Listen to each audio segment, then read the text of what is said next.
For discussion action items, we'll begin with item 3.2, the roundtable board. Recording in progress. All right. Well, hi, everybody. We're starting the retreat. We were supposed to start with another section on board relations, but we're waiting for Kirsten to get here so that we can all do that together. So we're jumping to this number 2.1, which is board community relations. And you all filled out your assessments, which had a lot of these questions in it. And but we're gonna talk about it all as a group. And the purpose of these sections, like the beginning, is to try to get to know each other better and get to know, what we know of the community and how we want to keep engaging the community, for example, for this one. And the second one would be for staff. So I think maybe how we can start is if you want to, everybody, talk about what you currently do to keep in touch with the community. How do you stay connected? It's not about what you're hearing from the community, like issues. I guess issues are later today, but more of like, how have you stayed engaged with the community? So we're going to start with the current situation, and then we'll go into, what we'd like to do better. And so anyone can start. Quick question first. Yeah. Can I get a copy of my response? Oh yeah. Did I not? What's Where did I put the remote? Yes, give me one second. Not this one. No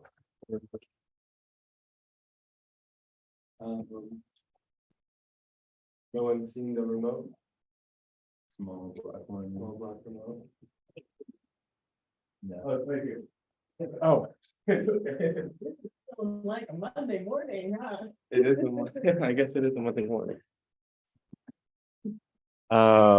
Yeah, and we got here early too. That's the set. We've been setting up for a while.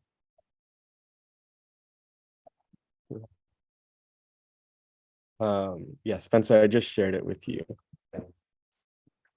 It should come into your. Okay, so does anybody else need their responses? Okay. I'm just gonna email you all the spreadsheet, and then you guys can check it out.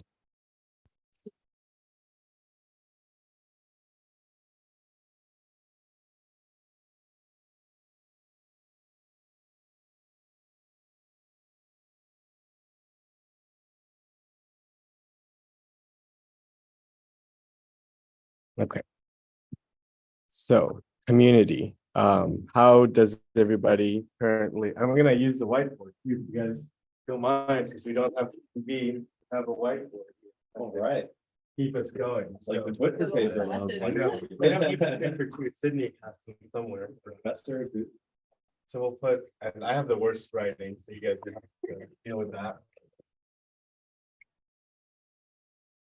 Where did our markers go? We just have like a million of them. Okay. It's Monday morning. So let's start with current, and we'll get some markers. Who wants to talk about how they currently stay in touch with, engage with the community, how you stay connected? I think coming to events we put on is really important because we get a lot of community engagement and posts. I know I went to the budget town hall last week, and that was not only really fun, but I got to talk to a bunch of people. And I know we probably all remember Kellen, but I think I'm gonna have a copy of him at some point this week. So reaching out to people that definitely seem passionate with it, meet with them to hear their ideas. Yeah, so going to our events. Yeah. They're the next. Thank you. I don't know why these are here. Thank you.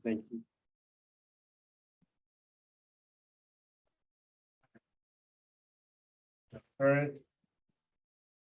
Who wants to talk next? I can jump out.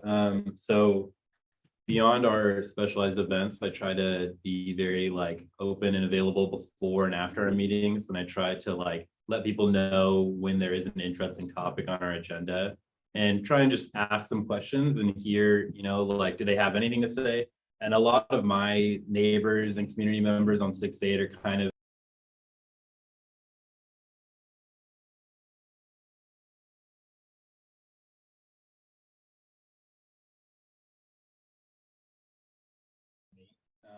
But I try to do personal check-ins with folks that are outspoken at different points, even if they aren't responsive at that moment, and let them know that we are taking some thinking action if we aren't taking direct action on an item, to know that we're trying to juggle as many, functions as possible.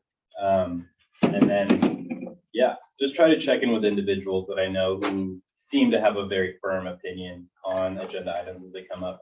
It's a personal checklist. But, I'm sorry to interrupt. Is there a Wi-Fi password?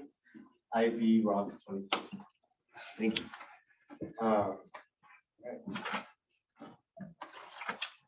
I can share, and I wanted to first, I know we'll probably do this in the regular board meeting, but just say a big compliment to our staff for working on the budget town hall, because that was really awesome. The turnout was amazing. So great job. I agree with both those things, and I think there's no substitute for the personal communication one-on-one with people. I think in addition to that too, I try to push out stuff that we're doing on social media, and our staff makes it really easy to do that because we've got graphics of different, whether it's events or items that are coming to our board. So I think that that's a really helpful thing to do, and I think it's helpful to have to have all board members engaging in that. I know that many do. And what's the other thing? So one thing occasionally, Jonathan's let me know that he's gotten an email from someone that's concerned about something. Like a good example was the Spring Festival. And I told him, forward it to me, I'd be happy to respond. I think that especially when our staff might get complaints from people about stuff, like that's the area where, of course, our staff can respond as well. But if it's something that's a policy decision of the board, like we should own that decision and respond to the person and let them know too that we've heard what their concern is. All right, so responding to concerns directly. Right.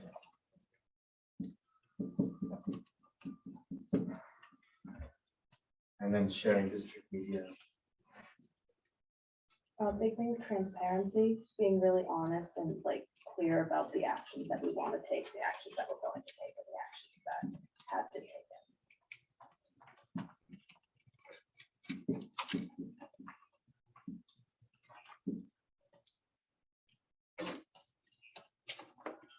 Oh, just one other one. So Director Craig and I attended a meeting with a student group on campus recently.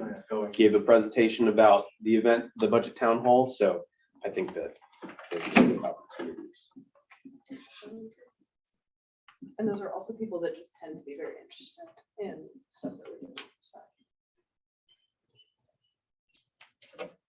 What else do people currently do for community relations with the board? Well, I still know a lot of people that lived here in the 70s, so I still hear from a lot of people who have really long memories and, just strong opinions about what we should be doing about this stuff. Just this last weekend, it was the 47th Annual Jumpers Festival, which we started way back when, and so it was kind of fun to go through that history that gets really stimulated when you talk to people you've known a long time, because everybody remembers certain things, and together it's kind of inspiring. So I hear from a lot of people still who have a lot of strong feelings about all of this, still a lot of passion for this. Staying connected, there's long memories. Jay, what do you currently do? Sorry, thank you for helping. Yeah, no. I was like orienting myself with these. The thing I was about to bring up was not under current, it'd be under ideal. It was actually passed. Not doing any more right now. It could be just you. It could be, it could be the board as a whole. But yeah, we will go to ideal and then what we want to take actions to get to the ideal. I want to add also, I feel like maybe I have the opportunity to tell more folks who aren't current Isla Vistans or don't currently live in Isla Vista about what we're doing, and kind of the idea that Isla Vista isn't the same thing that it was in 2012 or the same thing that it was 2015, but it's a continually evolving community, growing in size, growing in ideals, and growing in action and agency. And I think that changing some of that narrative, that we are taking more like internal powers as just a community at large, not even just the district, but what happens in Isla Vista, what happens in the Parks District, what happens like around the community. I think changing some of that narrative is also a near passion of my heart and something I try to do, but doesn't always succeed. But yeah. It's like being ambassadors.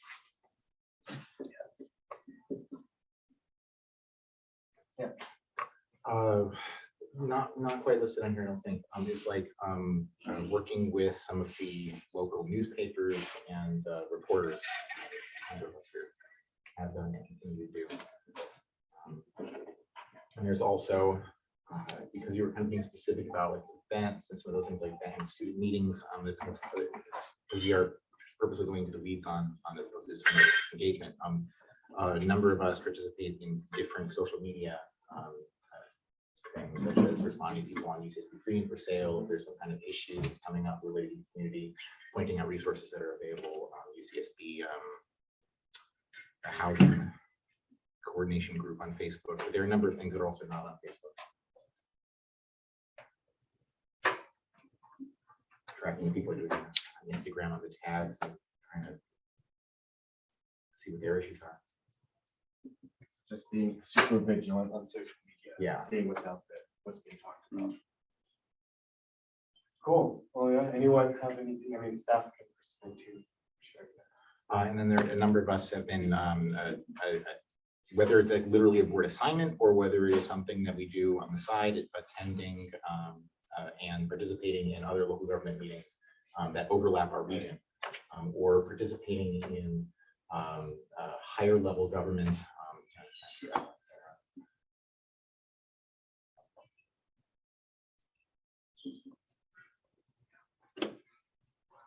Right. All right, so what do you guys think would be the ideal? Like, this is what we currently do, but there was a lot shared in the assessment responses of like what you'd like to see. You know, that I know one thing that came up a lot was more people coming to our board meetings, for example. So what is the ideal board community?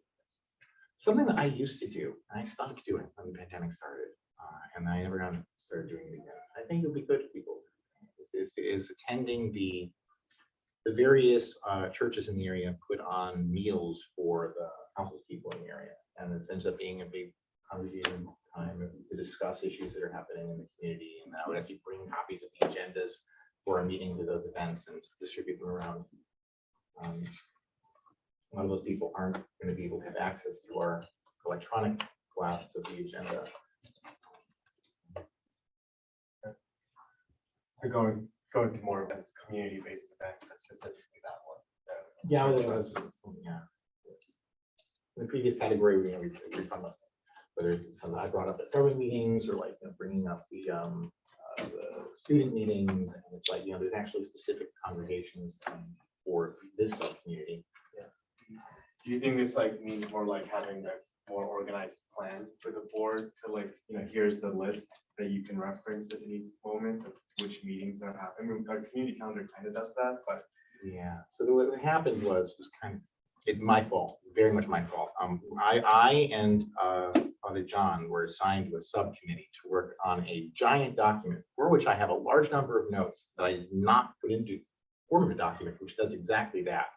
And to talk about ways, like the formal way in which the board could target the community, and like something that like a new board member could read this document and get up to speed on this thought process. And I did not finish writing that document. Yeah, so That was a million years ago, it feels Yeah. like, but I remember that. on the actions, which is like finish the board guide to engage the community.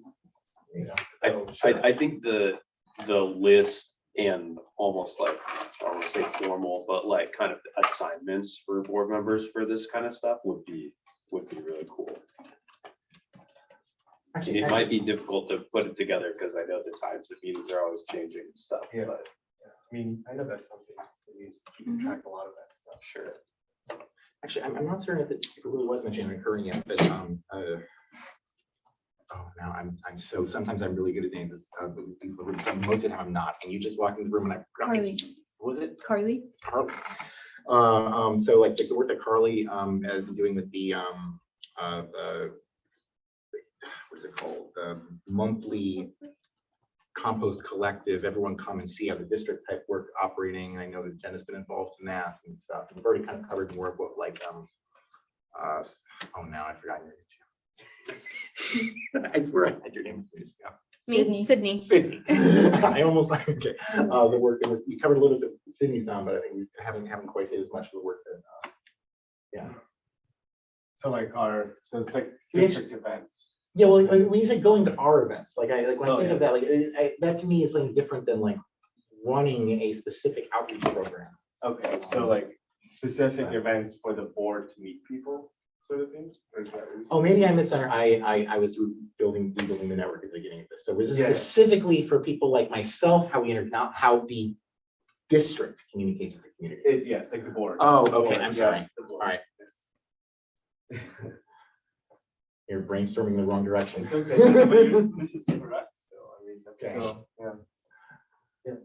One of the biggest things is that I feel like a lot of members of the community, especially students that are coming in and leaving quickly, don't actually know what we do and how we do it. So finding ways to engage with more of the student population, especially when they're coming in at the beginning of the year, is probably an ideal. Yeah, so how would the board, how should like, so engaging with new students at the beginning of the year, do you have some ideas of how the board can do that? Can we table like in IB the week they come in, or not even table, like be running like one of the Topia events or something similar to like bring attention to what we do? Yeah, Jen. Well, my plan is to have that a welcome back event where we have the leftover stuff from the give sale.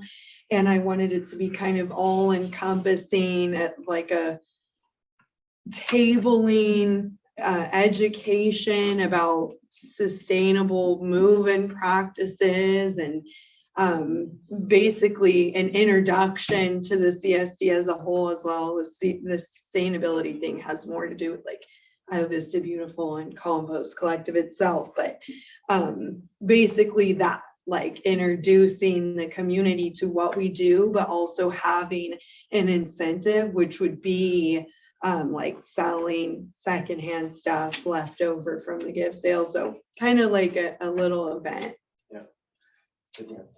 Yeah, we also, we participate in all the stuff of Week of Welcome, and we are on the IB tours that happen as well. There's not as many people that participate in those that I'm hearing, but I did just meet with the staff that run student orientation, and we're going to be doing those tours now as well, among a bunch of other, like a list of new things that we're going to start doing, like training their staff and their student peers and all of that stuff. So. Yeah, just kind of a follow-up to that. So I know, okay, you're working with the orientation staff and we're tabling for Week of Welcome. Are those, do we have any events like, because right now everybody's like accepting their admissions to colleges and like coming to like tour after they've accepted? Are we doing anything at those events too, to just kind of like plant seeds in people's minds? No, but that's definitely something that we can explore.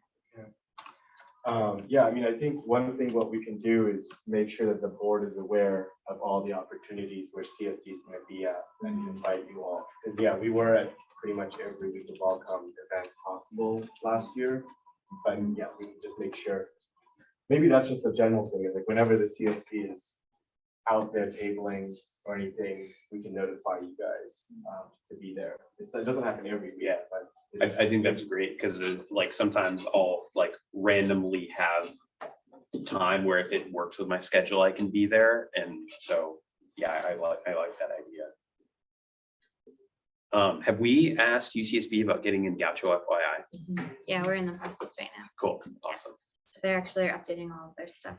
I was gonna pull up my notes. Yeah, we're gonna do, we're gonna actually be a part of the online module for transfer students. We're gonna be in their orientation, like slideshow, Gaucho guide, training orientation staff. I'll be looking at the script for the IV tours and also adding to that Gaucho FYI campaign videos that are starting. And then, yeah, orientation. And then they're doing this new thing with like a chat bot on their website that we're gonna have a bunch of links to our resources on our website. So Awesome. I love that point, Olivia. And I was going to just bring up the work that Sydney has been doing to get us into this Gaucho FYI, which is amazing. And yeah, focusing on connecting with people before they even come to Isla Vista is a great idea. I'm thinking maybe there's some Facebook groups or something with people who are brand newly accepted to UCSB, who we can just explore that a little bit more. I think that's a good idea. I know they have like Instagram pages, like class of 2020, I think it's 7 now, but like all the incoming freshmen will post, so we could like reach out to them and be like, hey, do you want to share our like materials on your Instagram? Maybe that's a way. Those class ups are very lucrative. We can always get like a simple like repost on those too. Just go to, Something go to, really go to simple on the that's just story, like, yeah, like, like, it yeah. doesn't have to be. the Jonathan methods, go to the following tab and just follow. All right, what else are ideal things for the board, community relations? I think an ideal would be that we're able to more fully engage with the Spanish speaking community in Isla Vista. And I know that we have had, I think, some great moments of that, especially in the STEP process with engaging with IVYP, having bilingual canvassers and meeting people where they're at. I just think it's a great ideal to strive to, and there's so many different elements of that and actions that can be taken, but it's important. Well, we used to have board meetings sometimes at the St. George Youth Center when this was under mold rehab. And there were some teens who would come to the meetings, they were just there already. So that could be like rotate our meeting locations. That would be really unique, yeah. Yeah, and also we had food at the budget town hall. You guys saw how amazing that was. There used to be food at the formation meetings. People would come for those. So that could be another, if you want more people at the board meetings, having a small budget for like public food, like as an event. Yeah, it's a great idea. Worked well for the Spring Festival. Right, exactly. Food does work. Unquote meetings, locations.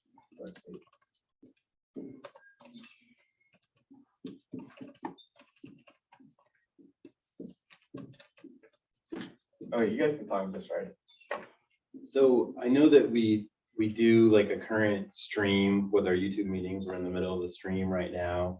And that's, only, I guess it's a similar amount of clicks as a Zoom link to join. But I know that we've heard from multiple community members that sometimes it's just easier for them to like see our meeting on YouTube just because it's a more familiar interface. And maybe if we get that news out there to more individuals, and I listed that actually we're on YouTube and it feels less like their identity is being shared with us. If they're on Zoom, it's like a lower level of participation for certain people.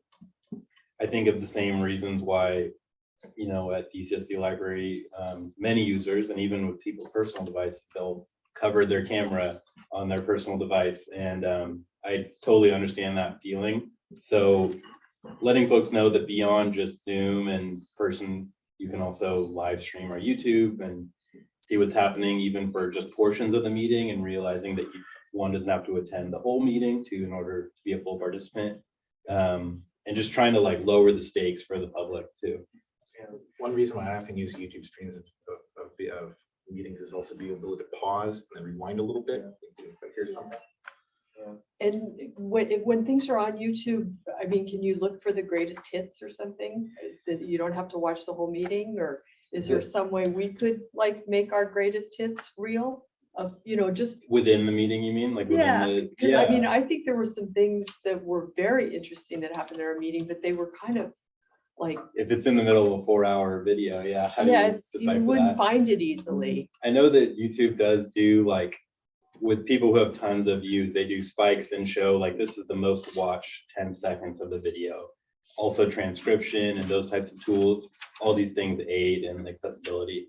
I know our YouTube stream has the like closed captions turned off, so you can't like look at the transcription. I'm not certain. But if that was on, I think that would help a lot because you could search for keywords and find it. I didn't realize I can check that. I'm not certain if it was that we weren't eligible for automatic transcription, and that's why it's off, because it's not like I'm manually doing it, we're running through and have algorithms to do it. I've been looking into doing that, though, now that we're in the future, and as Yeah. of this year, we can now locally do good transcription of English as opposed to having to send it off to the expensive APIs.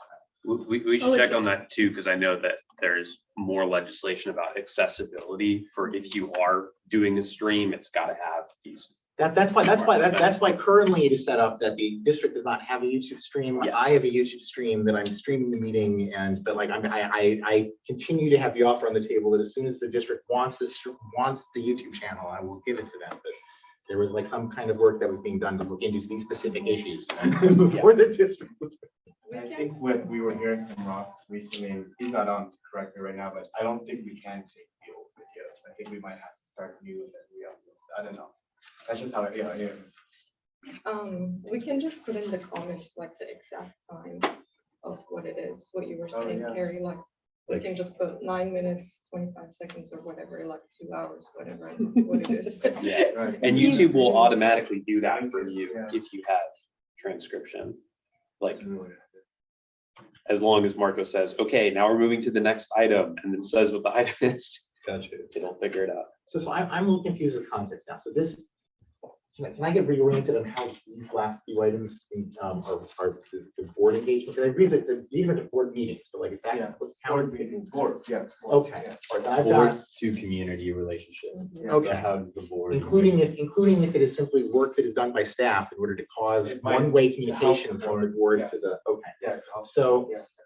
something that I had kind of worked on a while back, trying to like demo with the Parks District was, it's like 2015 or something, was like taking agenda items and trying to get them, so government meetings always do this thing, and we now are another government meeting that does this thing that I always hate, which is that an agenda gets released 72 hours before the meeting, and it says what the meeting is about.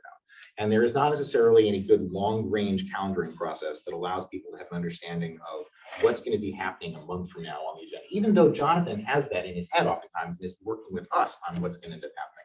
And so I think at some point the county had actually worked finally on having some kind of accessibility a little bit. I don't even know where that is.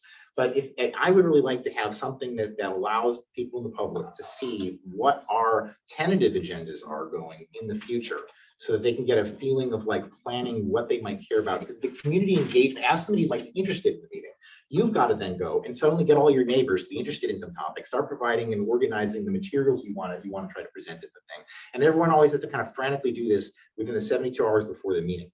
And so then what I was doing with and it was glorious. There was one time at the Parks District where essentially, I don't know if it was that they messed up something with the agenda or something that came up during the thing, but it was a big item about taking the parking lot at the end of the loop and destroying it and replacing it with more park. And then they started the agenda, they started the meeting. There's like, no, actually we have to table this to next meeting. And that caused a month of being able to now like coordinate people. And so I tried like, what happens if you like go on Facebook and then like take the agenda item, feature the agenda item on like a Facebook and run an ad trying to get a bunch of people in the community. I managed to get a large number of people to actually like see and add about an agenda item with materials I put together, making it like a nice, like this kind of stuff that I almost said, this kind of stuff that Sydney oftentimes will do for our like information blasts, but doing it about individual agenda items that are coming up. And then I took all of the commentary and discussion that occurred in the social media responses and I formatted them into something that could be handed back to the Park District as a written like public comment attachment to their agenda, and having some kind of pipeline for us to like, oh, we're going to be talking about this thing. Let's take that individual agenda item, focus it, blast it, then like feedback, not like surveys. Like I'm really not into the like, okay, and here's like a very fixed focus set of questions, but like the open-ended solicitation of all the public comment responses and then compilation of that. But So like the list of future agenda items, make it public or a list. a list public, Yeah. and then I think a separate thing to that, I was like Yeah. extending that, but bulleting it separate to that. Like explanations. Or go ahead, sorry. Is this idea of trying to do reach, like one thing we do sometimes is like, okay, well, there's like a particular topic that we think is going to be interesting, but usually it's like a high level thing, like we're working on the budgets. Then it's like, okay, well, let's put some questions and get like, the survey responses. But what I really like to see is like some kind of like almost silly agenda level item us to do some kind of outreach for silly agenda level items. And then those things end up and not working on like a survey level, because honestly, I look at a lot of the survey things, and I'm just like, what's the statistical power on this? What is the bias on this? But like it's the same kind of thing where I like looking at this restaurant got 4 out of 5, so this hotel got 4 out of 5 stars is way less interesting to me than reading the comments of the people and the stories that are associated with the reviews and being able, and so like, I mean, I can actually provide, you can see like what I ended up doing with like the tip, but I mean, how interesting it was to take all of that feedback from Facebook and then provide it in a formatted way back to the park board. So more like direct outreach on the agenda items. Yeah. I want to add in support for a long range calendar. I know that you have that. At the county, we get one that's like looks forward about, I think it's like 10 or 12 weeks. And they refresh it like each week and send it out to us. I'm not sure that it's a good idea to make it public. Just in my role, I've had a issue where one of the advocates that I was working with on an issue had gotten a hold of a tentative calendar of the budget proceedings that had an item that was a special topic that she was really interested in. And then that topic later got taken off, and she's very upset because she thought, oh, something's going on. They're like hiding this or not wanting to talk about it. And so I think that it can create mismatched expectations if we're not careful about it. But I do think that it's good for us as board members to have this information so that we can do that outreach to people and say, hey, yeah, this is the item that you're interested in. Let's talk about this. Yeah, I just kept running into the issue, particularly was dealing with the county meetings where there would be something that it was like really important. A lot of the agenda items of the county are very important. And as somebody in the public, you end up like they thankfully are not 72 hours before, but like you end up getting like 1 week in order to like suddenly rapidly try to figure out what it is that you're doing. And then it's like, okay, well, in order to really provide a good argument, back, I'm going to now have to go immediately drop everything that I'm doing, go talk to everyone in the community, compile, sell it, and it's just like as soon as there are other like places, it's like for LAFCO, actually at the end of every meeting, he's like talking about like, okay, over the course of the next 3 months, here are the things that we're intending to bring back to this meeting.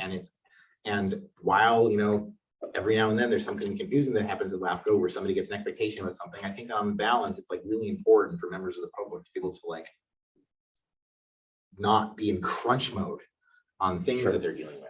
Yeah, well, Jonathan does report, generally speaking, what's coming to us at the end of each meeting. But yeah, maybe if that's a written thing as well.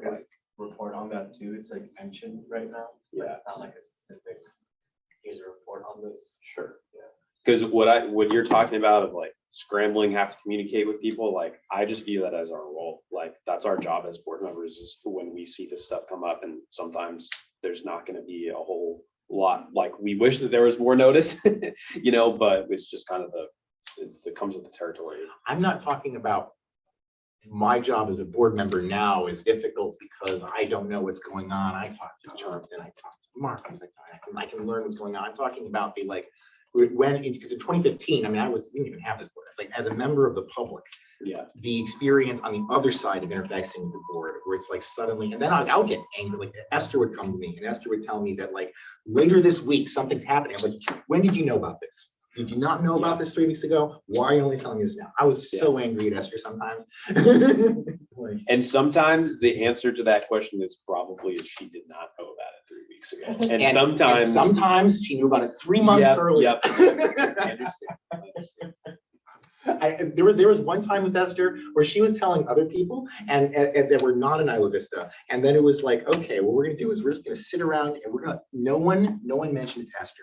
Esther was the field rep. Esther was just, it's not like Esther, was causing the problems. Esther's position that the county field rep was probably given instructions on what to do. I'm not blaming Esther. It sounds like Esther, but it was like, no one tell her that we know that this agenda is coming up. Let's wait how long it takes before we get informed. And we didn't get informed until a few days before the meeting. Yeah, that's a problem. One thing that I do at city college meetings is we have our items for future consideration agenda item, and now we put like a list in there. And those are the ones the board brings up. So it's not like the whole master plan calendar, but it's like if the board members bring up, oh, I want to see a resolution about X, we can keep that list. So at least those you're publicly announcing at the meetings anyway. So there could be a bare minimum something like that. You're That's you're right. describing like if board members mentioned at that last item at the end, like, please add this to that list. Yeah. And there's not like a specific timetable when that will occur, but it is on the list. Yeah. I think that is a useful tool. Yeah, it's just a Google Doc, it's linked to our agenda. Everyone who's logged on can see it, and then I have it as like, you know, they're done, or they're still in progress, like we're researching them, or they're just on the list. One more sentence on this, right? I just remembered the reason why we had heard about it way before we were told about it, and the reason why it was a board level dynamic and not an Esther level dynamic, was that the fourth district chose to tell Isla Vista that something was going to be on the agenda way before the fourth district of all districts told us to tell us. And we were waiting for the third district. When's the third district going to get around to telling us? And they didn't. Yeah, that's awkward. So we are starting to run on the wrap up portion of this and then move to the next part. Just a quick question, in terms of like engagement in general, I'd love to hear feedback on how the board wants to be engaged, in terms of like, I don't know that text messages or emails are always like the easiest, but like if we had like a Google Calendar where I updated like all the outreach we were doing or like upcoming things that you guys can get involved with, like meetings, events, where we are in the community, would that be helpful? Or do you guys have ideas or feedback on ways that you want to like gather that information? That would be helpful, but I do like the emails, Okay. especially to my CSD account, because I don't tend to get like a lot of emails Yeah. there, so. Yeah. Okay, that's good. So like a bi-weekly email to you all Yeah. saying, here's the monthly, like here's what we got planned this month.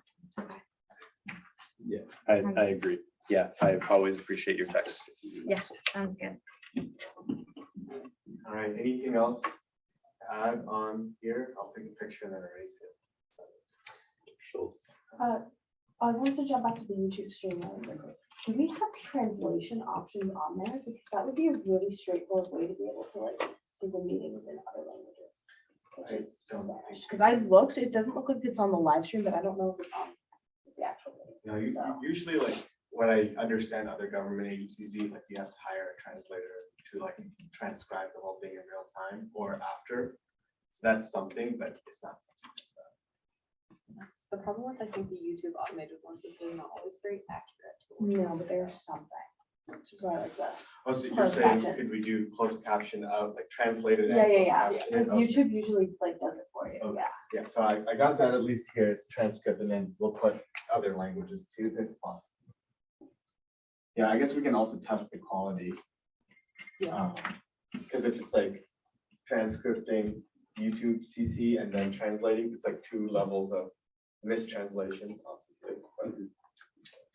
Well, I was gonna ask, so do other agencies, at least like Santa Barbara agencies, do they own the means of like, say, YouTube or whatever? They're like when I was at the county meeting the other week, it was called like CCTV or something like that.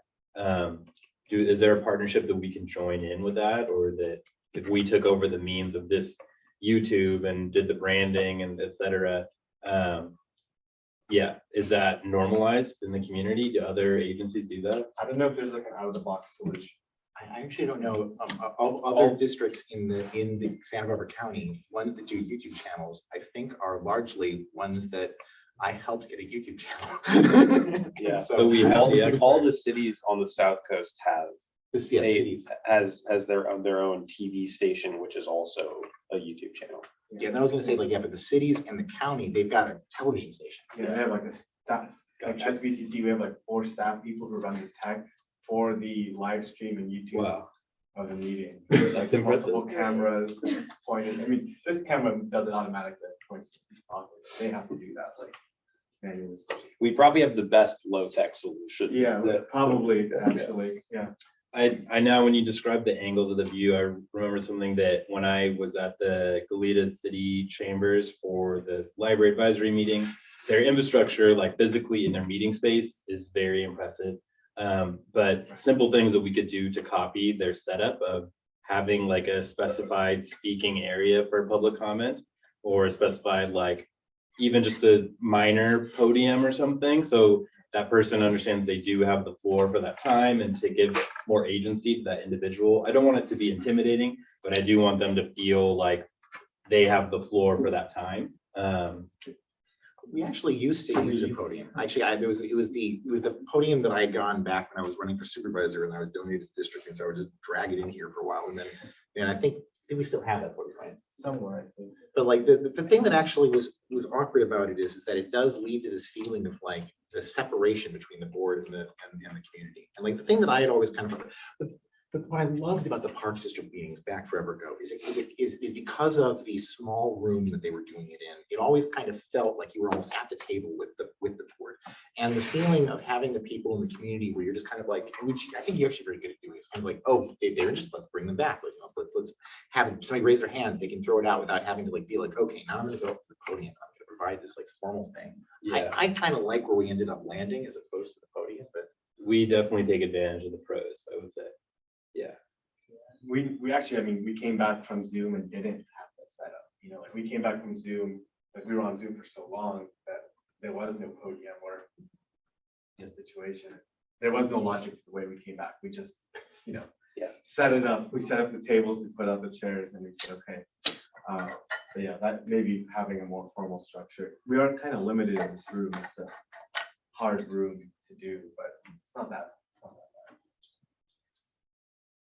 One more thing, this is changing the subject a little bit, but in terms of ideal, I think the organization waxes and wanes, but engaging with associated students in like a formalized way, I think is important. There are political leaders that are elected by their peers and definitely are people that we can partner with. And I think that, you know, again, while the organization waxes and wanes in terms of their engagement, like I think it would be good to have that. Like I do see that as an ideal that we are, especially with the external vice president for local affairs, like engaging with them on an inconsistent basis and helping them to, as board members, help them form their goals and accomplish their goals. Yeah, the city of Davis does a good job. Like the city council members, they refer to the AS people with only their titles. You know, like they refer to, and they have each other's, you know, on each other's agenda. Like AS has a section on city council agenda, city council section on the AS agenda. And we do have a section on the AS Senate agenda. Yeah, it's just kind of standing for if we ever want to use it. Good to know. All right. they announce it every meeting and then we're not there and then they move on. You know, I actually set up. There's a, we're not the only They talk so ones. fast, nobody knows what they're saying. Anyway. It doesn't look bad for us. Nobody knows what's going And on. don't worry, we're not the only ones that have a standing item. The chancellor's on there too. Yeah, and I really see, I mean, you know, the Senate is a good body to engage with, but I really see the EVPLA as an important body because they also have other people on their team and like a budget and staff resources to like do things. So we were all at a meeting where we got to hear the candidates speak. So that was cool. Yeah, and just kind of on this topic of engaging the community and also like our partners and people we work with regularly.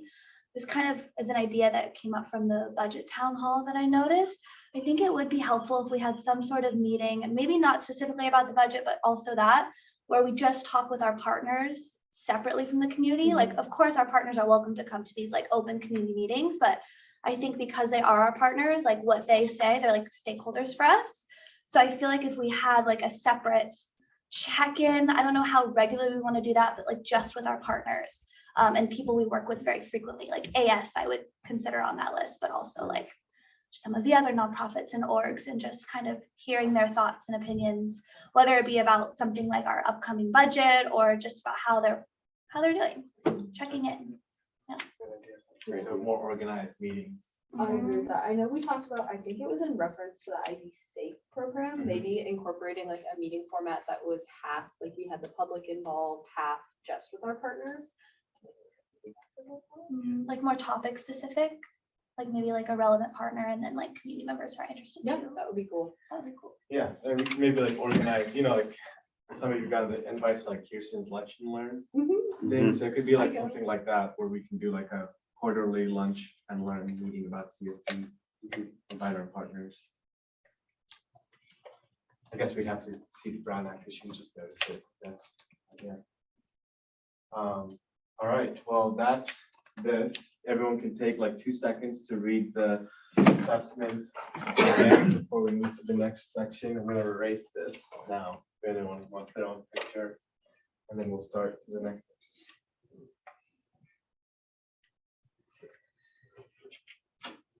Okay, it's 10:58. Lunch is at 12:30, right? Or what time are we picking up? I put 11:45, 11, okay. So lunch but is- I can push it to 12 since we started. Yeah, that would be good if it's possible, unless anybody feels like you need to eat earlier. We can eat and work too, so. All right, then let's move into item 3.3, which is the roundtable for board and staff relationships. And I have a quick presentation. Oh yeah, I have a quick presentation on this one before. You guys have all seen this presentation before. It's gonna be a quick recap of it. I don't think the staff has seen this.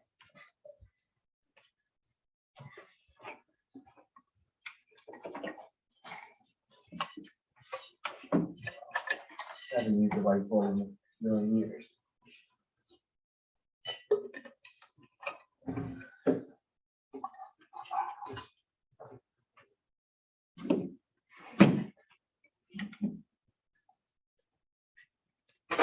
Okay.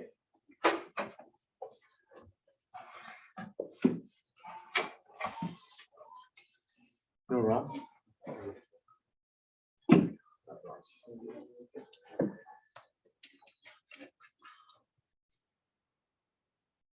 So I'm going to share my screen. The sad thing is that for some reason, full screen on Google Docs doesn't get shared as easy by Zoom anymore. I know I was trying to show you the slideshow yesterday and they wouldn't let me, but I'm going to try again. Oh, shoot. Isabel disabled host screen.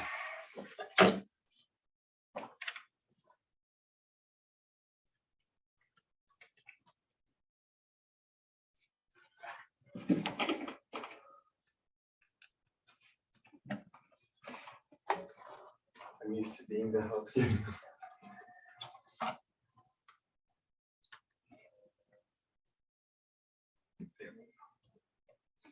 Okay, so I'm not going to take, you guys can maybe see that a little bit. Yeah. Yeah. All right. So this presentation for the two of you who were here was from the 2017 board retreat. So I made this 6 years ago or something like that, a long time ago. But it's just a refresher since now we have like a full staff and a full board. I think it would be good for, that's the purpose of this section is board staff relations. And just really quick, just before I start the time, so it's 11. We had like 30, 45 minutes for this, each of like the 3.1, 2, and 3. So I was thinking a timeline is like, we'll try to go from 11 to 11:45 on this. Hopefully Kirsten gets back at 11:45. And then we can go into the board relations part of it, if that works for everybody. So I'll try to get this done in like 5-10 minutes or less, and then we'll go into the discussion. Okay, we all know what a district is. So again, this is from the 2017 retreat, so obviously a little more of a some simple stuff. And so this is the way you can think of it for our district is the board is the legislative arm, and then the general manager and the legal counsel, and now the rest of the staff is the executive branch, if you think of it in the American system. The staff is not mentioned in the law. The staff is mentioned in reference to like the general manager's position because the board only hires the general manager. So the general manager is the only employee of the board, and then the staff are staff of the district. So if you think of it that way. So the board delegates, or the law delegates, either way you think of it, the appointment, supervision, dismissal, and discipline of staff to the general manager, but the board sets the policies that I use to do those things. So you all have a pay and evaluation and compensation policy. I use that to do our pay and evaluation. So board members, this is just, at the general scale, you set the policies and direction for the district and for how things should operate, how, what rules we stick by, and what our priorities are. Policy setting, what is that? So the board as a whole sets policy, or a majority of the board technically, but the board as a whole sets policy. And, you know, this sets policy defined as broad, am I jumping No, in? I'm just, it's morning. I'm not. Oh, usually I'm awake. sorry. I'm sorry. So policies, it says broad, but I think broad is sometimes a misleading word. That's like, it's not that broad, you know, like it can be specific. Policy can be pretty specific. But that's just the general definition of policy that I had from the CSDA, the California Special Districts Association. But you know, what we're doing today, we're setting priorities and goals. What we're doing the budget process right now, so the board sets that. You evaluate the performance of the district, and you set the parameters for what performance is. So you say like, this is what we'd like to see accomplished, and then the staff works on that, and you say like, yes, that is what we wanted accomplished, and let's get the next thing accomplished. You make sure that policy is being followed by staff. You make sure that you set clear expectations for staff on the reports, which you've done. I think you guys have said like, yeah, we'd like the reports this way, and we've been trying to hew to that method. So, and then establishing the vision and mission of the district. So the board really just is you are the representatives of the public to set the priorities of IVCSD. Any questions? So then the staff takes care of the day-to-day activities. We run the facilities, we manage staff, like everyone here also, like I manage staff, all our program managers and directors manage their own staffs. We implement the policy, we communicate from the district to others. I mean, the board does that too on their own behalf, but you know, we do the official social media for the district, for example, the emails. We do the day-to-day finances, we supervise the finances, we run the services, and you know, we work on the projects set out by the board. The board's involved in some projects, like you know, the parking study, for example. Usually the board is involved at the beginning of things, and you know, once it's operationalized, it becomes a staff function. So that's been kind of our practice at IVCSD. So like there's a overlap or balance, right? So the board does policy, the staff does policy implementation, but the board reviews that policy implementation, and the staff recommends to the board policies based on what we know. And that's been happening more lately, especially at policy committee. We've had more staff initiated policy ideas, for example. But that's because the staff has been able to see things on the ground, and the policy committee's like, yes, that makes sense. Let's look at that. So yeah, and that's happening in a lot of different areas. Like, you know, I'd give Maya a shout out for having said like, hey, we should look at a different way to do the spring festival, like a different format. And that was part of our memo to the board last November. And so the board reviewed that and made a determination. So the board still has that power to do so, but it's an interplay between the two. So there are lanes, but we do share the lanes. And this is just like general do's and don'ts. This is from CSDA, which is, again, we actually just got everybody fully set up on CSDA's website, and we'll send you an email. You should have gotten like emails from them, but they are our statewide association that help advise special districts, and they provide resources, trainings, information. So all of this information is straight from CSDA. So I put the presentation together, but this is their from their board CEO relations do's and don'ts. And when it says board CEO relations, it means the rest of the staff too, but technically, again, the board's only employees, me, not everyone else. So I think the biggest one that everyone is like the no surprises one. Where is it? Yeah, don't surprise. Like, I should never surprise the board. Like, I should never come to a board meeting with like big news that was like earth shattering that you guys have to react to at that moment. And same with the board members. Don't do something that might, someone will then ask me in the community, hey, what's going on with this? And I'm like, I have no idea what that is. And then it makes the district look really bad, right? It makes us look like we don't have our internal things together. Some other things is, you know, the board, once the board has acted, you know, that is and the board has given the general manager direction to do something. Board members who are in the minority of that shouldn't try to interfere with that, for example.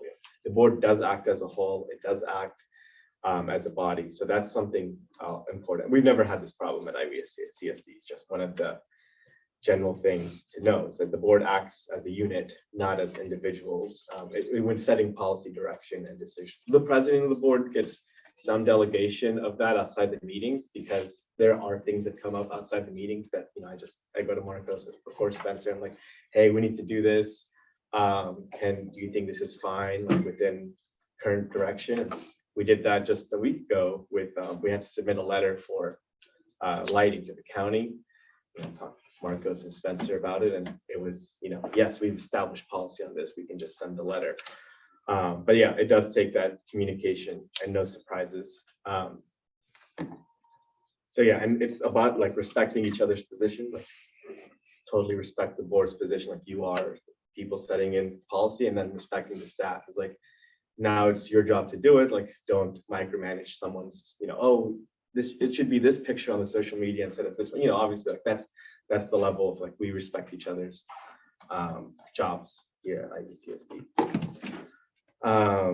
Yeah, here's one.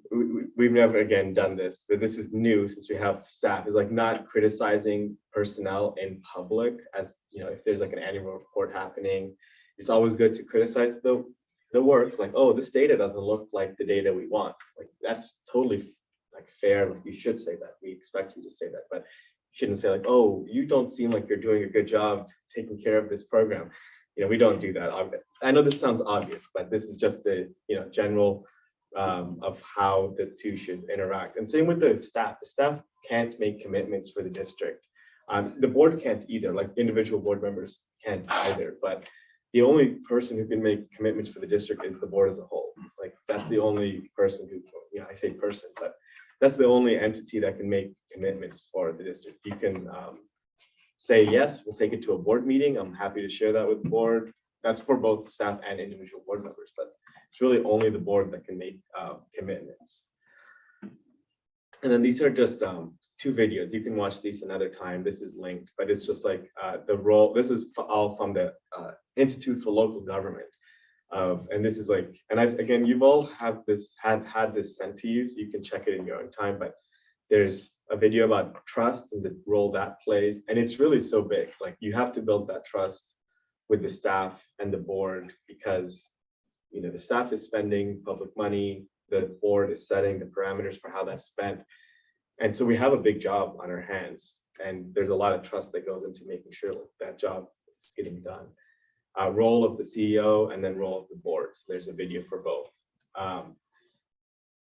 So this is the discussion we had last time. We're not going to do this discussion. We're going to do like the same we did before, but in 2017, this is the discussion we had. Is what do you think is appropriate for the GM? What's not appropriate for the GM? What's appropriate for the board? What's not appropriate?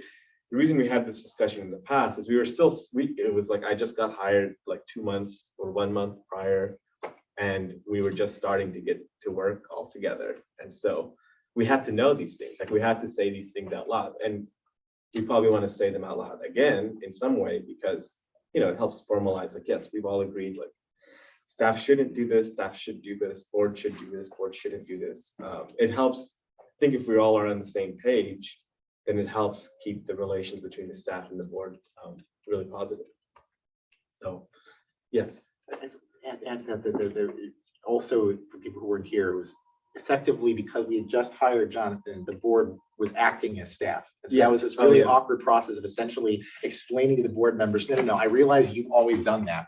You're not allowed to do that. So that's John. That's true. Yeah, we were in a transition. The board was the staff for a while, for like 8 months or so. So we were in a different place, but now we're in another different place, which is like there was one staff for the board. Now there's a much bigger staff for the district. So this is our like next step in our evolution. So that's why we're getting back to the topic. And I'm just keeping an eye on my text just in case Kirsten or anything else comes up. So, all right, well, we can get to the whiteboard section of this. So we don't have to do this discussion. I'm gonna exit this, stop share. And so and obviously the staff should, it's board staff relations. So you guys definitely please jump in, but let's describe, how do we feel about the current board and staff relations? Like what's going on now? How is it? how are things going now? So one thing, I'm not saying this is bad, it's like I kind of like it. I can also make the arguments both direction. One thing that's different about our district from every other district that I've seen is that, I mean, while I'm really bad at names in general, and the morning, my part of my brain just turns off. I just forget everyone's name, but at least I know all of you, and I like see all of you, and that is just not true of other districts as far as I've seen. Usually what happens is that there's the general manager comes and like they go to the water district. The water district doesn't bring in the person who is in charge of actually like, doing the field work. They always provide a general manager's retelling of the whole thing. And it's this like air gap between the like the lower level staff, and the county definitely has like the higher level chiefs of departments and everything that will come in, but it's still, it feels different to me than having the like the lower level staff people come in and doing things. And so I kind of like it in the sense that it's like charming and small, but I also think that like some of the complexity that comes up, you're describing the like, don't criticize the person, criticize the policy. And then I'm sitting there and I'm like, really like, you're doing a great job. I just don't want your job to exist, right? And it's a really awkward place to put a staff member. Whereas if instead it's like, I don't think the thing you're doing should be done. Like it feels a lot better to tell you that because you're the person we actually hired. Yeah. And so I don't know, it just feels very different to me than what I've seen at other special districts throughout the county. Yeah. So how do we want to put that as like? Well, I'm not saying it's ideal. No, it's not I'm just saying yeah. that's an interesting property that is current, that is different from other things. And maybe that is the ideal. Maybe this is actually awesome. I think it's the ideal. And I will say that I think all of our staff here, like they are the department heads. It's just that we're a smaller agency.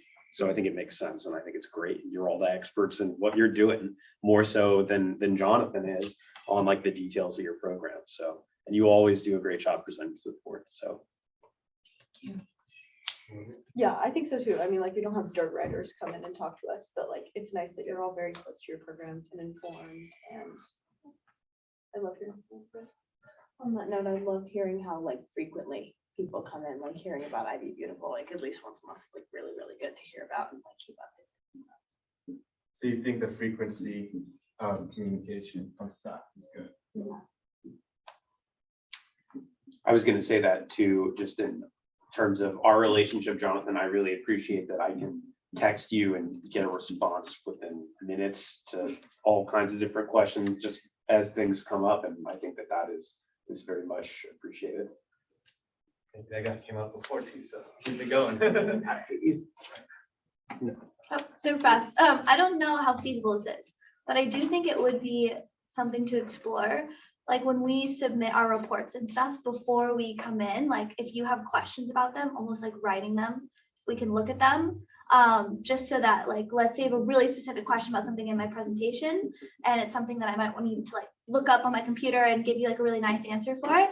I know that's not always feasible with everyone's schedule, and sometimes it's better to like have the question as I'm talking about it, but I do think it could be helpful. Yeah, let me just follow up on that before we go to Jay. Like that is pretty standard operating procedure at most councils and boards. So it's like we should do that. Like at SVCC, I've made that almost a requirement for our boards. Like you need to get your questions in advance. You can still ask the question in the meeting. It doesn't mean you can't ask it. It's just we need to prepare sometimes for the question.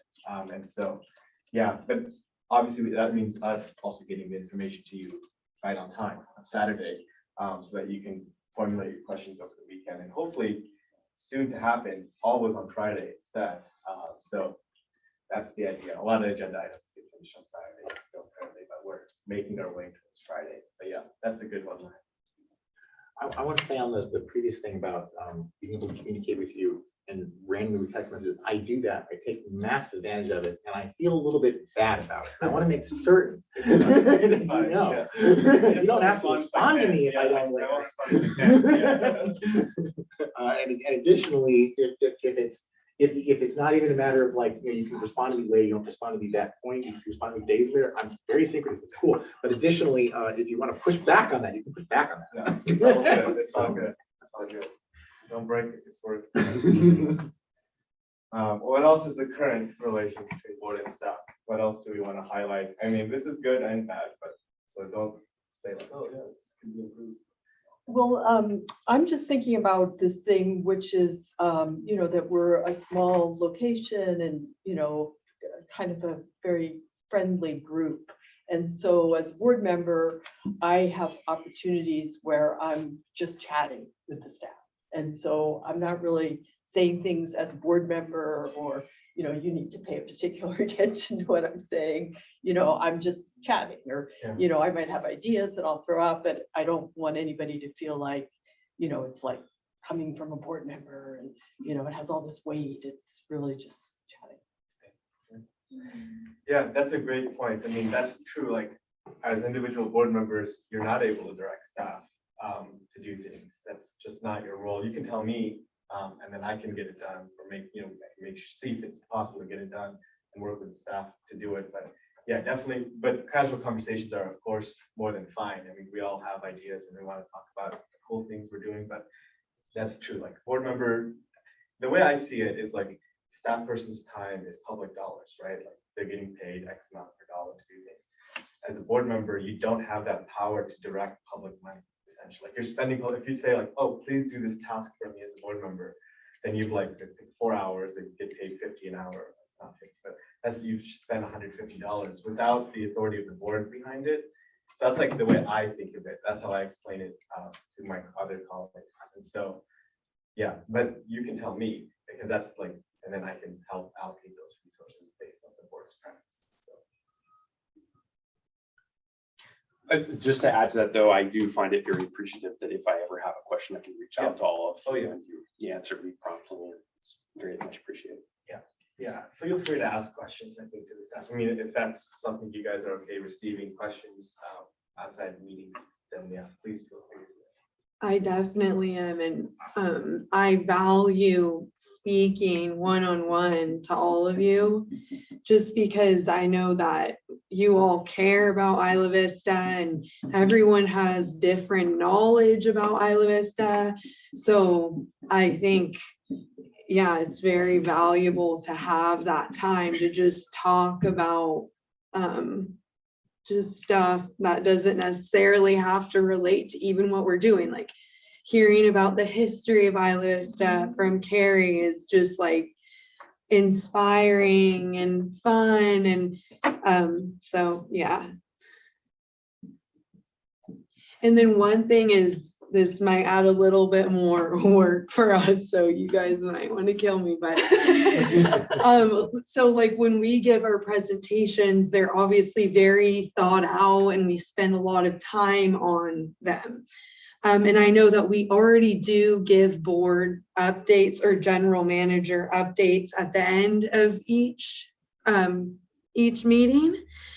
It would be kind of cool if we had like one PowerPoint that we add to each week, just about like what we're doing. So pretty much we already give that update, but say I, for example, would add a couple before and after photos, and then maybe one item that's maybe not super important to talk about, but it just gives you an idea of what I'm doing right now. And if nothing has changed, well, things will definitely change 2 weeks from then, but I feel like maybe we can say I'm working on move out. I'm doing a lot for move out. I'm still going to be doing that in 2 weeks. So maybe I don't have to change that on my slide. It just maybe will give you a good idea on what I'm doing day to day. Like current projects. Yeah, I like that idea. I mean, it'll create some more work for our staff. Like, we probably want to get this PowerPoint done on Friday, attach it to the meeting, because that's, I mean, I think that's the right thing to do. But it's not hard. Like, we're not doing too much. It's like 3 bullet points. Simple. What the current big projects. Yeah. Well, all the presentations you do look really complicated to me. I think you do an amazing job. They're really Thank you. so professional and so full of information. You really, really do a good job. Thank you. Yeah, I think we were doing that for all the CE updates. We had like a PowerPoint of just like some of the event like flyers and things. So we could definitely, it's pretty easy. It doesn't take that long. Yeah, and can I add to that too? We were just talking, you were mentioning that there's 4 full-time staff people that run just the filming of the meetings. I know from working at the county, they have a whole department of people that just run the management of the attachments getting linked to the agenda and what the language is for the agenda. So I know it's a massive amount of work. The more that we can get all of that stuff in advance and linked on there, like the more helpful that is for me. I usually try to like go through stuff on our agenda. Ideally the day that I get it, if it comes in on Friday, if not, I usually try to do Sunday or Monday night. So just to have that all like in there beforehand is helpful. I was just gonna say it might be not that much work for us if we just translate it from like our sprint reports type of thing, like everything we completed and everything we're gonna be doing, just like little blurbs. Pretty much, it's like a sprint. I like, because what's been happening is like I just do the GM report, and in the past, before we had a lot of staff, I would just say, here's what's happening in each program. But I think it's a transition now from me saying it to you guys can say it. I mean, it's sometimes at a later part where you might not want to be there at like 9:30, or at least you've compiled the 3 points that we're going to say for Ivy Beautiful for community spaces. Yeah, so I like that. So for current, we like the communication, we like, communication we like, and we like the presentations. Anything else currently we've been liking or not liking? I love when you all come to events. It's really nice to see you there.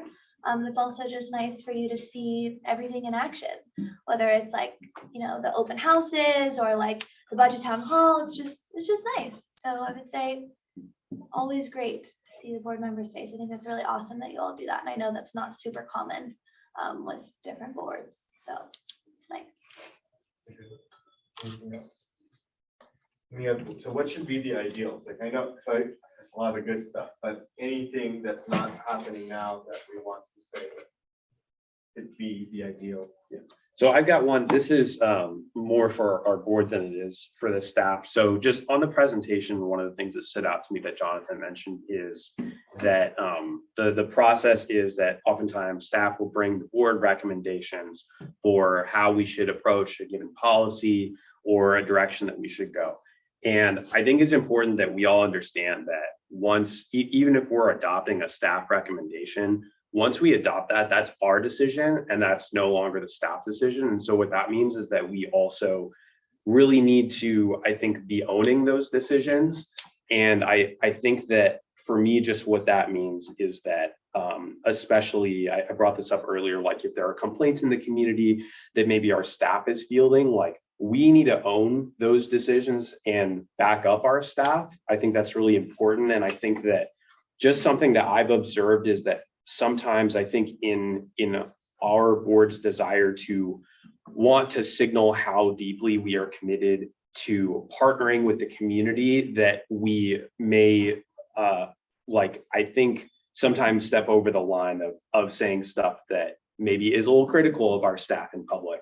And I think that if there are like those frustrations, I agree that that stuff should be brought like to the staff, like one-on-one outside of a public meeting, rather than doing it in a public meeting. And I'm just sensitive to that because, we have an item on our agenda later about the capacity that our staff has, and everyone's like well over 100%. So I just think it's important for us to be respectful of that. And I think part of that is making sure that they always feel like they're backed up. And I hope that they know that we do back them up and support their actions. Yeah, you can always call me with the issues that you see. Like if there's something wrong, there's always going to be, not always, things go wrong, right? Like that's just reality. Like there might be something wrong sometimes. You can always let me know if you notice something. You guys have. I mean, you guys have said like, oh, Jay, you texted me about one of the services that we're doing the other day, and you asked a question and I answered. So feel free to ask me about if something's wrong. And then one thing some other boards do is they have general manager evaluation on a regular basis. Like it's like every 2 months or every quarter. It's not really like an evaluation, but it's more to like talk about like how are things going, like are there any problems the board would like to see me fix. But as an evaluation kind of sense, it's closed session, we don't have to do it in public, but it's more of like, how am I doing my job? And my job is to oversee the services and the staff. So there's another way to approach it too, where we can more formally talk about those things. Like if the board has issues with anything, that you, yeah. I almost hesitate to ask this, but I'm trying to figure out a way to say, you purposefully did not list anything, but I just wanted to make certain that like, if it was me, can you just say it in public? No. If it's not, I just know, I'm really curious, because like, I have not seen the board throwing the staff under the bus in public outside of the meeting. And even in the meeting, I think we've all been, even like, you know, when I've been critical of a program or something, I've been like trying to like really underscore like, Yeah, no, your job was amazing. I don't feel that you've done that. And to be clear, I don't think that there's been anything that I've observed that's Okay. like super egregious. I just think that it's just important that we understand that like once a board adopts a policy decision, like that's our decision, we should own it. We should own it for if it's good or if it ends up bad. Like, and that's why kind of just why I brought it. Okay. That perspective, I think that there's something different in the sense that it's if you were outvoted on something, it doesn't necessarily mean that you now agree with it.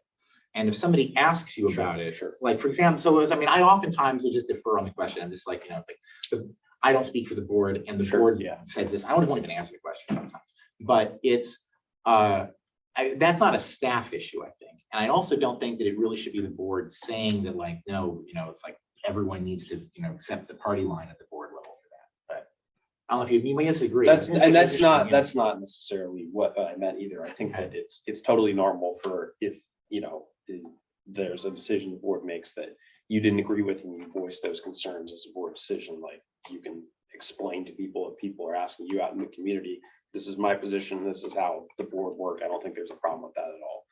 I want to be very careful with that because I know oftentimes I am in the minority position. No, and totally. And oftentimes I'm the person who is like, yeah, I don't really want us to do that. And so I really want your perspective is is any complaint you actually have, please tell me because I want to try to get there. No, it wasn't. We'll get to board relations in a second. Yeah. I'll also add something I didn't know until got the current job that I have now is that the CEO of the county meets with all board members weekly and just has a 30-minute standing meeting with them, sometimes more times than just the weekly. And then usually board members will meet with department heads like on a monthly basis. And I don't think that we need that level of micromanagement. Maybe for some, they feel that would be helpful, but I think that even just like with all of you, I'm thinking about like, oh, I want to set up like a quarterly meeting, just to have coffee with you and just hang out. And whether it's about district stuff or just like get to know you all better. So just an idea in my head. I would like that. Just have like regular coffees with staff.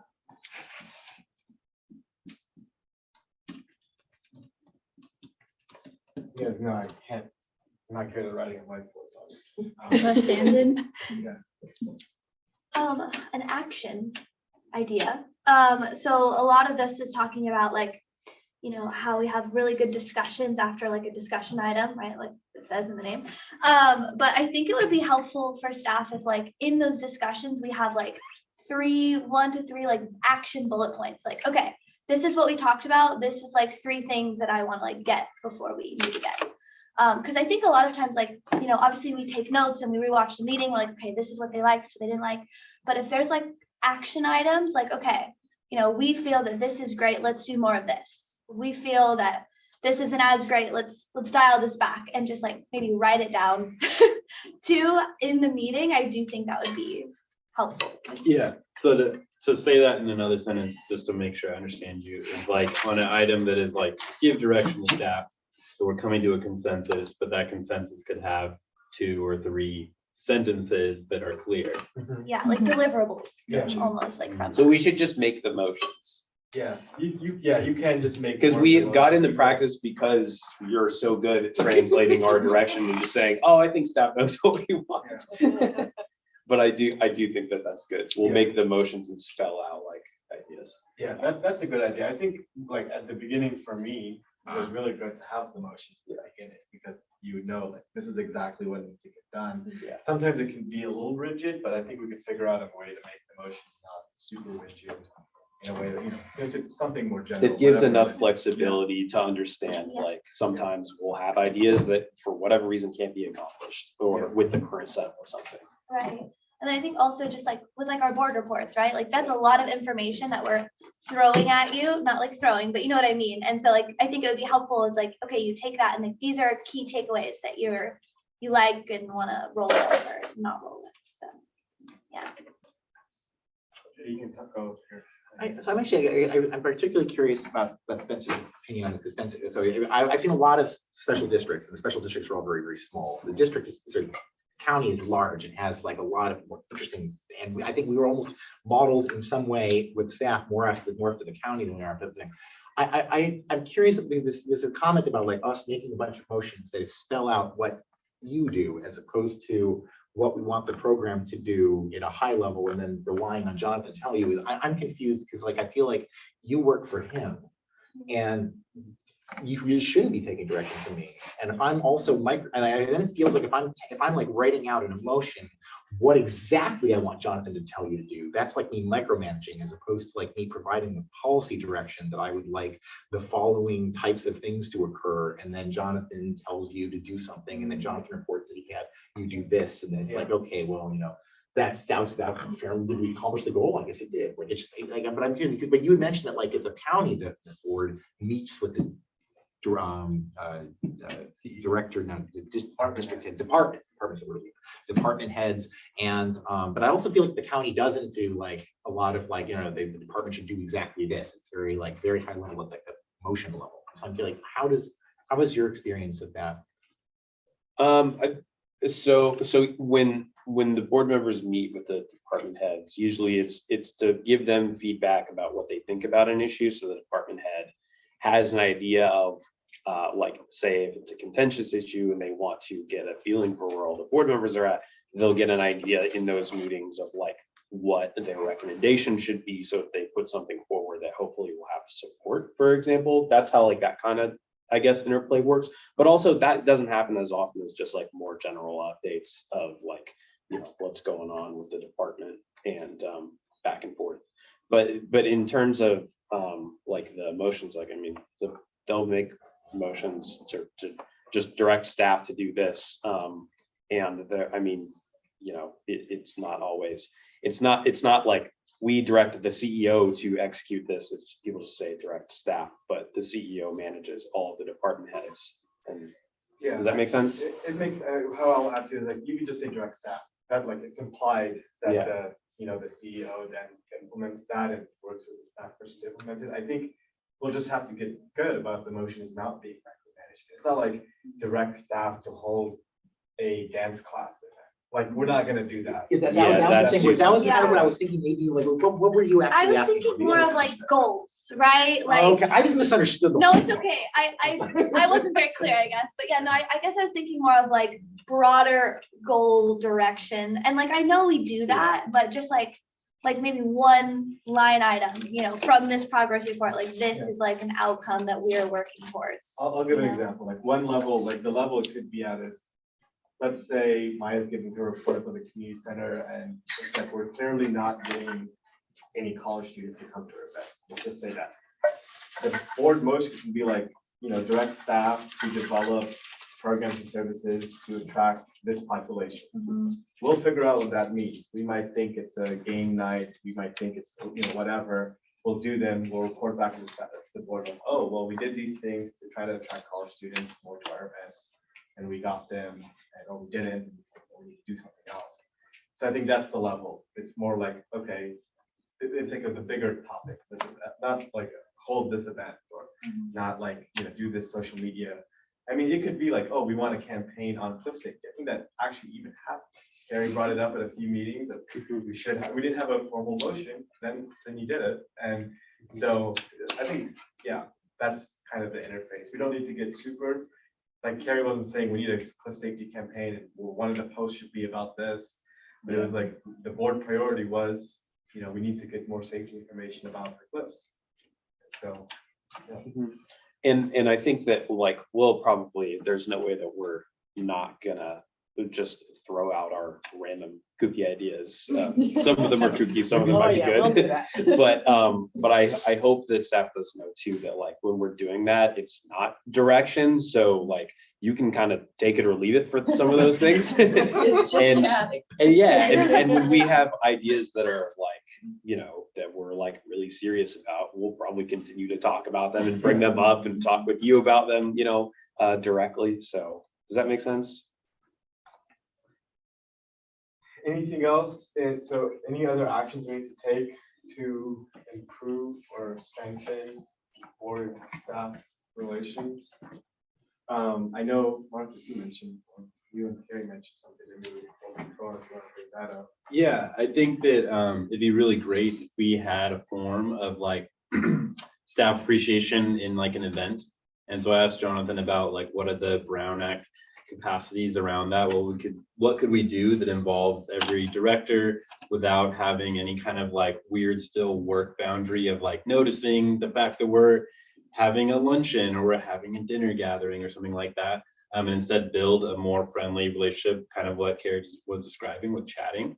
But also just as the fact that we employ Jonathan and then we also employ the district as like a vagueness, but to show like employee like appreciation, because I think that's super important. I work for a huge organization and they have hit and miss policies when it comes to appreciation, but we're small enough and we're connected enough. I think it's easy for us to achieve that. Yeah, Carrie, if you want to add anything to that conversation we had. No, I think that's good. Yeah. We're kind of continue on the sort of that thought is also vaguely related now going back to like the idea of like board community relations. Is that, I mean, so you mentioned like, you know, without the formality of noticing a luncheon. Well, yeah, we notice a luncheon. And I say that because like there's some districts, this is not a majority, like, oh, most of the districts do this. There's like there's some other districts of the 40, there was a small handful of them in the county where their meeting is a luncheon. Like we go, like the meeting is literally just like at a restaurant, even not like, you know, sometimes I talk about Casvalian, the tiny little meeting they had at a restaurant. No, there's like one where they like rent out a room at like a big back room at a restaurant, and then everyone shows up there and like beginning people order, and there's another meeting that's actually in an environment like this. It's like in a room attached to their office, and then there's like a point at which it's like, okay, during every one of their board meetings, they like, okay, now we're going to take a break for a meal, and like, and then there's this like little bit more casual eating experience together. I was very impressed and attracted to the like CSDA one that had the like dinner provided, and that was when I was still like not fully mobile, and I was like, I need to get a ride to this for the dinner and see what's going on. So yeah, I think that's possible too. I just want to make sure that it's like not like, I think the food gathering part is very essential, and we describe that in the other item about like board to community. But I think it is important that we like dedicate like an annual event or a biannual event that's like, we appreciate our staff, we appreciate the growing number of staff. This would not just be like department heads, it would be like the dirt riders, it'd be everyone, interns. And I know one thing you mentioned was like the graduation celebration for some of our interns who are moving on. And I think that builds a stronger community relationship in itself. If an intern who leaves our program then tells a peer of theirs like, oh, I worked with the CSD and these other great non-work things also happened. This relationship I built with my boss was really incredible because I was able to talk freely with them. And I think that's how you build a really strong org in general. So yeah, that's something I want us to do as a district on the whole. I love that idea, especially involving our workers as well. I mean, I have taken it upon myself before to invite my team over for pizza, and just because, I mean, yeah, they're getting paid obviously, but you know how that is. They're putting their heart into what they're doing, and they're doing such a good job. And like my team doesn't always have the easiest job, and maybe sometimes it could be a little bit discouraging. Of course, sometimes, other times it's very encouraging, but they've got a lot of big tasks ahead of them. Also, they're on the ground every day. So I think what they have to say is very valuable. So that would be cool for them to get to talk to you and Yeah, I like that idea a lot. Yeah, It also, I want to quickly add, it also makes me think that someone who might currently be one of our employees who's on the ground could be an excellent director themselves, and let them realize that there's no real separation between any of us. We're all neighbors, and that's why we're here. So to make that point clear and to like dedicate time to like that idea and that concept. I was just gonna add, I've appreciated, Carly, some of the events that you posted that you've invited us to, getting Thank to you. meet some of the dirt riders and staff that work under you. Thank you. Yeah, they love talking with you guys and meeting you. And I think that what you said is so true. In IV, people hear about jobs and say, I like this job or I don't like this job. And like when I first was hired, we'd get like 3 or 4 people apply. But last time I was hiring, I had like 26 people apply. And so, but I know that my staff, most of them really like their job and like it because of like the mission. So I think just showing them that appreciation for like the heart that they put into it, because like it's 2 completely different types of like products that you get from 2 different workers, one that like cares and one that doesn't, even if they're working the same hours. And if they feel appreciated, they care a lot more. Yeah. Sorry. Sorry. And we all like do like little things for our staff too, like in our capacity. And I know that there's like different laws and like we're not like using our like budget to like pay for things for our staff. Like we do that because we appreciate our staff and like what they're doing. And I do think like the idea of a luncheon is great, but I like if we can't spend money on like staff, I don't even think that it's necessary. I feel like it could be something as simple as like all of us together making up awards for people and like recognizing each program and like saying, oh, like great at this, whatever. And like just those little things like that goes so far. And, you know, like doesn't have to be anything crazy, but just enough to show people that they're valued. People can use it for their resume, like their awards and stuff like that. And they really appreciate being able to put the community services district on their resume as well. That was kind of in the line of what I was thinking, just about giving people certificates. So like a lot of other agencies will do like resolutions, which can be cool too, but they are kind of time intensive. And I know we've done it in some specific situations. I know we have one for Fiona who's leaving. I think that should be a practice. If we have a staff member that's like a, you know, sort of your level and above staff member that's leaving, that we do an honorary resolution. But for the more junior staff members that work under you, maybe certificates too can be cool. Sometimes we may get requests from other events that are happening in the community. Like for example, Hillel has reached out to me a number of years in a row to honor their honorees with certificates. So you know, I've got a little template, just put their names in there, and yeah, it's kind of just a nice thing to do, make people feel recognized. I can appreciate why we have policy question, but Chris, what is the legal reason why we can't spend money on staff? You know, this is a question for Ross. Yeah, I mean, yeah, Ross has explained it before. I don't want to speak.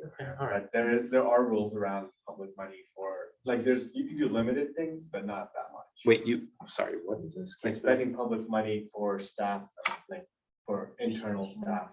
Like food and stuff like that. Or an appreciation. Like if we had a staff Like meeting and we flowers. brought food to that, it's different than buying food for the public meeting now. And eating it. I don't know the exact rules. I just Yeah, know that that's- there's limitations. It just seems There's really weird that limitations. like you have a staff meeting, Yeah. you're not allowed to buy food for a staff meeting I don't legally, think- not yeah, because like the I- policy is. yeah. It's Legally. really strange.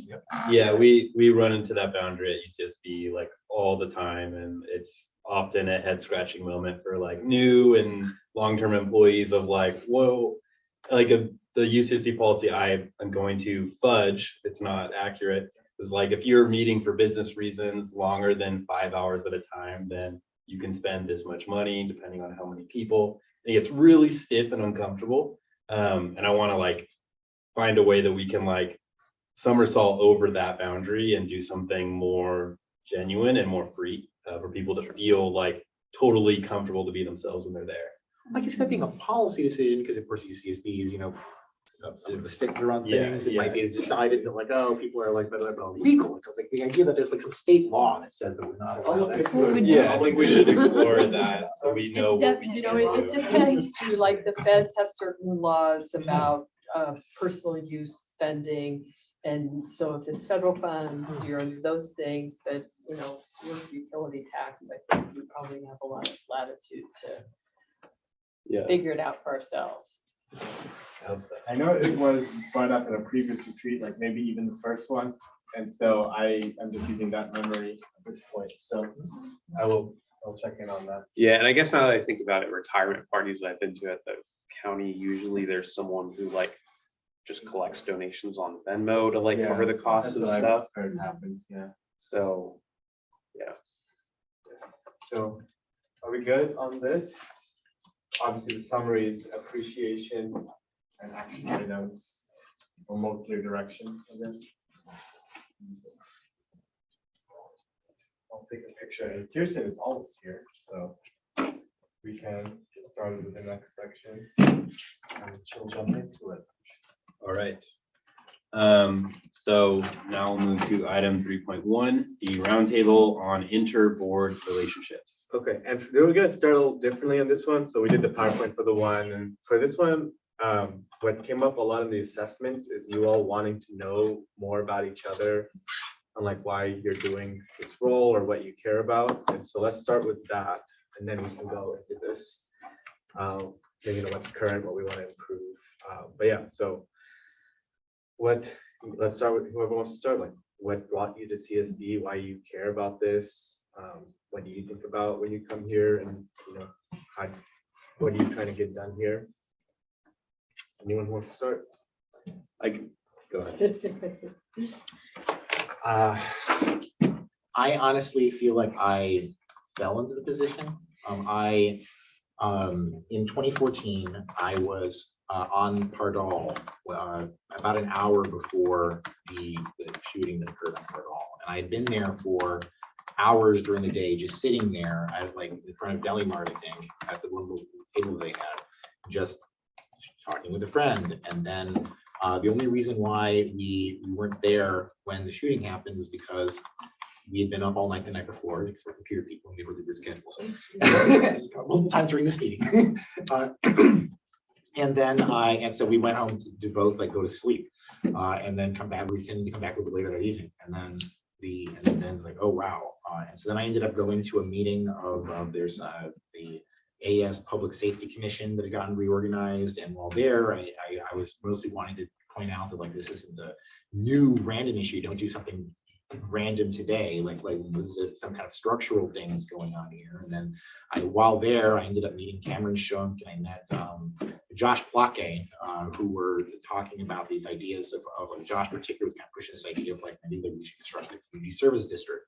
And Cameron had a meeting later that week, and then that I was going to be attending, and he decided to redo his whole meeting for the CSD. While I was at these meetings, I was hanging out with somebody named Drew Aranis, who at the time was in charge of, or at least someone high up in the Democratic student, the UCSB Democratic Party club. And so then he connected me with Dos Williams, and when their cell was setting up meetings for constructing this government, and Jonathan was doing things at the food co-op, and I started hanging those. And I was talking to all of these like the journalists in the area, whether it's the Independent or the Daily Nexus, started talking to me because I spent a lot of time doing my work at Cydia. I would like always be organized, like coordinating with New York Times or TechCrunch or various things. And I kind of knew how to handle a journalist. And so then they would like, I was providing a lot of commentary, and then I decided, I really should try to provide better transparency. It's like particularly Jonathan's meetings, I like documented them, took careful notes, then put those up on Facebook, and or first on a website. And I realized that all people on the website were actually from Facebook. It was on Facebook I started doing everything. And then I just kind of kept snowballing. I ended up funding the beginning of, and then by the end, it was still like a third of the government options study that DOS needed in order to make this district happen. And I contracted for it initially, which was actually really helpful because the timing otherwise wouldn't have worked, because they needed the funding from UCSB. But I was like, I'm going to make a city study, contract the people, and then you can add your stuff to it later. And so coordinate the whole thing. But just over time, it just kept snowballing. And now I'm here, and sometimes I'm like, why am I here? I don't. But yeah. Thanks for sharing. I didn't know you were there late almost for the shooting. We're off right before. I'll follow that with a similar thesis of, I feel like I kind of like fell into the district also, but my timeline will be different. I moved to Isla Vista in 2010 to go to school UCSB, and I cared about voting, but I was not going beyond that when it comes to public policy or engagement. I wasn't aware that we had a parks district. lived in Isla Vista and had my fun and did all that stuff. And I knew I wanted to stay because I knew this place was magical. And that was a decision I made firmly at the end of 2013. And then there was all the events of 2014 that were very intense, very well documented by the national news. But I knew I still wanted to stay here. I knew this community was special and unique to me. But also realized that there were things that I got to experience on everyone in Isla Vista gets to experience, just based on being a man and all these other things going on. So I stayed in town, I made my life work, and then made friends through surfing and all that kind of a thing, and got attached to a smaller subset of the community that's like very not UCSB, very anti-UCSB, very anti-organization. And it was great, but these people all had really kind hearts and the kind of people that I could never convince to register to be voters. And through that same circle is how I met the wonderful former director, Ethan Bertrand. And I think him and Spencer were having a beer and I was having a beer also. And I probably had a few more than they did at that point. And Ethan asked me, what do you love about Isla Vista? And I went on a long rant. And then the next day he texted me and was like, hey, do you want to grab coffee? And I was like, sure. And in less words than I'm going to say, he asked me to be his running mate. And I was like, whoa, I have no idea what this community services district is, what it does. I hope I'm not your first choice because I'm not aware. And it was very clear to me that I was his sixth choice. And the other people, I felt very good about that. And I think that he hoped to only have 3 choices, and then it became 4 and 5 and 6. And I felt very honest with his transparency. And we had so many things in common, but so many things different from our experiences in Isla Vista. But he trusted me and he helped me out a lot. And I was like, let's do it. I feel like I need to like engage with this community and give something back because it's given me so much. And how do I like bridge that gap of the privileges I have here in Isla Vista, and how do I ensure that other neighbors have those same privileges and safeties and joys? Because I won't get to live here forever, but everyone who comes through here should be as happy as I got to be. They should have that same opportunity. And so that's kind of what motivated me to take that leap of faith. Then the first year I was like, oh my God, there are so many meetings, it's all on Zoom, I don't know what's going on. And by halfway through into that second year, I loved this district and I loved how motivated everyone who applied to work here, everyone who was a part of this district, all the thoughts that came through, and it really jump-started my like mental engagement with public policy and being a public servant. Working in a library is only one small thing of public service. But I realized that we have so many powers here as board members to like help our community. And even if it's currently behind the scenes, what we do does affect our neighbors. So I'm constantly very motivated to be trying to think outside of my own perspective and trying to spend time to understand that perspective of just like the day-to-day life, what time someone gets up or how they commute to class or how they commute to their job, why they come here as a visitor, why they live here as a resident, why they move back here, all these different reasons. I try to realize that like I only have one tiny experience, and so I need to like gather the long form story of other Isla Vistans to inform my like words and my choices and my votes as a director. And so I just want to make sure that like other people have the same opportunity to be happy that I had when I first moved here, because the door was just wide open. Everything was an open door for me. And I realized it's not like that for everyone who comes to Isla Vista. And that's a sad reality, but I think we're getting closer to opening more doors for everyone in Isla Vista, and I want to make sure that this district has a point doing that. Thank you.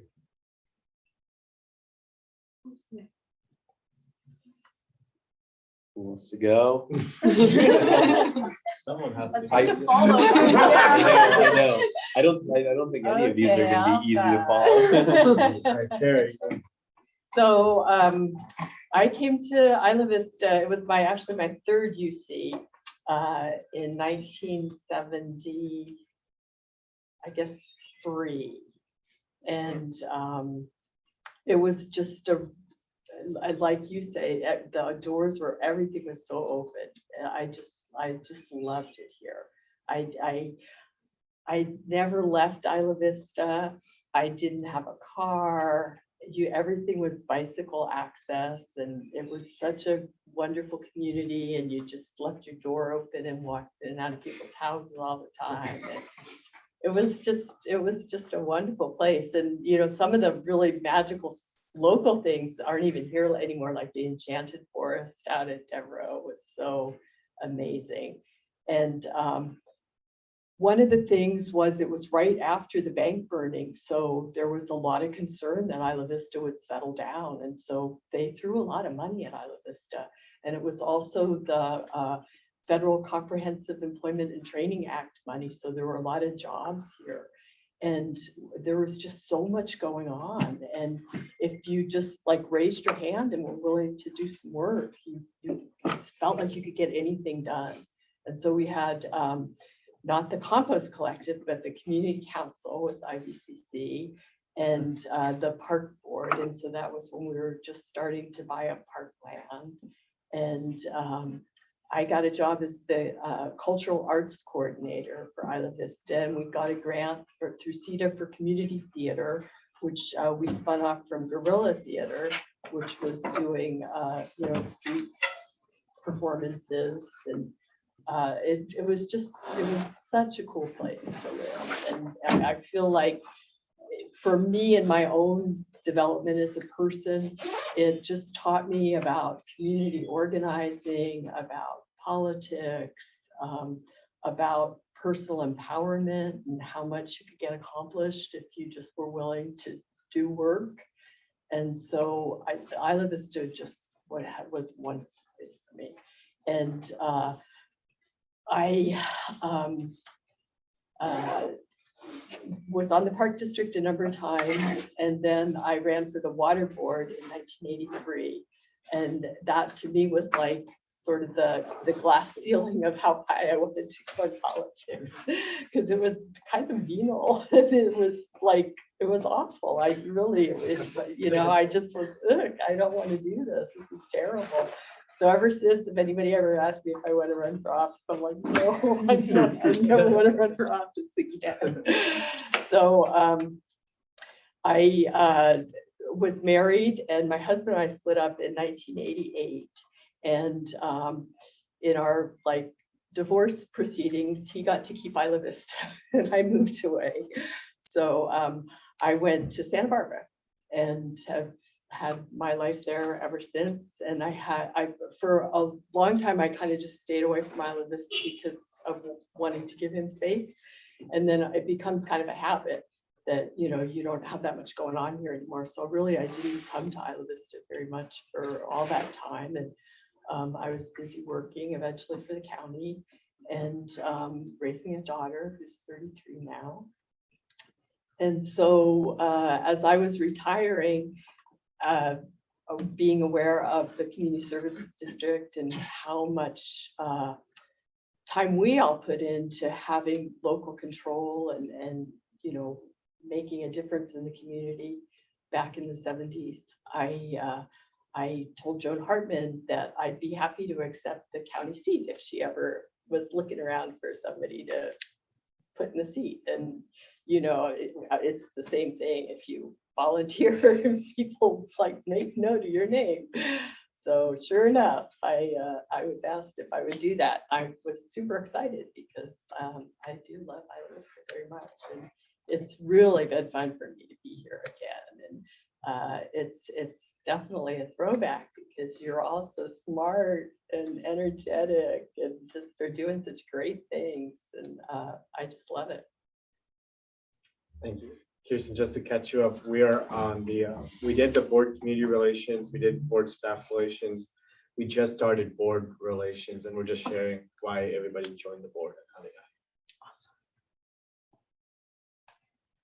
Well, I can share. I too was kind of like weirdly drafted into this like others.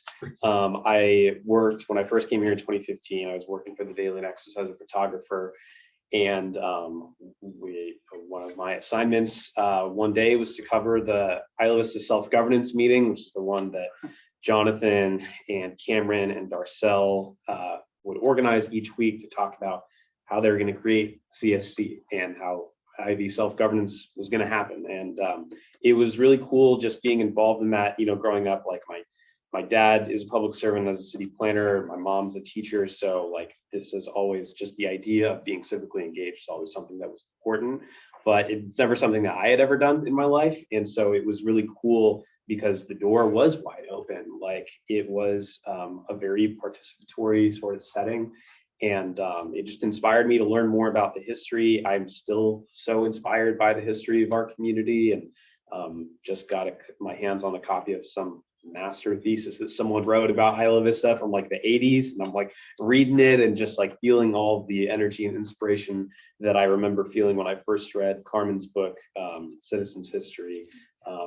The legacy of all of the activism to try to use this community as a place that can really be like a laboratory for like the best, most progressive aspects of democracy is like something that really spoke to me and inspired me. And I think that from getting more interested in public policy, I'm really animated by the idea that like the local government, which is closest to the people, should, in my head, be the one that is the most progressive and forward thinking, and the one that has the most, I guess you could say, should be the natural allies of those that are seeking change and progress.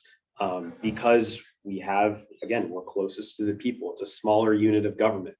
And unfortunately, I think in California, especially these days, a lot of, you know, especially looking at cities like politically, you wouldn't describe them as progressive in a lot of ways. A lot of times they're unfortunately impediments to some major progress. In some cases, they're out front, which is cool. But I'm really inspired by the cities that are like at the forefront, that especially a lot of those that are serving college communities, because they have the political backing of their citizens to really fight for change and push for change. And I'm inspired by having gotten to meet those that are active in that fight in Berkeley and Ann Arbor, other places that have college campuses, because I think that we can really use this place as a place to really show the world like that a better world is possible.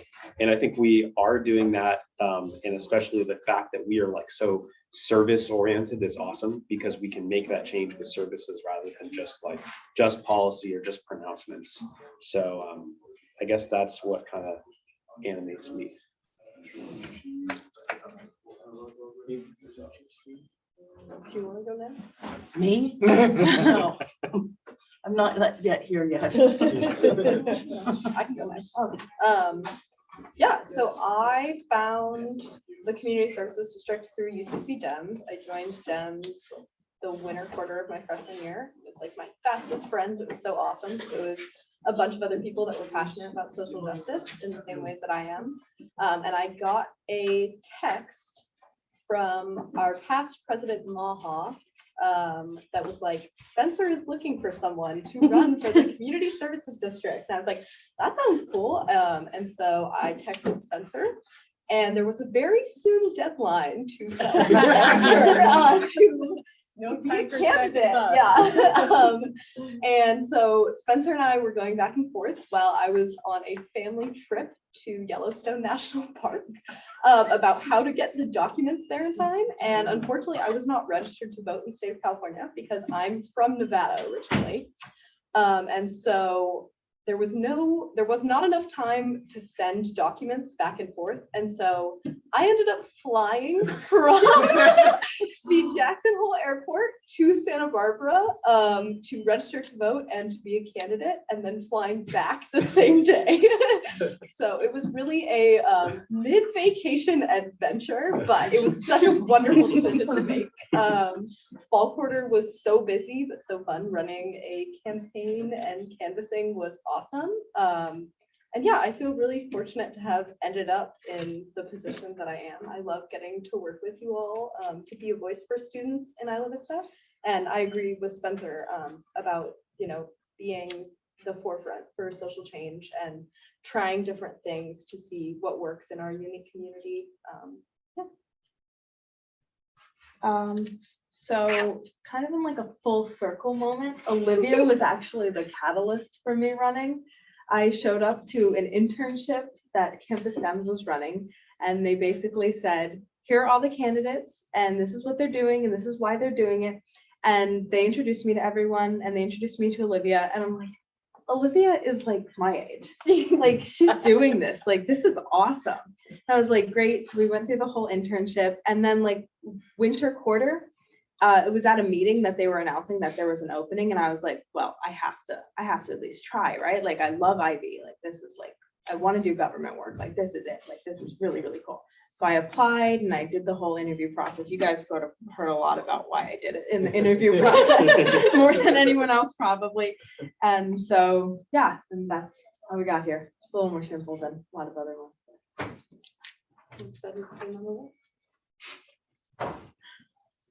You're not, you're the last one. Yeah. Oh, I'm the last. Oh, Lord.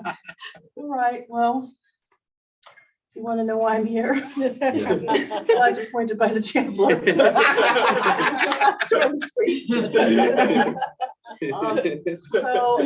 So let me just say that I did go to UCSB. I did live in Isla Vista when I went to school here. Loved it. It's a challenge to be on this board because I feel so passionate about the work that you're doing, that we are doing, you are doing. It's being done in IV on a personal level. And so, but in my role here, I'm the university voice. So sometimes I feel a little bit like a duality or a little bit schizophrenic because I'm not sure who I am here.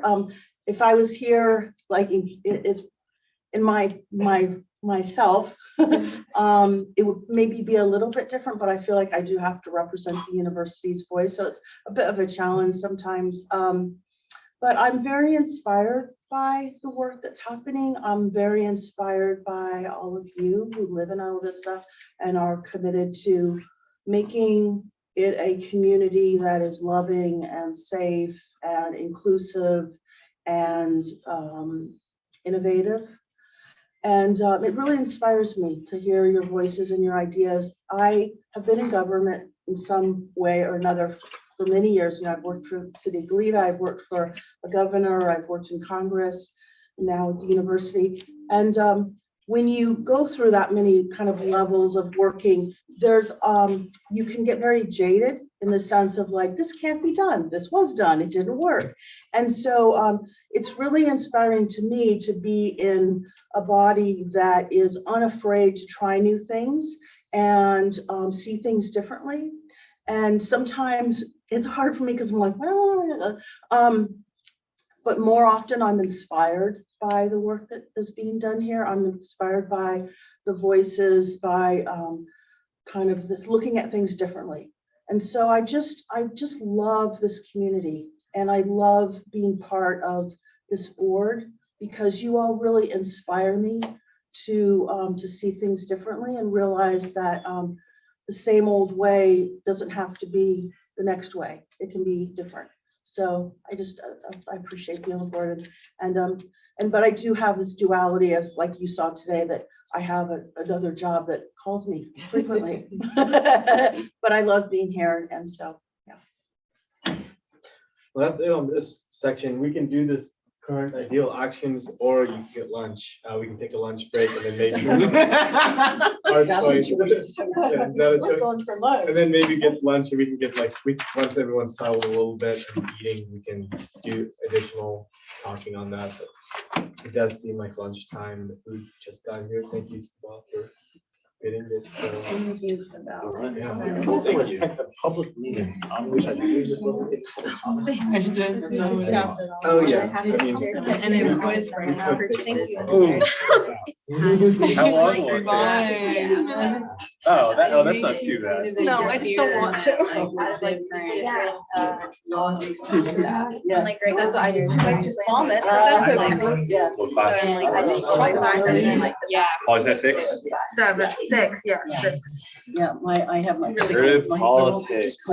I love the gaucho space still is exactly the same. Oh, yeah. I know, I heard. Driving me I heard. insane. I Yeah, do you campus. can. I Oh, would yeah. spend so much of my mental effort trying to Yeah. learn gaucho space the last 2 years, and then, oops, well, now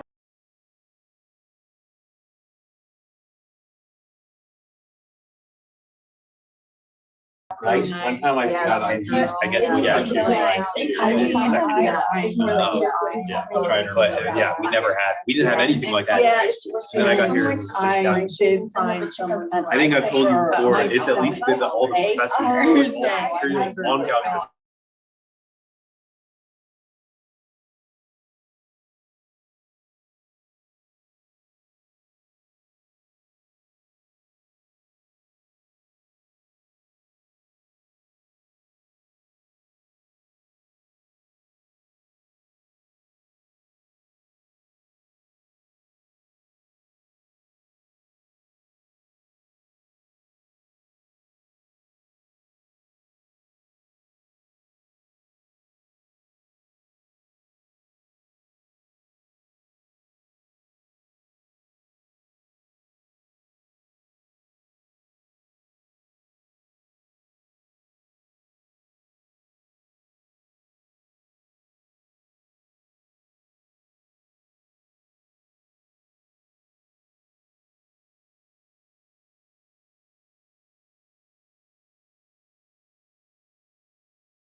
Oh, I just did it now. Okay. Yeah.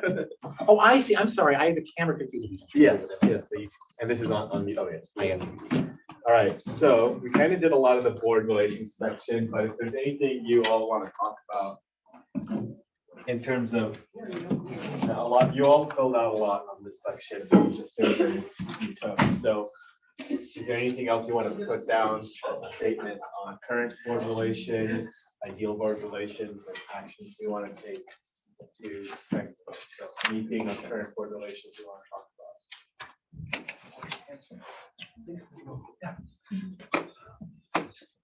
I know you all said like more opportunities to meet and get to know each other, but that's maybe like not the ideal. So how would you describe current board relations? I'd say the current board relations are like, can sometimes be limited by our other commitments. And I don't think that that's anyone's like personal power. For example, I've had to like be clear with you, Jonathan and Carrie, that like when we work on the agendas, it has to be at a certain time, and I have to like make certain flexibilities around my employment. And I understand that everyone here has those same boundaries. And it wasn't like that for me when I first joined, and COVID allowed for my job to have more flexibility. And I think it's important that we're just aware that like everyone has the same strain and boundaries on what they can give to the district as a board member. But I think everyone does give as much as they can and makes those boundaries flexible where they can. So I appreciate that people go beyond their limits. Yeah, limited by your outside. Yeah. You appreciate people go beyond their limits. Yes. Yeah. And for what it's worth, in response to that, I think it might be good. People going beyond their limits, maybe you should dial it back a little. As a board member. Enforce your limits. Set boundaries. What else on current board relationships? Yeah.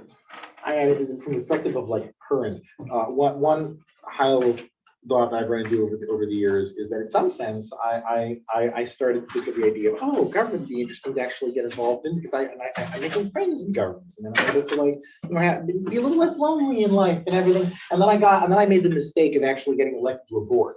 And now suddenly the Brown Act has all sorts of interesting restrictions on the extent to which, the ability to which, and it is just a reality of life, but it is a little bit sad in that way.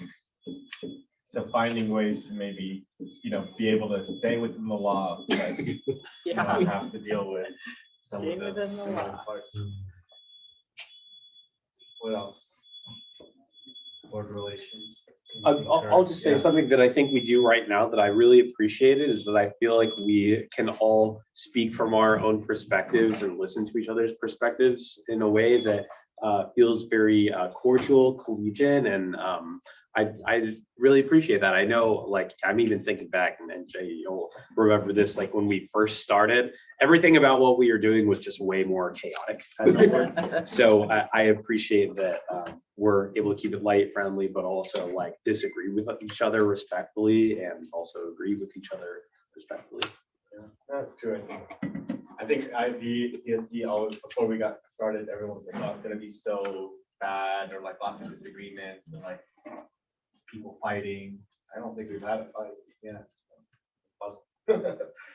Closest we got was when the Nexus decided to try to instigate something between George and I, and both George and I were like, what happened?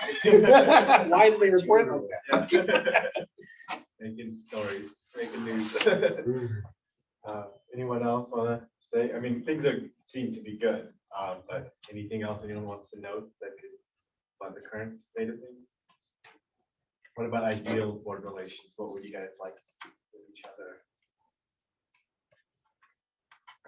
How would you like the board to work better with each other? Anything not working now?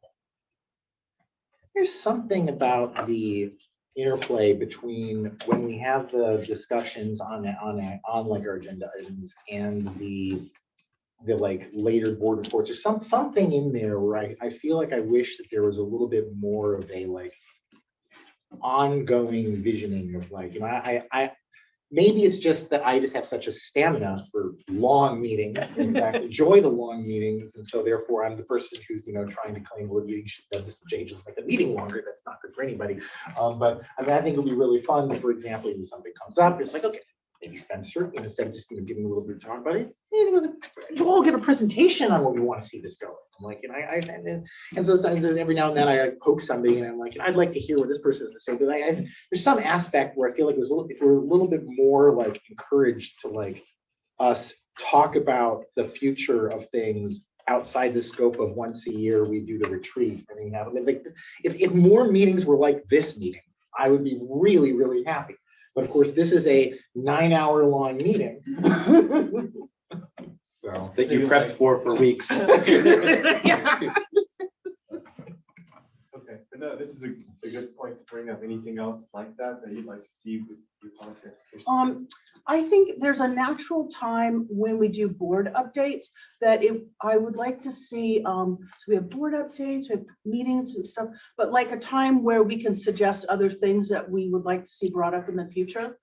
Yeah, so I think that would be nice. We did cover that in Oh, the. sorry. I know, it's okay. It's not your fault. It's on our list. Oh, We sweet, did- sweet, We're sweet. gonna have a public list for items for future consideration that we'll just update it. I guess we'll make it more of a formal part of the meeting.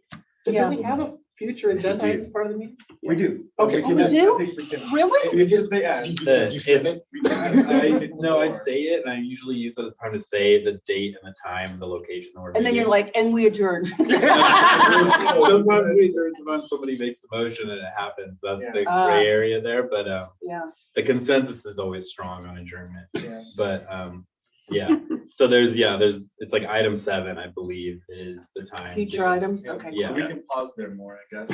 And Yeah. we'll have a list linked of items that the board has suggested is what we talked about. Yeah. I'll be looking that's for nice. eye contact, Kirsten. Yeah. So I have some other suggestions that may or may not go in this section. Something that Marcos and I talked about is that, we have people who come to our meetings that I don't think have an idea of how Brown Act meetings run. And I do think it would be of value to have maybe a poster board or something that just people understand what the expectations are and so that, what the expectations are, how they can interact with the board. Because I think we get a little bit sloppy in thinking that we need to respond to public comment. And sometimes we're not supposed to respond. I don't think we're supposed to respond to public comment, right? And also, I don't think people understand that when they come, that there's a time that they speak and ask questions and that it's not a give and take. So I don't know, because I think that we either have to enforce the rules or not enforce the rules, but not half-assedly enforce the rules, because I think it doesn't lend itself to good communications with people who are at the meetings. So just clearly displaying the rules and expectations at the meeting. Yeah, I just don't think people Whatever they understand are. what a Brown Act meeting is and when they're supposed to speak and when they can speak and how we can interact with them. I think that's also unclear. Yeah. I think this is more board community. Are we okay talking about that a little bit more in depth? That's You fine, you yeah. kind of listed it there. I know, I just Really- listed. Yeah, it's a word where I agree in part, disagree in part. I agree strongly in part that I had always kind of hoped when we did the agendas back when I was making agendas to try to put more of the explanation of how the meeting operates, even in the agenda, to try to teach people who show up. 'Cause I mean, I had the experience when I first got involved in government, showing to meetings and not what's going on. There's some extremely formal process going on. Like what's Mhm. and there were then watching other people show up to meetings and having to kind of explain to them this no, you're gonna have to wait until this point, you're gonna have to do this, and they didn't know what the process was. And so I think we can do a much better job there. I will say though that the Brown Act is a minimum. It's designed to try to enforce boards to have public comment. It's not designed to limit it. And so it does have the idea that you should be fair in application of public comment, but it's not like you aren't if for example, Marcos as chair wants to go back to the public again, wants to just keep bringing the public involved, as long as we're not in a situation where the public is feeling like one person is getting to say a lot and the other person was actively told they're not allowed to speak, we can do that. My favorite meetings have been the ones that have been the least, not like both of our meetings, but my favorite meetings around the county have been the ones that have been in some sense the least formal, the ones where you show up as a member of the public and you're essentially granted a seat at the table. And you have the opportunity. The cemetery district meetings in Guadalupe that are essentially in a shed. And it is just so wonderful. They just have a little table. You just sit at the table, and it's just constantly this feel of like, oh, looks like Jay wants to bring up something. Or it's like, or like you want to interrupt, you just interrupt, honestly. And like that feeling to me makes it so that the people, members of the public, don't feel like there's them and then there's us. And so I appreciate that like the different people have different opinions on this. My personal opinion has always been I always want to try to blur that boundary as much as possible. I liked I mentioned earlier today the Parks District meetings where it was always like, yeah, they had a separation, but the tables were so close that it sometimes just kind of just felt like I was on the other side of the table, even though I was technically right. But I do appreciate though, to go back to things, because I kind of agree with you, is that because we don't have that, we are in a gray area. And because we don't really have an explanation on the agenda, we don't have an explanation during the meeting very much. And so then we do end up with some people who will show up to the meeting and will like be waiting for their turn, and then somebody else who's has the first time at our meeting doesn't know what's going on and starts almost causing a disruption or the kinds of reaction. I found myself having to like start escalating my voice and also start escalating my emotions just because there's somebody in the audience who was making noise that was like, they were like laughing in response to things. It was causing this weird interaction feeling that I have. So I get that issue though. So I think there's a lot of complexity there. I mean, maybe there's just like a welcome sign of some kind that says like, welcome to an IVCSD meeting. If you need to speak, it'll be at this point. You know, just like a welcome sign essentially that kind of has, here's what you should know when you walk in there. Maybe that's. I think that's good. And I think maybe, we've got the description of the public comment period on our agenda that Marcos reads each time that we go into public comment. And maybe we just need to look at updating that too, to help better explain the process. For what it's worth, like, I think it's about balance between what you both are talking about. And I feel like in a lot of ways, we are like very, very lax about stuff. I go like other boards and councils, they've got like a big dais that's bulletproof. Like we don't have that, like we've got, tables and chairs. And we don't set time limits on public comments. I think when I was chair, like I did it, like I think there was one time where we had a bunch of people speaking and I was like, okay, we're gonna set a limit. But I think that it's just about the balance. And I do like, I don't know, I do think that there is something to be said of like, setting the expectation that like there are certain things that the board can't necessarily respond directly to you to, but you may hear them bring up a similar concern that you brought up during the board section of deliberations. Like that could be helpful, because I too feel like sometimes it can be like, I really appreciate hearing from public comment once it starts to go out to like 3 or 4 different back and forths like on the same issue. Like I feel like that is not necessarily always the most helpful. Anything else on ideal board relations or things you want to do to? One thing is, of course, there is a difference between like the county and then the cities and the special districts. We are on the more formal end of the special districts, even though we are weirdly informal. Most special districts don't have dioceses. Most special districts barely have table setups. The ones that are more organized are oftentimes really at restaurants. We are like the district that's trying to be the city, which I think is kind of cool. Yeah. But I kind of like where we are. Like I'm not like complaining for IV's is like 3 times the size of some of the cities in the county, so that would make sense. Yeah. Yep. I wanted to ask them, like, that you brought it up, you're like, do you guys like how the board meetings are set up now, like in terms of seating and how you guys, is this better? Do you want to meet like this instead? How do you like to meet? Okay, I would like people not to see our feet. And Spencer knows why. Jay knows why too. Oh, it's very funny. Let's just say there's a group out there that likes feet that has been in contact with Spencer. And I would like to have tablecloths And I would like to have name tags at the front, so everybody knows who everybody is. Not for us, because we know everybody, but for people who are watching. So that's, It's on Sabelle's list to get that. I know, I done. think I've mentioned this like 18 No, times, no, it is on the list. but you did ask. We used to You have said this. name tags and what else? Tablecloth. Like a tablecloth, just so it looks a little bit nicer on TV. So just some. Which is, Yeah. we've done it in the past. So I We know for a did. while Jay had a like thing that he would tape Yeah. after. Yeah, when like they with a first bunting or came up. something? Yep. And then when I was effectively the room staff, I had little name tags that I made for everyone. Or maybe it's just a bunting, maybe it's not a tablecloth, but just a bunting, just to give it a little bit more. Yeah. Yeah, okay. Anything else like that about the meetings? Like the shape of the room during the meetings? Do you guys like that? I know that came up before. I slightly prefer this format, but I'm not complaining about the other format. So you brought it up, like, yeah, it's a question about it. Where would the public then be? Over here or over here? Something like I mean, that. how many members of the public do we have? I like this too. I They like sit to at be the able to table. see They people. can sit at the table. The Isla Vista Community Network meetings, did you used to go to them when they were in person? Yes. So the Isla Vista Community Network meetings had this feel where it was like the people who were kind of like more core to the meeting Yeah. and the adjuncts to the meeting.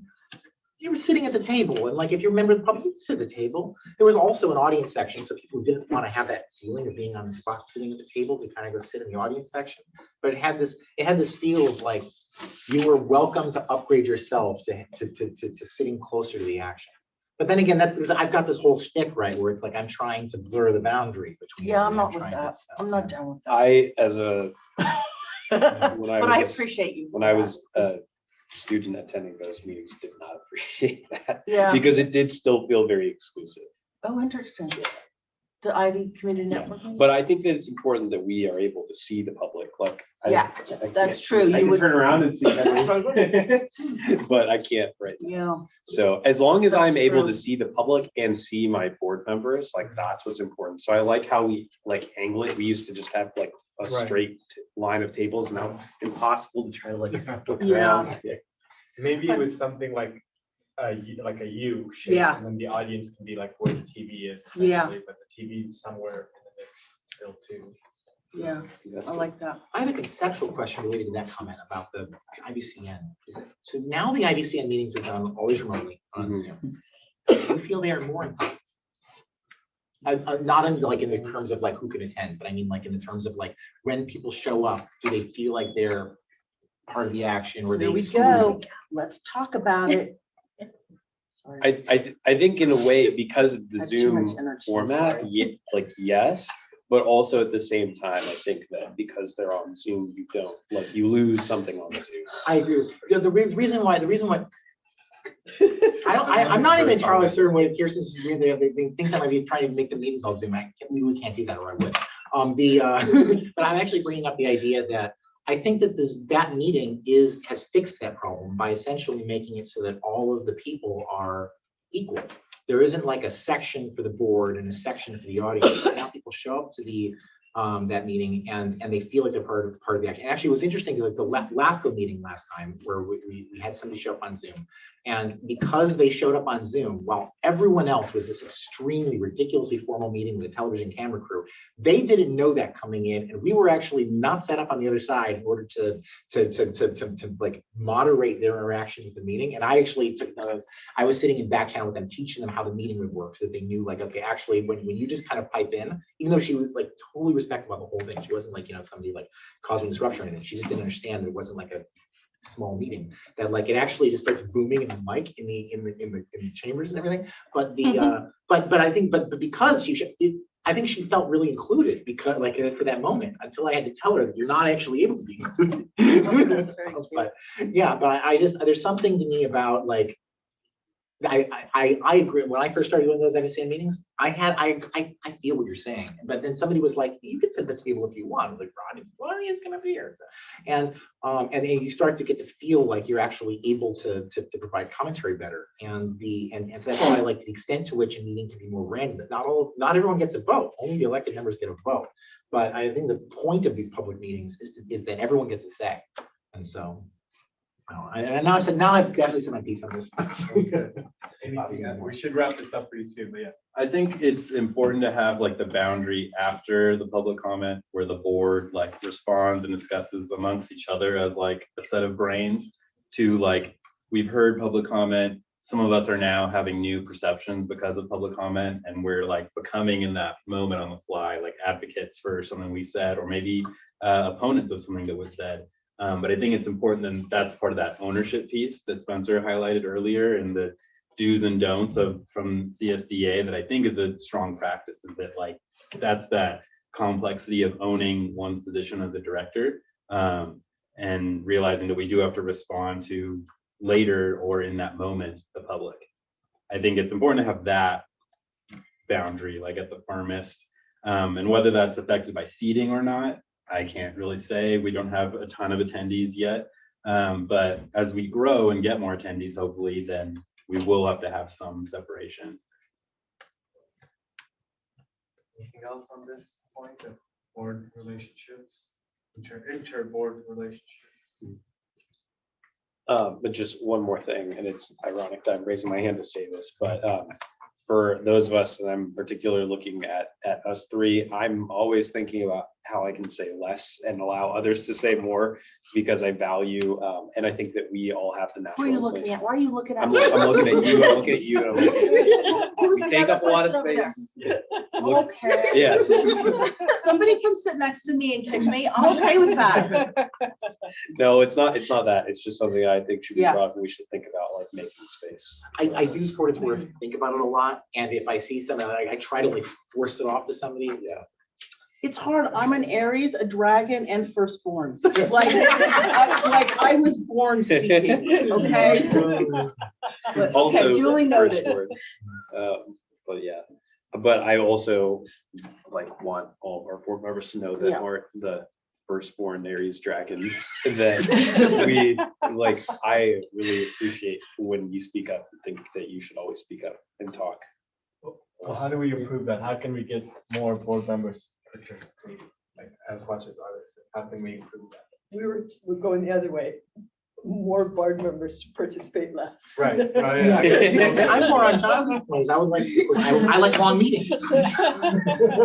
And you stay up late, see, not everybody does. Can I say something? Yeah. I think it would be really helpful if the people who don't speak as much, let those who speak as much say, are we speaking too much that you feel like you don't have air in the room? That would be helpful, because some people, everyone's different. Like some people are more, they're in their heads. Some people are more this. And so I think I really appreciate what you said, especially as I know it's like mostly directed at me. But it would be It's helpful. directed at me too. It would be helpful, like Carrie, when you speak, I'm always like blown away, because I realize the things that you say are super thoughtful, and you've really given time to what you're talking, what you're saying. And so I appreciate that. So it would be helpful to me if either privately or now, somebody just said, listen, yeah, sometimes I don't feel comfortable because the air is taken up by others, that meaning me. Yeah, and I don't Jay. have that experience at all. And I always like hearing what you have to say too. I think you Yeah. ask great questions. Yeah, I think it's helpful for us to know, like, if we, Yeah, no, I don't feel over. maybe we just never speak first, maybe that, but then if we never speak and then no one else speaks, and then you say no more speaking, then we're screwed, right? Yep. So it's a balancing act. Mhm. Maybe you just don't recognize us. But I don't think it's bad. I mean, I don't feel like we have a bad dynamic. And I've told Marcus that I think he's very good at reading the room, and, even seeing the thoughts of a thought on people's faces and helping them to Yes. bring it out. So I think we do well. And maybe we should have like a dollar jar, something like every time somebody speaks out of turn, they have to put in $1. And then like we use that for like a future event for lunch or something. Do you feel like that's been an issue? Like people? No, it's It's not an issue for me. I know that I don't have a lot. Sometimes I'm a little impulsive. Same here. I'll put that down there. A dollar jar? No, not. This is why we should sit I'm gonna- next to each other so that we can just, That would probably be. I don't think either. I don't So we think can either talk to one of each you other? crosses the line. I don't. I'll put sometimes. We'll qualify it. Not speaking in terms of. Yeah. That's Right. good. What else? The blue version of that thought process, there's somebody who's on the city council of Goleta who actually would be like, everyone should only get one turn at the bite of the apple. And was- and would get really, really upset if there was any extended discussion or anything. I really disliked it. So not that, we won't put that down. Yeah, That's, yes, no. One. I have to say, Jay, your image of the people in the Guadalupe Cemetery District sitting around in the shed is gonna stick with you forever in this meeting. I highly recommend taking a tour of other districts. And if anyone's interested in hearing, like, particularly like, like, these are all about the same. So you go to that one, or like, some kind of happy provide with a menu. You miss all. Anything else, or we can move to the other part of the retreat now? All right, I'll take a picture of this and then we'll get going to the PowerPoint. But it's not a lot of presenting, I promise. It'll be like 5 minutes presentation and then discussion. Me and Olivia did the retreat together yesterday. Like I went and presented everything to her so she could get awesome. It didn't take that long to do. Like it took 45 minutes for everything combined or less. And so we were talking. All right, let's move on to item 3.5, the roundtable on the current state of the district staff. All right, so we're gonna go and do, I guess the idea I have for this is we'll talk about each area. We're not necessarily as much in this section talking about the next steps for these things like staffing and finances and space. It's more to get like level playing field on understanding facts and like current state of things. So it's like questions more for this section. We have a whole other part of this where we will really get into the, hey, here's what we need to see change or do differently or add or subtract or et cetera, et cetera. So I just wanted to note that, like, please feel free to ask as many questions as possible, but it's less of the discussion portion for what we want to do next or change, if that makes sense to everybody for this part only.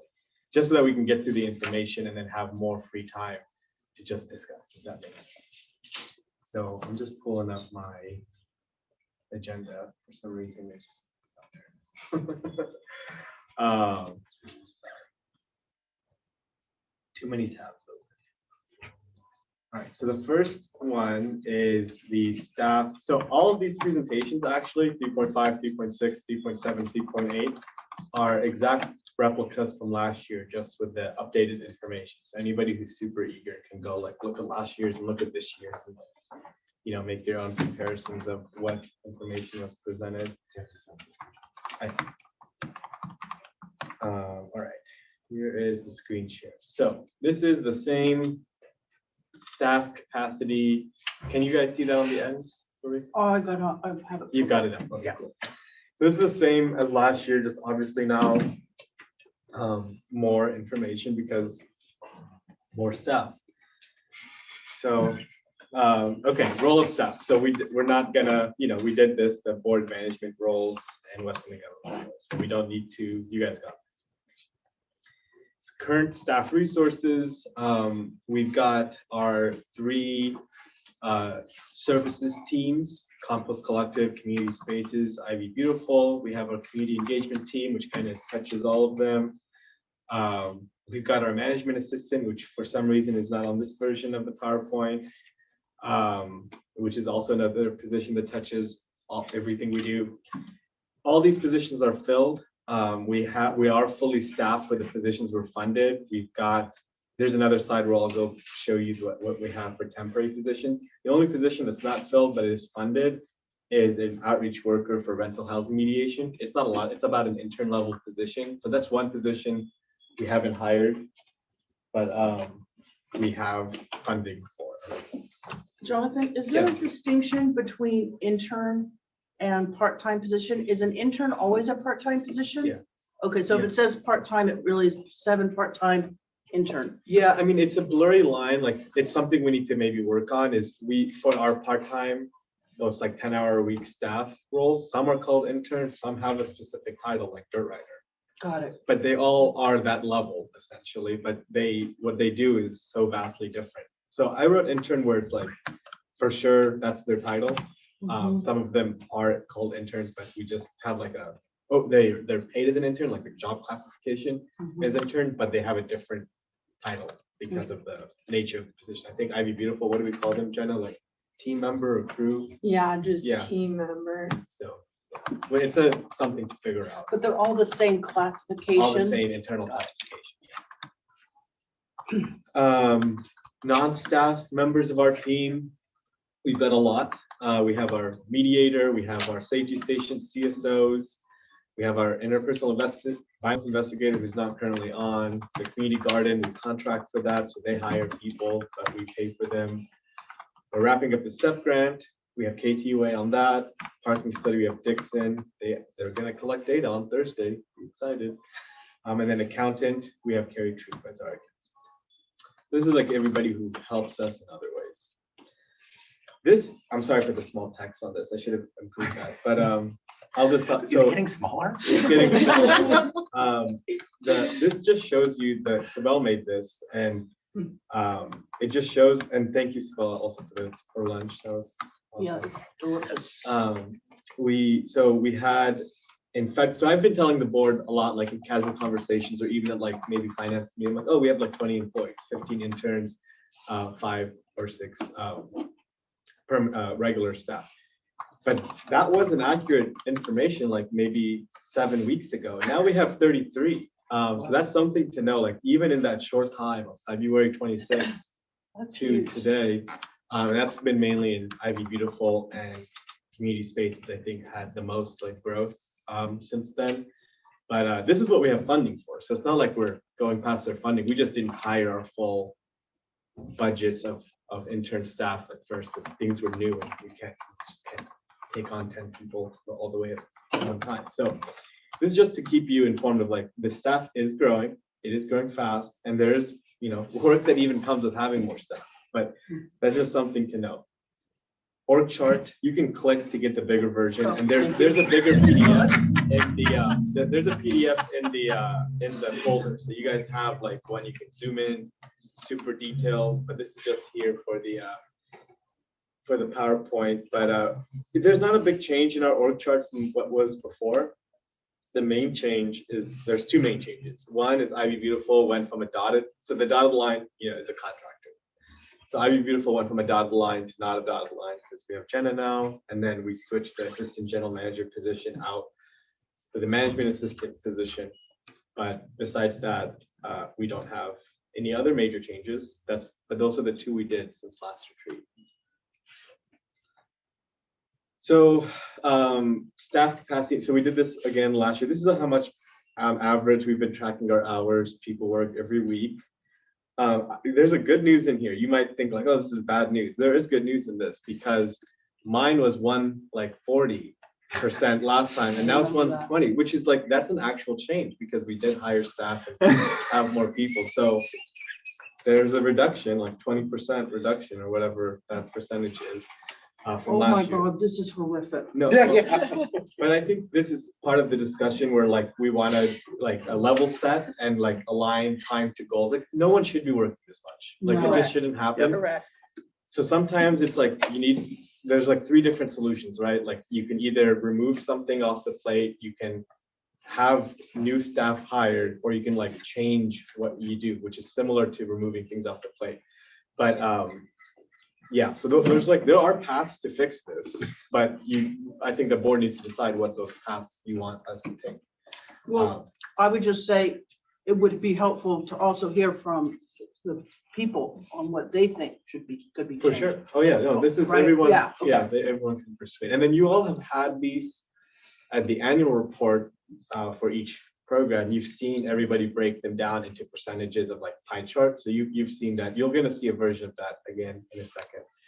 But this is just like the hours per week average. So this is the areas of work. So one thing we've done this year, we didn't do last year, well, we kind of did, but better this year, is now we are all tracking our hours, but we're also tracking using the same categories of work areas. So we kind of know where work is going into these different categories.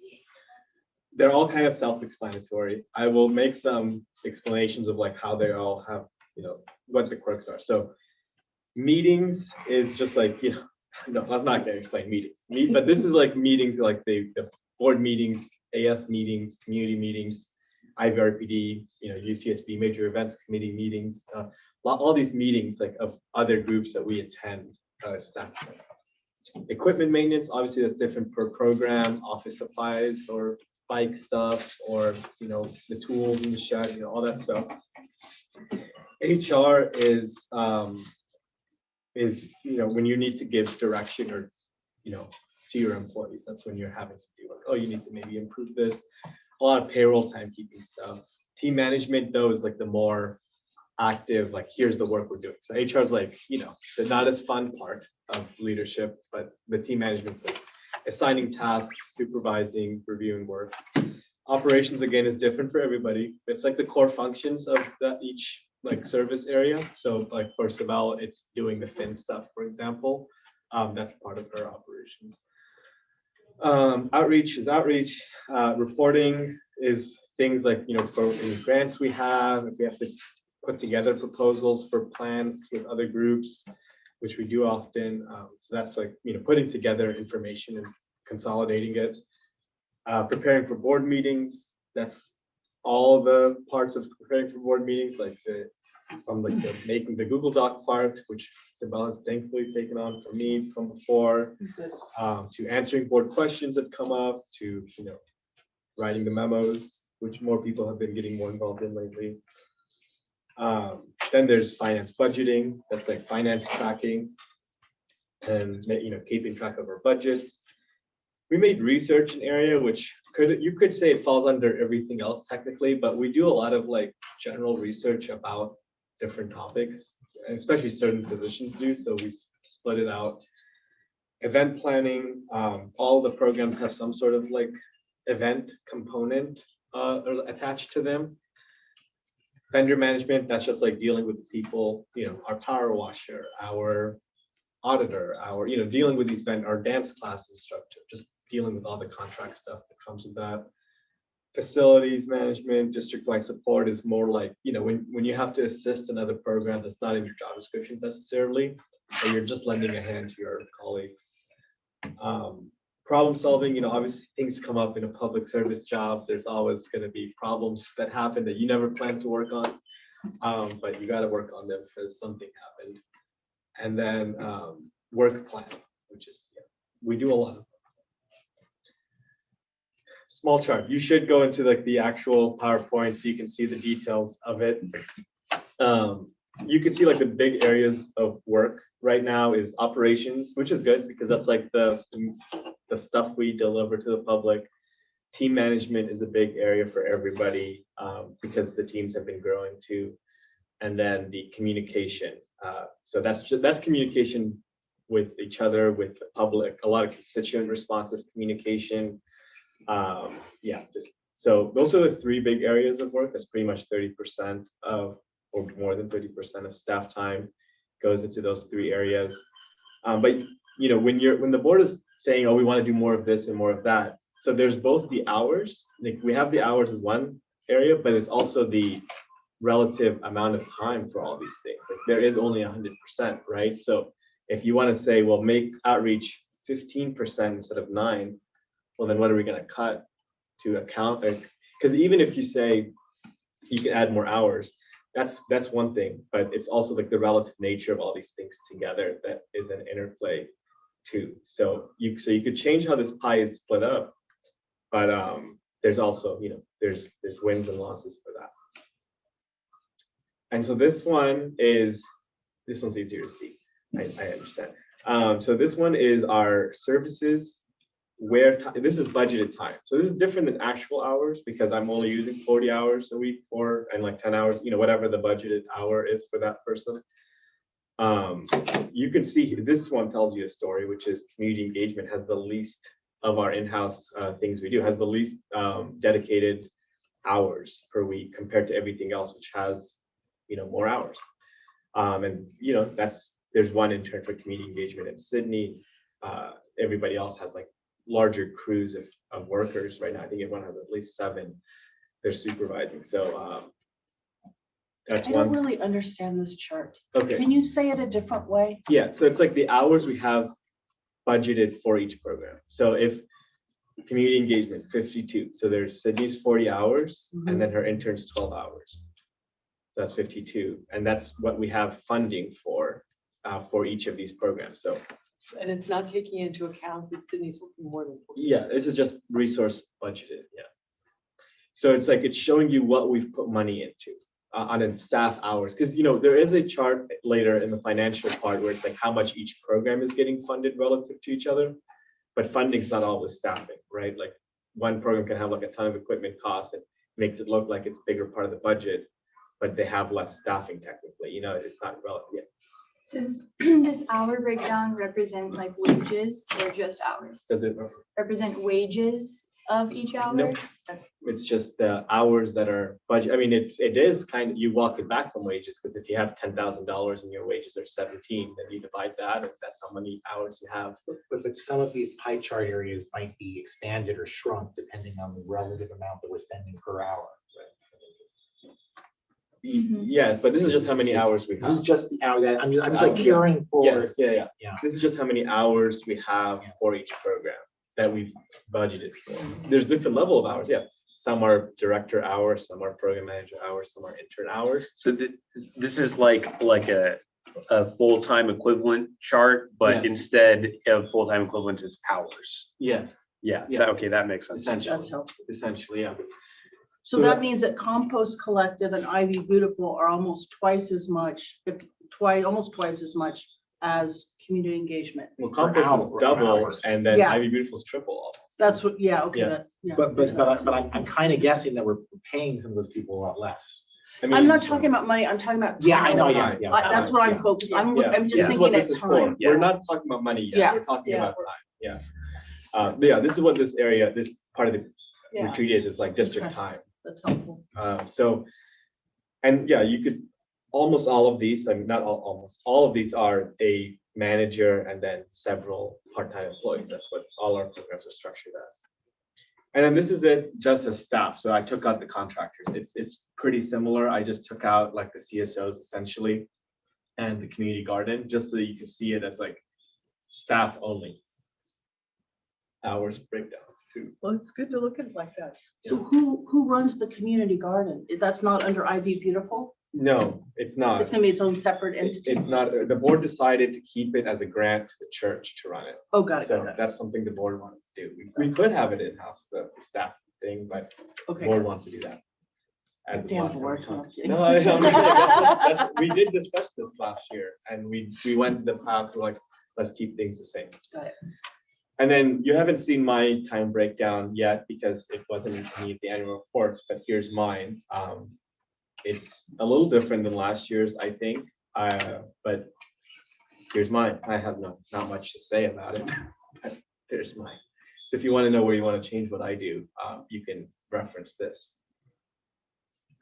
But this isn't the same in here? This is just me. This is me pulled out. But there's a one that says this chart represents the breakdown GM time use? That's this one here.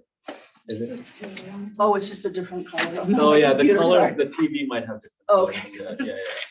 Sometimes the colors don't translate too well. Why can't I go up? Okay, here we go.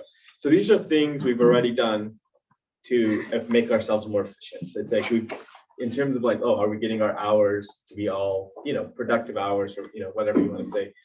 So this is what we do. We plan, this is a new thing we're starting to do, like starting to plan out the calendar of the year from where the big spikes in work is, like the Deltopia, Halloween, week of welcome, move out, like, mapping, so we don't plan major projects at the same time. And then, so here's some of my comments, which is, so there's a clear difference in quality of service between dedicated staff and non-dedicated staff. Like, for example, Ivy Beautiful, contractor time versus in-house time, night and day difference, I think. Like the ability we have to get the job done, it being in-house, it's just a clear difference. The cost is not necessarily that different. We usually get charged like a 30% administrative, cost on contracts and things. So I don't think there's a big cost difference. Sometimes there isn't, but I think there's a quality level very different. Like the 1 hour from our staff versus an hour from a contractor is night and day. But sometimes you need to have contractors. We cannot hire a police detective, so we have to contract that out. A lot of the staff, like we are a team, we do have some common goals, but a lot of our work is separate. So like we do have some aligned projects, but a lot of things we do are pretty different things. So that's just something to know. I'm not saying we work in silos. We do meet as a team every 2 weeks, and every week as community engagement, every other week as general planning. And so it's not like we're not working together. It's just the things we have to do are pretty different. And then I would say if we want to do anything new, I think we have a bottleneck. If we want to do things we're currently doing, we have some tweaks we can make to keep things the same. But if like, let's say we want to make major changes in how we are delivering a service in one of the areas, then we would have to have more staff. Like, I don't think we can accommodate more services, like new goals, new services, new projects without a change. But the current things, I think for the most part are, we've heard from the annual reports, like how we can improve processes, but to do something new, we don't have that. Yeah. Really? Like brand, like let's say we want. 3 slides ago, you said that everyone's operating at 125% capacity. And now you're saying that we currently have no issue? No, I'm saying. Oh, saying it is out of our. We I think we need to add new things, but the things we already have, we're operating at we need to do 25%. Well, I said we have some proposals on how to fix that. Like Okay, we have like the Okay. we have the social media coordinator idea, the reservations coordinator. Like we are talking about like how to improve the current state. All right. So yeah, there's improvements to the current state, but we think for the most part we can do the things we're doing. I mean, yes, we're over capacity, but they're getting done, and we have ideas of how we can like relieve that overcapacity. But if you want to do like something like new, then we would need someone new, essentially. Is that what I'm saying? Or you can Are you reallocate. confident that those ideas will bring us down to 100% capacity? That's the plan. I mean, that's what we'd like to do. Can Like you, sorry to interrupt, can you go back to that Yeah. slide and just go through each of those things so that we understand? Yeah. Let me. Thank you. I don't know why. Okay, I gotta click up that side. So, for example. Sorry. The one I was thinking of is efforts to maximize use of staff time. Oh yeah, and this is like internal stuff. So this is not like the Yeah, I board understand. presented stuff. So this is like we have timekeeping more. We prioritize our community meetings. So like we're not always in meetings. Like we're really trying to reduce our like not like presence, but like you can be in meetings for 7 hours all day and then never get like tasks you need done. So we do plan out our meetings. We do daily stand up. We do yearly calendar. Yeah, we have Trello now. It's something we use. We're all on Trello. So, yeah. And then if you want to just talk about those ideas, like for example, like the community engagement, we have the idea for the new manager or not we don't have a title yet, but like the new person who's going to take on like a lot of the day-to-day aspects of social media and tabling and all that. And we also have the this is what the finance committee at least so far has discussed. There are more than this, but the finance committee also talked about a position to field all the reservation requests for all our spaces, because we have the two. You'll see in the space report, we have a third space now upstairs. So we get so many requests. We get about at least 20 hours a week worth of like questions and like needs for the space and requests to use it essentially. And Ivy Beautiful, we're looking to we talked about the promoting one of the current workers into a higher level role. So not quite like a full-time staff person, but a higher level team member to help with the see, click, fix assignments and like the scouting part of the job. So because Jenna goes out there herself personally a lot. So when then compost, we have a separate ad hoc where we're going to be working on that. So we don't have to get into it today, but we're meeting on Thursday as a committee to look into how to help solve that problem. So the overcapacity there. So yeah, so we have different ideas of how we can like improve the current state of things. But like if let's say we said we wanna, I know this gets said a lot, but like, let's say the mediation program, right now, it's a very low, what's the word? It's very bare bones, right? Like, there's a mediator, we get requests, he deals with them, and that's it. If you want to start doing a ton of things on like housing and more resources on that, and like in that area, we need to hire someone new. Like, we could not absorb, that's what that meant. It's like, if you want to like do this whole new area of work, yeah, we need to you need a full-time staff person dedicated to that, probably. But for this situation, we're working on this already, like the overcapacity issue. Can I just say that I think that that's a good expectation that we should always have as a board, is that if we're asking for something new, there's going to have to be more staff time budgeted for that in terms of resources or a position. And I think that's something that, like, please be very like honest about when we're asking you questions. So if like we don't have this capacity, we would be able to do it if we did this, we can research how to do it, but yeah, be frank I think that's so important, especially because we've got stuff tomorrow night we're considering. Right. I mean, like Ivy Safe, yes, like that is a good example. Where, like, I think I even put it in staff where like we don't have dedicated public safety staff. Like, I just do that stuff. Yeah. But that's the things, like Ivy Safe is going to be that. It's going to be one of the things I deal with, and like I'll schedule the meeting, but it's not going to have somebody always looking at it or always. Yeah, that's something to just know, right? Yeah. Okay. Oh, sorry, go ahead. You can. I don't. Whoever you raise your hand first. Okay. So question is that the people this is representing, are they exempt employees? So we're not paying them more even. No. So I just think this is just horrible. Yeah. Okay. I just think this is horrible. I feel like what we've essentially done is we've set up a scenario where we're like essentially stealing time, energy, and arguably at that point money from our staff.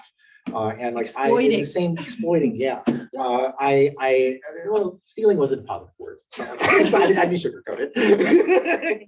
I feel like in the same way that if we was a capital expenditure, we're not taking our district into credit on that currently. We're not like running up debts and managing that the way some districts might. And in the same sense, I feel like we need to be operating our staff and not in debt. And so if we're unable to do the things in the time that these people actually signed on to work for, then we just need to not do it. And if it means the job gets done not fully, then that needs to become immediately a board issue. And then we need to either throw something out or hire somebody. Like, it needs to essentially be like a really, I think, tight coupling between the time people are using and how that translates into like budget expenditure towards getting things done. Yeah. And otherwise it's just like I had been under the impression that I knew that from last year that Sydney specifically was operating at like 200% time, but I kind of was under the totally incorrect assumption that everyone else was operating within their time analysis. I didn't realize that I guess the reason why we heard about the 200% was because it was such a skyrocketed number versus the other ones, that it was special, and everyone's operating over. It's like, I really think that we need to have like a culture of like, no, go home. Yeah, stop working. So I would even sorry, go. Sydney has I'm so sorry. Oh, no, I'm so sorry. You go, yes. No, it's okay. See, look at me. I can actually be telling you. It's all good. I was just gonna say, out of pure and utter transparency, that with this full-time community engagement coordinator position, we met for like what, 3-4 hours last week about that and just our org chart as a whole, because this person can take some things off of these, off of everyone, but not all the things.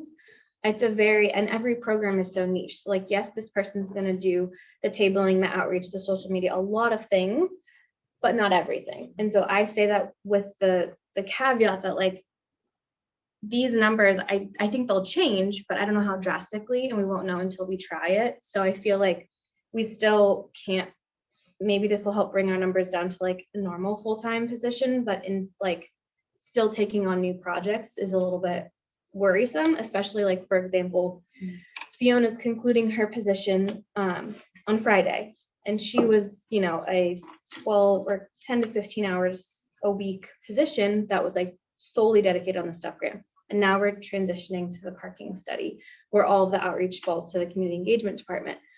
This person isn't going to be doing that.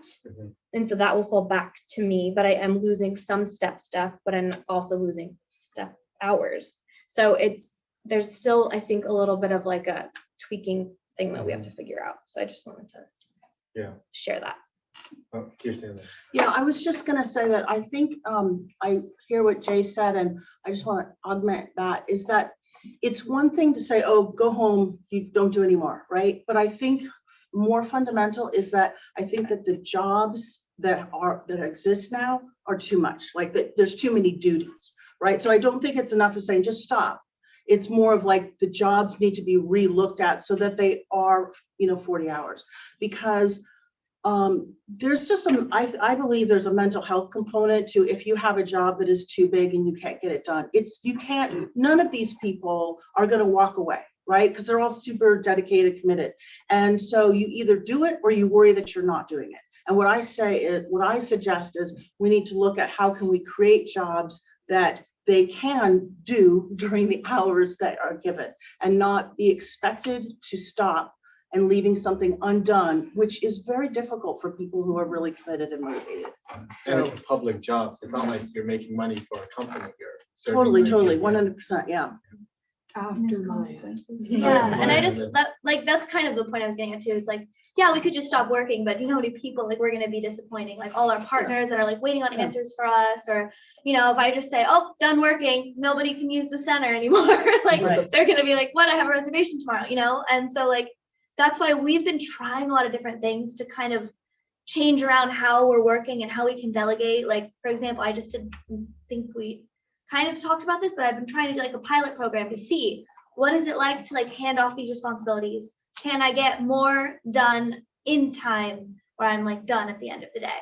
And like small changes do help that a lot, and they do free up space to take more things on. But I think Sydney has a good point. Like it's a give and take, right? Like we're giving them some of our work and we can take on some things, but we can't like reinvent the entire wheel. Like we're just managing where we are and like making it more effective.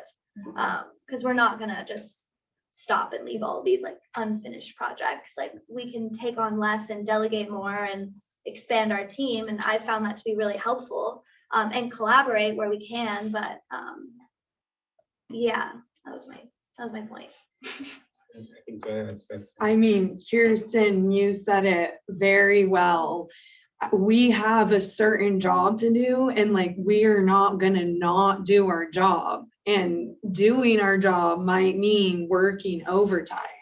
We're all very passionate about our jobs and this community, and we don't want to let anyone down, and we want to do our job. So what I just wanted to say about Isla Vista Beautiful in particular is IVB is like public works essentially, and there's so many sectors of public works, like that could technically be divided up.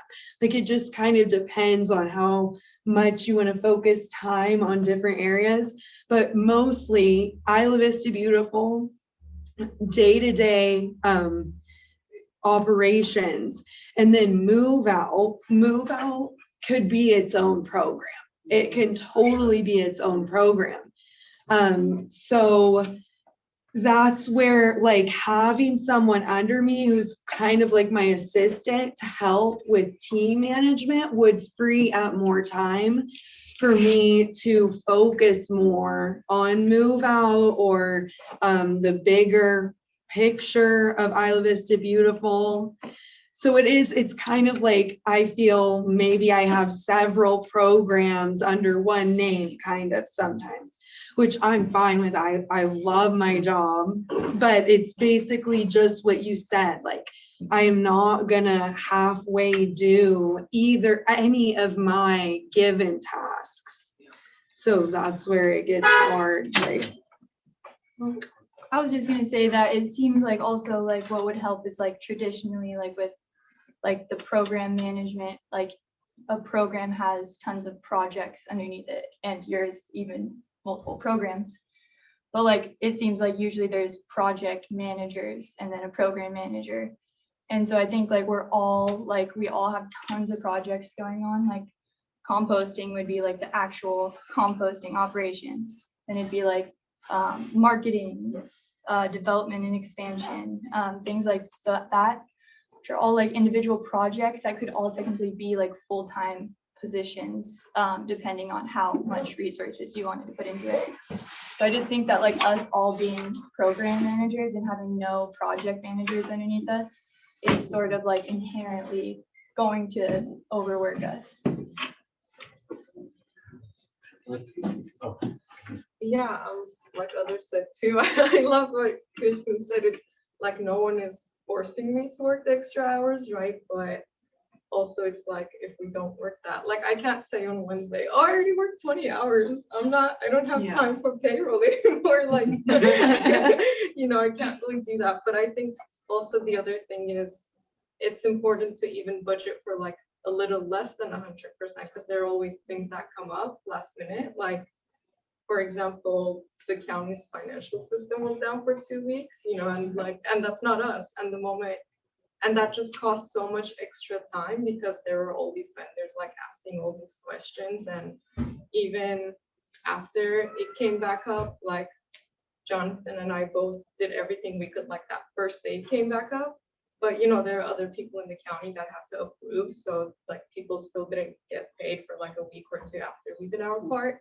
So I was still getting like so many questions that was like taking so much time. Like, where's my payment? And you know, so it's like things come up that is like outside of the budgeted regular time too. Well, my comment was going to be just that it's clear we have some sort of structural kind of issue here that I think we should consider really seriously, because the work that all of you do on a regular basis, like on all of these programs, is like, that is our organization. And like the stuff that you're all doing, like I cannot emphasize enough like how no one's ever like done most of the stuff that you're all doing. You're kind of like trailblazers for these different programs, whether it's the community center, whether it's beautification, whether it's the compost collective, whether it's just having someone in charge of engaging the community. Like it's never happened before. So it's vital, I think, that we make sure that we can support that. And I know too that like a lot of you or all of you have interns that you manage as well, which I'm familiar with how that can be a benefit and also challenging, because with lots of turnover and just more time spent training someone. So it seems to me like some of the ideas that's been presented, I know that at the community center particularly, there's this proposal that we're looking at the budget committee for someone that would be like part-time to help with the sort of scheduling and stuff like that. And same thing for community engagement. But I encourage all of you to like bring forward proposals like that will put more dedicated staff time towards these things, and think about how you would like be able to manage something like that. Because again, it's clear we have a structural issue that we need to solve on this. And for our board, like, I mean, these are like all of our experts right here. Like, you know, if we were to lose them, you know, it's gonna cost more money to bring someone new in, right? And it's gonna be worse for the community too, because the services will suffer. So we have to figure out a way to make this situation better. Yeah, I wanted to just like say what Spencer's his first sentence and his different sentence. And at UCSB library, we just had a strategic plan, and there's been a huge conversation between operational duties and strategic new duties. And I think that everything we're doing, all the staff we employ, have like light speed jump from strategic new directions into operational within 18 months. And so we're looking at that growth. And we're hearing from each of you individually that growth will be supported with this kind of project manager underneath the program manager. The question I want to kind of underline from Spencer's is like, do we think that with part-time or even 3/4 time employment opportunities, we would be able to retain our interns, retain our entry-level staff? Do we think that those opportunities are good funnels into employment? Yeah, I would like to answer that. So I like recently, so one of my interns, I kind of like moved them up this last month to kind of see how it went. I like upped their pay because they took on more responsibilities and all of that. And I will say like the response I got from that was so positive.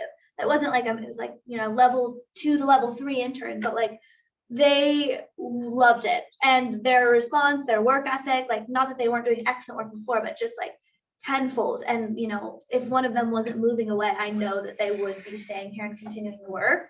And like, so looking at that, even if it's like, you know, promotional things, like, okay, you start at intern level 2, 3, and then, you know, maybe if you want, once you graduate, you can look into this part-time role, like that progression can be really powerful.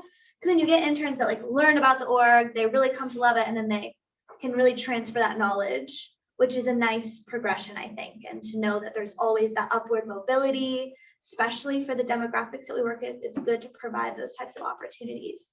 And while I can't say like I've had a part-time role underneath me yet, I can see like the level of dedication that progresses over time with these amazing employees we have. So I wanted to just add that like majority of my staff too, like don't leave until they graduate, and that's kind of just when they have to because they're moving on. But I know, and some of them have even expressed it to me, that they like wish so badly they could stay and keep working for us. Like it's more just a financial choice. And so yeah, I think especially with all of our programs and how we make them fun and everything like that, like our staff would really enjoy opportunities to stay longer, and they already stay a very long time, especially compared to other like similar organizations. So I think that there's like, and that would be extremely valuable because like people who learned how to do our whole systems, like the 3 or 4 years they worked for us, can really easily move up to the next and just have more time to do those things. Like I have someone who's been in art, like making a lot of our art for a long time, and she's sort of like has like she just knows the brand really well and can keep doing similar stuff. Whereas if I were to hire another one, even like a very amazing artist, it'd be just a little different, which is totally fine, but just something to think about. Jane and Kirsten, and we should maybe go to the finance, which is super related. There's a super related part of finance to this. My apartment complex, the unit behind me, their sinks, their upstairs sinks are attached to my upstairs sinks drain, which connect down. My downstairs drains connect into the same drain. Our downstairs sinks connect into that same drain. And then down there, somewhere below that point, occasionally a clog occurs. When a clog occurs there and somebody from the unit behind me uses their sink, I think my sink even might be slightly lower than their, the downstairs sink might be doing like millimeters lower. But if they turn on those sinks, the water fills up into the drain, and then it fills up down here, and then it just floods my entire apartment. Now, the reason why I tell this story is that this is a lack of is that if it were the case that their sink were backing up, they'd turn the faucet off because they would see the water filling up in the little sink thing, and they would immediately turn the faucet off. The thing that they're lacking in this experience is something we call back pressure from control theory, from queuing theory. And this back pressure is something where that you want to have every level of the system in order to make it so that if you try to shove too many things down a pipe, that pipe pushes back on you and causes you to stop pushing things down the pipe. So the reason thereby why I make the comment that I make of y'all need to actually stop working at 100% time, even if it hurts that first day, is because it hurts that first day, but the blame shifted to him. What's he going to do? He's going to shift the blame to us. And by one meeting later, we're going to be hearing complaints from the public and from Jonathan about the fact that stuff isn't getting done and that we need to hire people or do less. Whereas as it currently stands, we tell Jonathan stuff and he's just like, A-okay, let's figure this out. And then he tells you stuff. And you're like, A-okay, let's figure this out. And then you kill yourself to make this all happen because we've shifted the responsibility. You shifted that mental health burden as Kirsten said, we've shifted that all the way to you. And I think that's now it's like less the stealing is more the exploiting term. I think it's exploiting you and essentially utilizing that feeling you have of, oh yeah, you'll disappoint somebody who needs to use this space. That shouldn't be on you. That's on me for giving too many tasks to y'all through him to you. And so that's why, like, I maintain my stance that what needs to happen is that we need to treat these as hard lines as much as we can. For what it's worth, that's the premise of, if you look at the reason why Scrum and Agile are designed the way they are, is that each week you predict how much stuff you can get done. You only do the stuff you can actually get done. And then the next week you look back, figure out why your predictions didn't work. And this time try to only predict to do the stuff you're doing this week.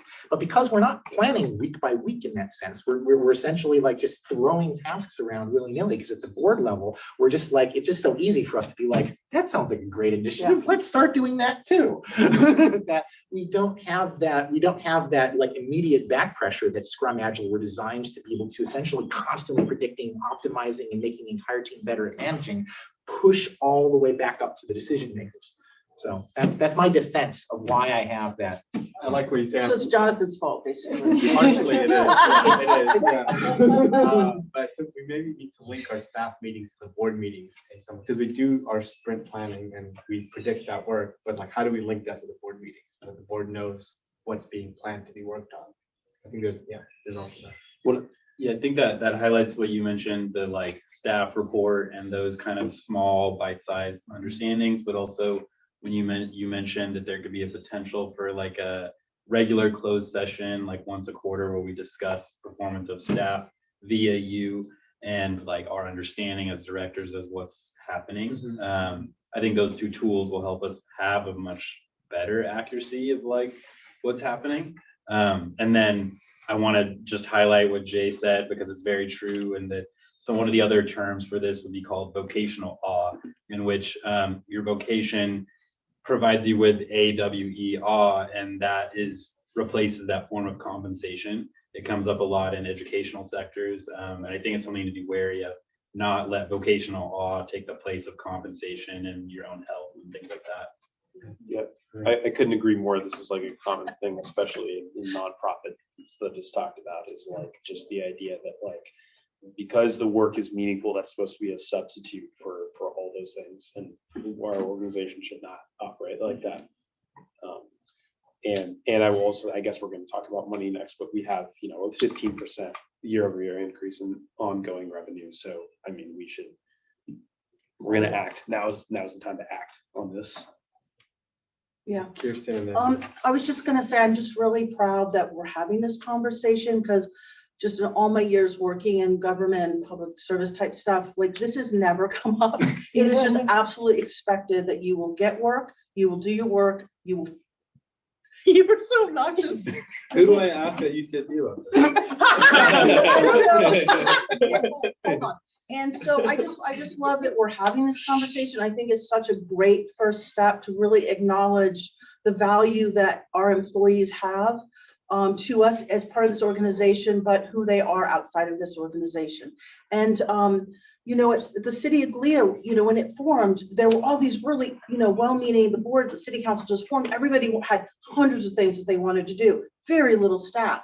And so what they did a lot of, as they ramped up to become more of a full service city or a bigger city, was contract out, you know, and then manage external entities doing that work, because it was just a little bit easier than to have to hire people. And so that made me think of Sydney, because it's a lot to expect Sydney right now to pivot into doing the parking studies, community engagement. And maybe what we do is we relook at the contract that we have and see if we can add into our contract full service community engagement and have her oversee it, especially because she has having a big life transition coming up. So it seems a lot to put on her when maybe there's other opportunities. And so I think we ought to think, yes, maybe we need to staff up, maybe we need to compensate differently, but also let's look at external entities that we can bring in to help us meet some of our current obligations.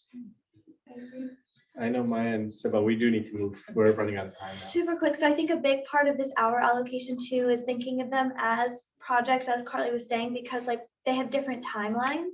So like, for example, like move out, like that has a timeline. So during that time, there's like a huge spike because of all the existing plus this other project timeline that we're adding on. And so I feel like even with, you know, an event or something, like there's like a period of time, like it's not like an extended every single week, it's the same amount. It's like these timelines are what's putting us over. So it's like finding that support with operations to give space for those projects that we take on. I know this is a lot of what we're saying, but just like when we're talking about things, like this is when our hours are going to increase is on this day. And this is when we can expect it to calm down. So within this time, how are we going to find the support? Whether it be like external partners, contracts, etc., or internal, like, you know, working with her coordinator or working with another team. Like you have to think about it in like 5 week, 6 week, 12-week kind of segments, I think is important too. So as we're looking into that, that's it. I was actually just gonna say like, thank you to the board for even giving us this space and time to say it, but not just space and time, but let's say they're like for even making us feel comfortable that we can tell you, because you could have the time and be like, let us know, but based on like what we think you might, how you might react, like people might not feel comfortable saying it, so that's all. I agree. Yeah, I've that's had really- jobs that were not like that, so that's why I really, and I'm not we're not there. complaining, honestly. No, this is great. This is really great. Awesome. So Well, thank you. And could I just make one comment? Yes, yes. It also seems to me like there's this other dynamic, which is like the 24/7 work week, which I'm not really used to working in an environment like that. I'm used to, you know, things shutting down on the weekend. And as a member of the public, I mean, it's awesome when your government is 24/7, but for your employees, I don't think it's healthy. And, you know, somehow I think you need to have some amount of space that you carve out that's just like nothing penetrates. Mhm. And it was helpful for the board to have the flex time policy because there's at least formalizes like, oh, when you work on a Saturday, you do get Monday off, sort of thing. Yeah, but I But think yes, that also, we have to build in some new cultural norms to give you that, because it isn't as routine as it would be like in a more traditional work environment. like the county, yeah, I'm sure. Yeah. And I think it's like that'd be a good use for like the lower level entry level positions, because they like don't mind working weekends because that's when they don't have school if they're like part-time UCSB students. And it'd be really nice, I think, for us to have that like set routine, because it makes it difficult to sort of trade the days when like you may already have like a meeting and then you take a half day, but it just doesn't feel like a day of rest. Yeah. That's true.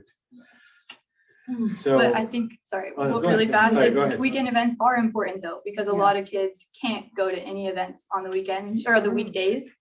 Like, for example, volunteer stuff and like community engagement stuff is really good to have on the weekends. right, that's a good point. Or nighttime. Like Yeah, our but budget town hall. if you can find some way for you to have some amount of time that's just really off limits to your employer.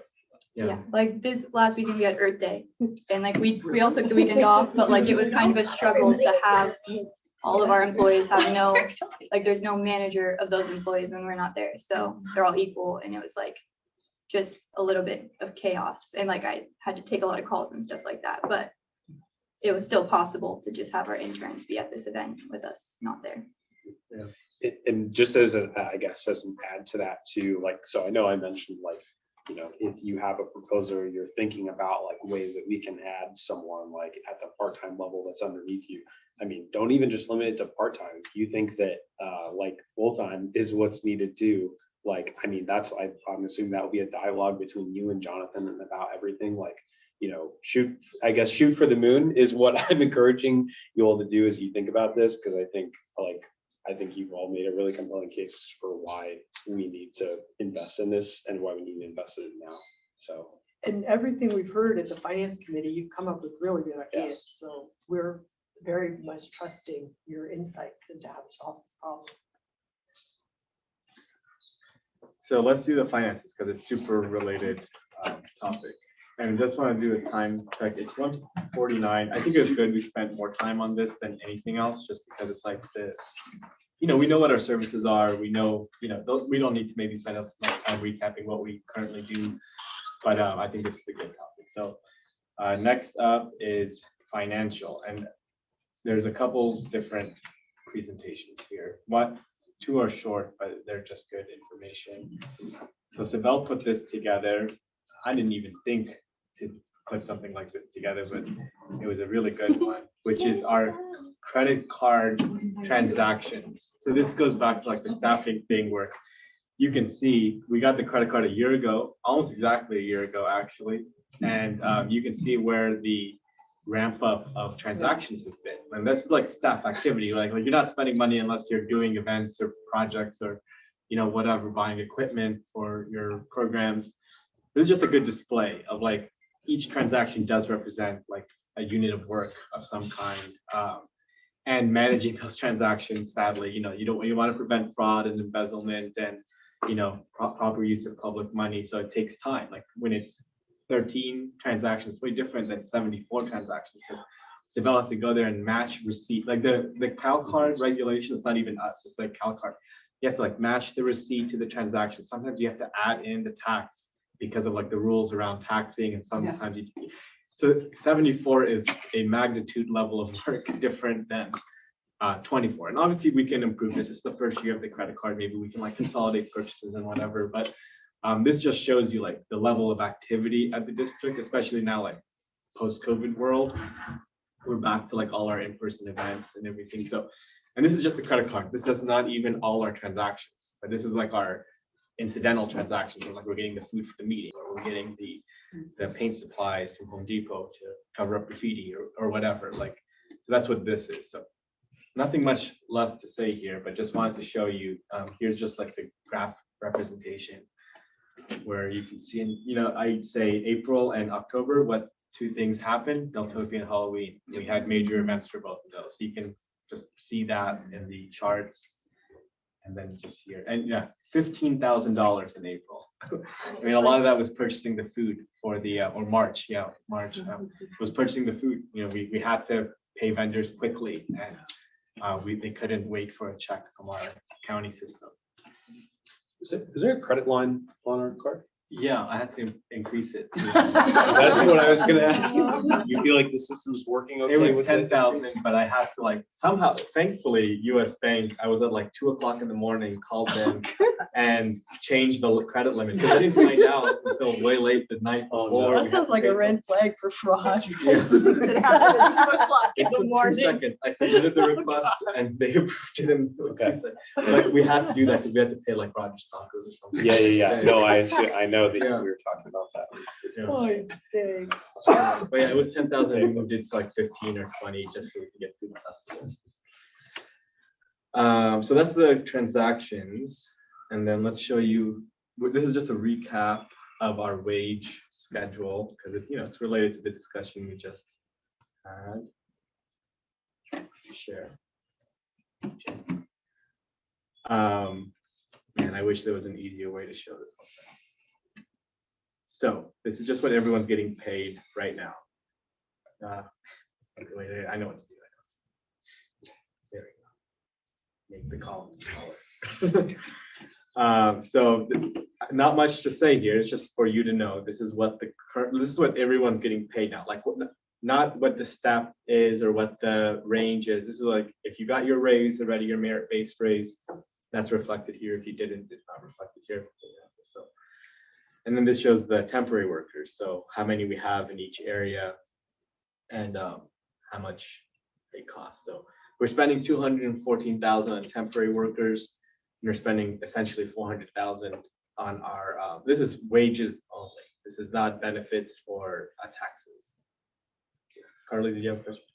We just only have 9 directors. Oh, okay. That was just 10. My bad. Usually 8. I think I just counted wrong on the staff roster. It'd be really nice to have more clear terms for these other workers. Mhm. Temporary, is that an intern? I just don't know what Yes. any of these mean. Yeah. Temporary worker is like, Anything other than us. that's temporary is what the policy manual calls them. Ah, got it. And Okay. so then there's different positions under that. So we have 3 categories. We have, well, 2, but one is split into 2. So we have regular employees and temporary employees. The regular is split between full-time, part-time regular, and then the temporary are all part-time by nature. But they're not they're not temporary, right? They're not like 2 months. They could be 3 years, right? Well, But we temporary renew them. means, Got it. temporary means they're not like benefited Got it. and Okay. they don't, yeah, that's Okay, got mainly it. what it means. Okay. They don't get benefits. So that's our staff spending. So it's you're spending 600,000 a year essentially on staffing. Our budget's like 1.5 million. And then, okay, financial report. So this is mainly text. I hope everybody had a chance to read it. I'm gonna share it, but I'm not gonna like read every line here on the screen. I'm gonna read you my highlight points that I'm feeling about our finances. So the first one, revenue keeps growing, right? Like we have this amazing revenue source, but it's not as good as it seems right now, in my opinion, because we've had average increases of like 12% every year. So it's like, yeah, we can say like it grows every year, and this year's 15.5%, so it's even bigger.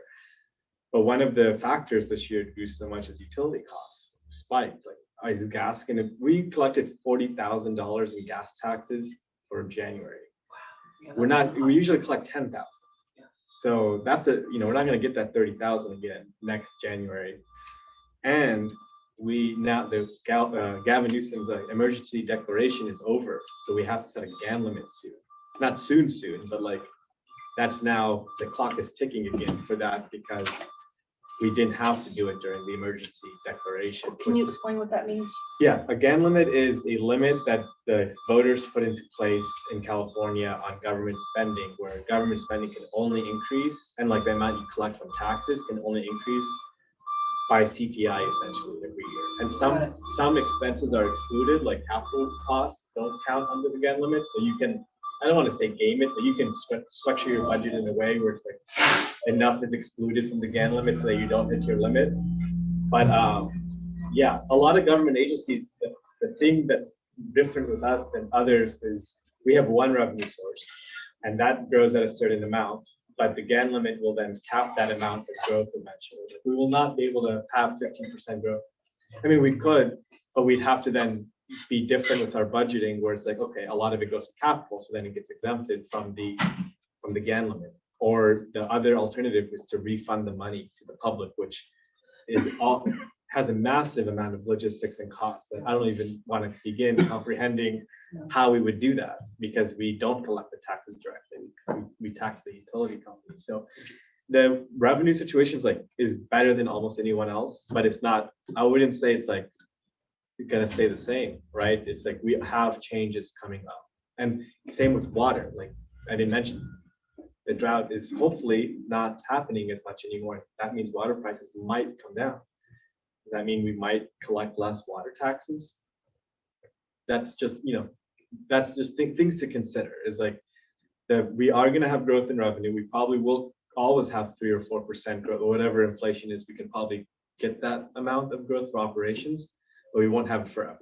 Is the I guess. So who sets our GAN limit? Do we do, or the state? We do, set it? but there's a formula. There's a formula, Like you right? have to Okay, just got use it. the formula, yeah. So we're gonna bring that, finance is gonna bring that up pretty soon? Not soon, because the thing is, like the GAN limit, I'm gonna have to talk to Ross now that the Yeah. emergency is over. We have to figure it out, but We have a big cushion. you have a You do, cushion. Yeah, and yeah, it's like we're nowhere near getting. which that. window Okay. do you want to use for the GAN? I mean, we can just say, the board should probably like make a decision like, oh, we're gonna use the 23-24 fiscal year as the year for the GAN limit. Or you could say we're gonna use like this year and part of next year. You can decide when you want to, I mean, now that the emergency, because here's what happened. We passed our tax in 2018. We didn't start collecting taxes until January of 2019. And then a year later, COVID started. So we never had like a full year of tax collection, essentially, to know what like a normal revenue year is. So that's the thing, we don't really know I mean, now we are starting to know, but for a long time, we were under the COVID years and under years where we weren't collecting. I mean, the tax wasn't fully implemented. So. And then you have the UCSB amount, like that ending. is a question mark. I mean, right? yeah, we have to renegotiate it. but Right, this, exactly. 200,000 specifically is ending, and maybe Right. a new agreement will be made. Right, but, right. Yeah, and so there's that. So that's the revenue side of things. On expenses, we kind of already had this discussion on expenses. Like each of these programs could have, they're doing fine, but they could need some more costs to be actually fine. Like obviously our programs are excellent, right? Like everyone loves them, but they have hidden costs that aren't in the budget yet, like you all just discussed. Like we have everybody working so much extra, but we're not paying for this extra cost that we might actually pay for. So while the expenses look good, we don't have all our expenses technically realized because it's in time debt essentially is how we're paying for it. One opportunity we haven't spent this money is a grant writer to help us. We just maybe need to do this and like just do it, and they would be able to get funding hopefully for operational costs like ongoing and for these bigger projects. But it's something we have to do. I'm going to skip all of these like specifics on everything and just go to the future considerations. So I said, reevaluate our model for revenue. So right now our model for revenue, like to plan next year's revenue number, we just use all the numbers for actuals from this year. And then we just say that's what next year's budget is going to be. But then next year's budget is always bigger. So it's like, we're always like, for example, right now we plan a $1.3 million revenue from the utility tax, or sorry, 1.15 revenue from the utility tax for this fiscal year. It's going to be 1.3. Like we know that already. It's going to end $150,000 higher than predicted. So it's just like you get that bonus of 150,000 essentially, right? Like even though we know we probably will get it because we can predict our tax revenue growth, we don't put it in. But that number is always different. But this year it's 150,000, 15% extra.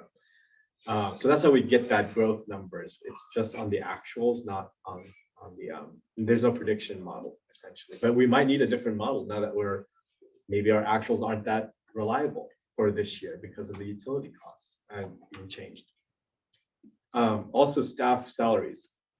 Here's the thing is, so you add more staff, but then there's more benefits to staff. There's a lot of added costs, and then the costs aren't static because if somebody is staying in their position and getting better, they're getting merit raises, which is again, the district's doing better at that point, right? If someone's been working 3 years, the work is better, 3 years better essentially.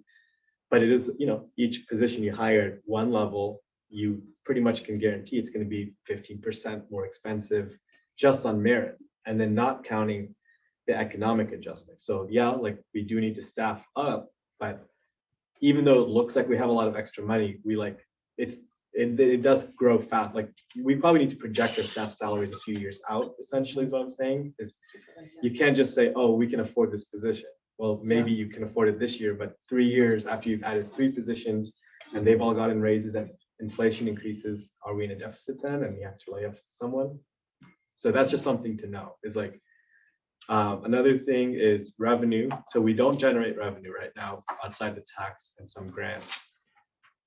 So we can look at that as an area: community center rental fees, compost sales, Ivy Beautiful, like for cleaning up private property versus public property, can we just charge the landowner? So like we could try to look at raising some revenue, but then I think we probably need to make a one-time major investment in grant writing.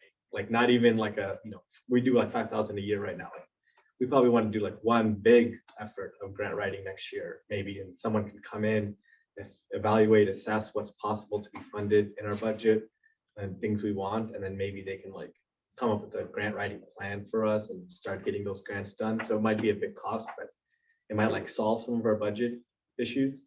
Are you talking about an external person? Yeah. External entity? Yeah. Like an expert in the area. Yeah. Essentially. Yeah. Is that what you're thinking, like for a grant writer? Is an external entity? Okay. Yeah. Like a business or Yeah, individual. that already does this work.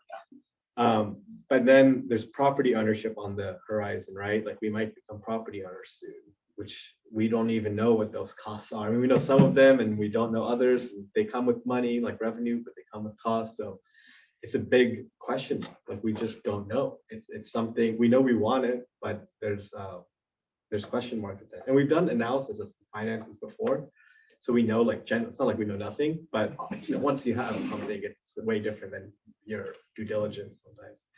And then finally, we also have a massive fund balance. It's like double our annual revenue essentially. So it's like you can't also sit on that money only and like just let it sit in the bank. People pay taxes to get services. So you're balancing two things, like the sustainability of the budget growth, but also you have all this money in the bank to use. And then the UCSD money we need to renegotiate this money. But that's the financial analysis that I have. And then here's like your spending on percentages So operations is actually community engagement as well. So we're gonna split those into the next fiscal year. It's just, you know, always lived in operations in the past. So you can call it half, like they're both 15%. So there's nothing that's like stands out then as like a majorly different than the rest. Like compost is smaller than the other in-house programs by a measurable amount. It's 8%, and Ivy Beautiful is a little bigger at 11, and then community center is even bigger than that. And then, yeah, so this is kind of the proportions of things. Parking is a major slice, but that's not gonna, you know, that's a one-time study, and then it might become a big operation in the future. We don't know, but that's the financial picture as, you know, I put it together. So. Yeah, I know we have a lot of maybe to say, but I think we should save that for like the future. And like, if you have any questions on the current state or you want me to clarify things. I have a question. You mentioned the fund balance. Do you know what the total number is? It's about 2 million. 2 million. Yeah, and it's about 1.2 million in like undesignated. So you have $1 million in like your reserves that you have policies for, like strategic reserve, equipment reserve, etc. And you have an additional, essentially 1.2 million with no designation. Like just, Gotcha. yeah, money in the bank. Gotcha. Good to know. I'm really glad to see this presented. This is something that I've just weighed on me occasionally, and like at the meeting we had like 2 months ago, I mentioned some aspects of this in passing, kind of like in a blurred. One thing that the response to that, I'm actually curious to know, like my question here. So Spencer has specifically had kind of pushed back on the thought process, saying that, like, you know, we don't really know this because finance committee needs to work on the budget, and that's fair. That's fair, you know. And I'm curious to know. I actually haven't watched the finance committee meeting from 2 meetings ago, and I only watched half of the finance committee meeting last time. And so I'm curious, like, how concerning is this? Like, is this like, oh yeah, you know, we've got money issues here, or, you know, we've got all these different things that come up. I mean, also, I'm not sure if it was mentioned that the UCSB might want to start charging us overhead.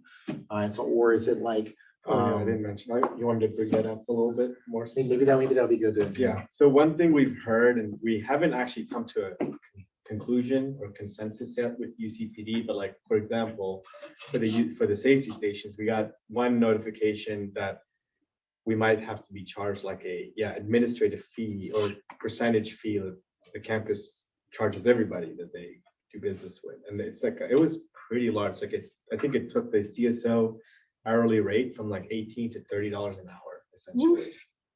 So how does that work, since we fund that program using the UCSB partnership? Well, I think they don't like consider that necessarily. You know, it's like it is wherever the money comes from is wherever the money comes from. I mean, I guess that's something I can talk with Chuck Haynes about, who's giving us that money. Okay.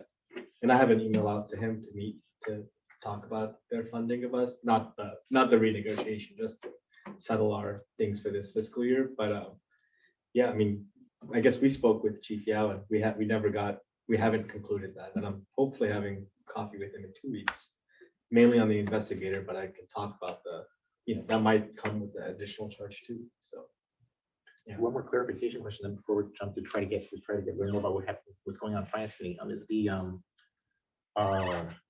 with the UCSB funding that's ending, is there any discussions that have begun? Do we have a process on our end for how we might we able to talk need to to anyone? figure that out? That's Yeah, I don't know if they're going to give us any money. I'm not claiming. I'm honestly not that hopeful. I remember it was when DOS had negotiated originally. He for some reason said, you know, the great thing about it being in 7 years is we can negotiate it up. I mean, it'd be great. At least inflation. That would be cool. 200,000 from 2015 is not 200,000 anymore. Yeah. So. But I'm curious how things have been going in the finance committee. Like, how concerning are we? I feel like we're doing very well. I feel like we're in a very strong position, and we certainly have plenty of reserves. We've way underspent the budget this year. So I mean, I think it's good for us to be aware of all these moving parts and pieces as we go forward in time. But I don't feel concerned. Okay. I Yeah. think, oh, sorry, I raised my hand. Did you raise your hand? He asked me a question. Oh, you're on the finance committee. I'm sorry, go ahead. No, go ahead. Okay, I really like your idea, Jonathan, about kind of projecting outward, like in the future on what staff salaries are gonna do. It would also, I think, be helpful to run numbers, looking at different models of hiring additional staff, so we can see what that looks like as well at the right underneath the directors.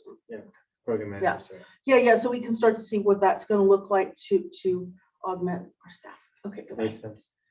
Yeah, after today's presentation and the information about the fund balance, it makes me wonder if it might be a good practice to, when we have costs in our budget that are one-time costs, to start to fund that more out of the fund balance. And I know that we've done that with some things in the past, but I do think that it would be helpful. I think it's good and just to have that fund balance that's sitting there committed to something, so that it doesn't just look like we had a bunch of cash on hand with no plan for it. So, and maybe that's a separate conversation for us to have as a board. I mean, I've got all kinds of ideas for, if we were going to spend fund balance on like a bigger ticket item that would be one time, like I've got ideas, but we should probably approach that separately. And I was just also gonna respond to you, Jay, that I don't have any reason to think that the UCSB partnership that they would not be open to continuing the partnership. It's been a great partnership so far. So, I don't think we should like read the tea leaves one way or another on that at this point. I just had a question kind of on the same thing that you were saying, but like, can we use this like extra balance for like project-based things? Like I know we're talking about like project-based support, employees, whatever. And like, if it is a temporary project that we're like hiring someone on for that, like similar to, I guess, a Fiona who was like hired on for the mobility plan, like, is that something that we're able to use for that type of stuff? Or I don't know, I mean, you could create a job that's on a time schedule. Like this job is from this date to this date, and yeah, you can fund that one time then. Okay, I'm just throwing that out there because it does seem like extra money need, Yeah. but I'm not the finance pro. Yeah. I'm just like putting it out there. Yeah. Seems possible. I've had a question I was gonna ask you at some point anyway, so now's a good time. Are we able to, being like a government institution and all that, invest this money? Because I think that is like enough money that can generate something on its own as well. Yeah, the county invests it for us. We're Okay. part of the treasury, so whatever they make on interest, we make. I mean, we make like decent amounts, but not like good, not like amazing. We like make 10,000 a year. Yeah, they're very conservative Yeah. investments. But our money's safe. We're not Safe with them. buying stock on the shore. I seem to remember one time you were like, "Oh, I just got a $20,000 check from the county. What is this?" And then you figured It it was out. interest, yeah. All right, well, that's our budget outlook and considerations. All right, we'll have a break soon, a quick break, and then we'll go into the future, talking about the future. So let's go to the next one, which is, okay, we're not gonna take as much time because we are also getting tight on time here, but I think you all are super familiar with our projects and services already. You get annual reports all the time about them. So I'm not gonna talk too much about, oh, here, let me do this full screen. Oh. Now Zoom doesn't automatically switch to the full screen share. You have to like manually select the screen. That's so annoying. All right, so overview of our projects and services. This is more of like the purpose of here is to hear from the board. Also, it's like, how would you like to track success with the services? Like, okay, so we did the funding and the resources, but now it's like, how do you know if a project or service is, successful? How do we measure that to give more staff funding to do that? So this is like our ongoing major projects. I would say I might have missed a couple, and I removed a few from before that have become operationalized. Like nightlife planning was a project, but now Maya's got a plan, and it's just something that happens. So I mean, it might become like there might be smaller projects in relation to that under her department or area, but it's not like this big board project that it was 3 years ago. But we've got the library, Ivy Safe is a new emerging project, STEP grant is wrapping up, the parking study is the big one. The community center purchase and ownership of that. We've had this alternatives to armed policing we haven't done much on, but it's been a board project in the past. So, and the same with this community planning report. We haven't taken recent action on it, but the parking study is also like a predecessor to that. So this is just, again, I'm not going to go over these because this is just like snapshots of each program. So if you had a question, we can like just jump to that program, but I do have one. go ahead. I feel like, when did we last get a report on the rental housing mediation? A while ago, and that's my fault. Okay, that's the program that I'm most curious in hearing. Yeah. Well, what is the current status? Let's of it? talk We about actually that. have Let's a- talk about that a little bit. So we'll go to that. So currently rental housing mediation, me and Sydney take on this program for different aspects of it. But Sydney's been doing a lot more for it than I have. But essentially we have a mediator, his name's Sayer. He's been with us since 2017 or 18, since the beginning. The format of how the program works essentially is the core of the program is there is a form or email on our website. People request mediations, whether it's mainly been roommates needing problems to solve with their roommate, not their landlord as much. Landlords though kind of like the program because they can get out of the roommate conflict business. So we handle the mediations. It's been doing better. I mean, we've been getting way more referrals and requests than ever before. Like, it's actually what we wanted it to be at the beginning. Like we didn't have any business for like years. Like for many years, there was like one request a month. Now there's like 3 or more per month. Like it's frequent. We have developed a few like educational materials. Sydney and her interns worked on that, of like, how to be a good roommate, how to be a good landlord, how to be a good tenant, like all these kind of guides. We have some guides on like different know your rights and like things to know as a tenant, things to know as a landlord. And then we have a couple like off the shelf products essentially for people. It's like a subleaser contract you can use from us, a roommate agreement you can use from us. And there was like a COVID-19 agreement before, like how do you want to handle COVID with your housemates? So we've found that as a good area to grow in, is like creating these off the shelf things that people can use. And then we never even know if they're using them necessarily. Like we know if they've clicked the link on our website, right? But like, if you use the roommate agreement and you made a deal with your roommate, that's a problem that we might not ever know we solved, right? But it's, we're providing that resource to people. So we do outreach a lot of, we're at like the rental fairs and like the different, housing-based events. Sydney goes to the property owner meetings that community housing office organizes once a quarter. Sayer has gone frequently as well.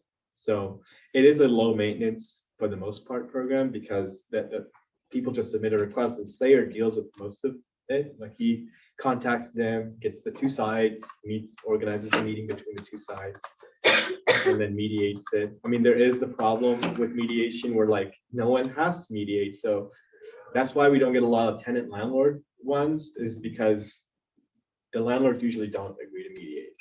Usually, sometimes they do, but like most times they don't. So then like the case is cold essentially because one person wants help. Oftentimes too, what happens is people might request help, but just the act of requesting help solves the problem. Like we never even get to mediation because they told their roommate, like I went to the mediator and that solves the problem sometimes, just like starting to solve it. So yeah, it is sometimes hard to track some of the metrics of success here because people just disappear on me. Like once they've requested mediation and they're done, it's hard to get them back to like say what the result was, unless it was a mediation we conducted and had the signed agreement, then we can track that. But a lot of the interactions don't get tracked. And then one thing that isn't done that I know the board has had an interest in is Sayer doesn't provide advice. Like he does provide like conflict advice, but not like, oh, here's the law on security deposits, because he wants to remain an impartial mediator. Like he will not cross the line himself. He's made that clear. So he only wants to do mediations. So that's an area. It's like, oh, if we want to get into like the tenant information advice business, we need someone else, maybe basically like a say or two who is not doing mediation, but only doing the informational aspect of educational. Yeah, that's pretty much it on rental housing. It's all for maybe this is a better question for Ross. And I don't know if Ross is on, but I might have the answer for it. Yeah, I've asked him a lot. like, can we contract with an outside agency for legal services? If we tie it to the power, yes. I thought you were gonna ask him to require mediation, because I know that you and Ethan brought that up. Well, that was first- another question I was going to ask too. I'm thinking, yeah, go. What's the No. answer to that question? No, okay, No. okay. Yeah, I sent them like the city of Palo Alto mediation ordinance, and maybe to a degree we can do something, but because they're a city, they have like the higher level of power than us, we can't. And we couldn't do something like require mediation before an eviction, because that's like a state governed process, so we couldn't intervene there. So yeah, we talked a lot after the housing, the meeting about the core spaces issue, about how can we do more mediation relating to those kind of issues. We're kind of committed. Yeah, that's good to know. I feel like an area that it would all benefit all of us to learn more about is how does the service that we're providing fit into the continuum of different services that someone who's having a problem with their landlord can utilize, because you've got the highest, level issue, which is the tenants at core spaces that are like actively engaging in like they need legal defense for a pending eviction proceeding.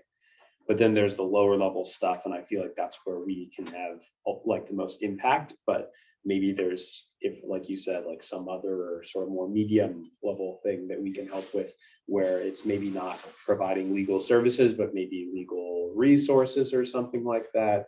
And I know for me, just it's especially highlighted because the UCSB Legal Resource Center only services students and not other community members. IV Tenants Union used to be able to service all in the community, but they do not currently have a lawyer. Oh. Yeah, IVTU, they refer everyone to us now. So all of IVTU's cases come to us, and a lot of the community housing cases at UCSB come to us. They've even asked us to take on issues in the dorms. What happened? Sometimes. What happened? IVTU just doesn't have that position filled. I don't know. Do they intend to refill the position? I don't know. Did they say that in their meeting? Yeah, they're working on it. Okay. Oh, yeah. Yeah.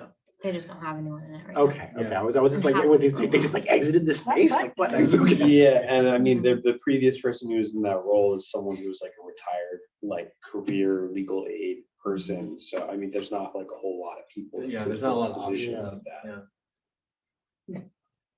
Yeah, for what it's worth, I mean, I would think that to the extent to which IVT is going to continue to do this, and maybe we'll refill that position, it's good to like, instead of us trying to like replicate or compete, particularly if it's a small pool of people we're going to hire to do this. Right, Essentially, right. like try to work with them and because it seemed like there was a nice bright line between like what they were doing, they advocate for the right of the tenant, and we provide the neutral mediation services. It seemed like it was like a perfect like non-competition, non-competitive pairing of interests.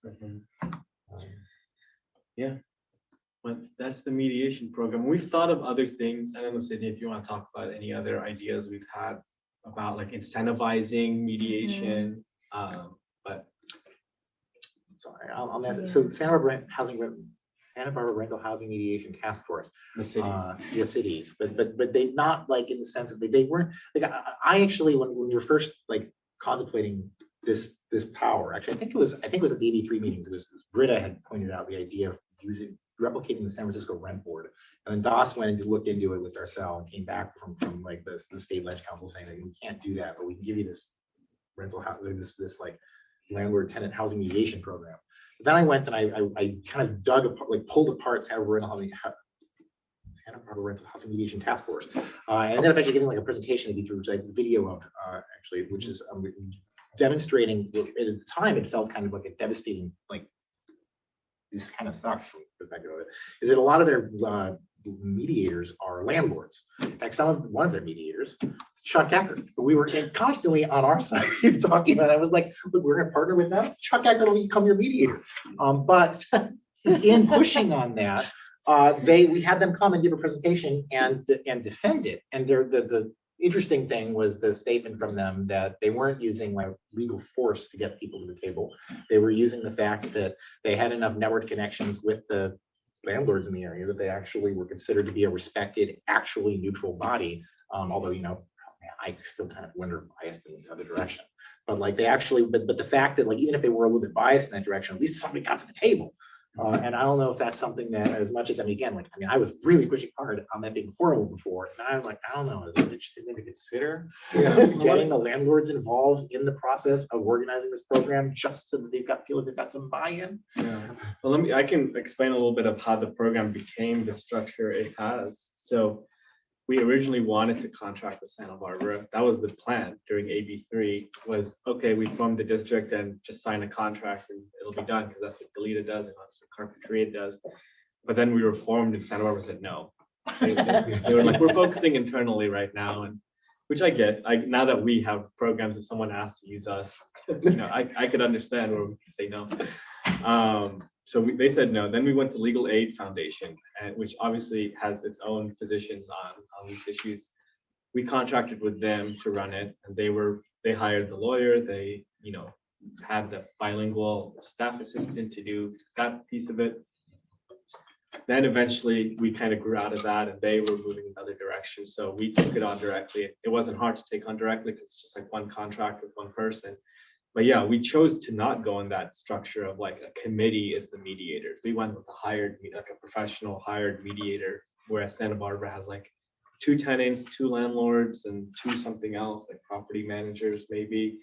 And then those people who are volunteers, they might get a stipend. They do the mediations. Whereas we went with like a professional attorney who's certified in mediation. And so, yeah, there's, I guess, different routes. You could also get like 5 mediators and they're all on contract, and you can pick and choose. Like, you want the person who has this specialty or that specialty or other specialty. That's another idea. Or if like someone needs legal advice or information, one mediator can give it to them and the other one cannot be involved. So you can have like more mediators essentially. It's one area to grow it. So, all right. Well, I'll just close by saying, I think like, and I'm happy to help with this because I have gotten to know the director of the Santa Barbara Rental Housing Mediation Task Force more and heard more about the program, but she's offered her assistance just to lend her expertise in terms of like us thinking about our program design and stuff like that. So yeah, that would be probably really helpful. And then one other thing I want to just throw in similar to that is there's another agency that conflict resolutions, or what is it? Yeah, is that the name of it? Conflict. So they came to us once and said, we would like to take on the contract for this. And we were, I think it was right before COVID, so we didn't do anything, but they asked if they could become the person running the mediation program.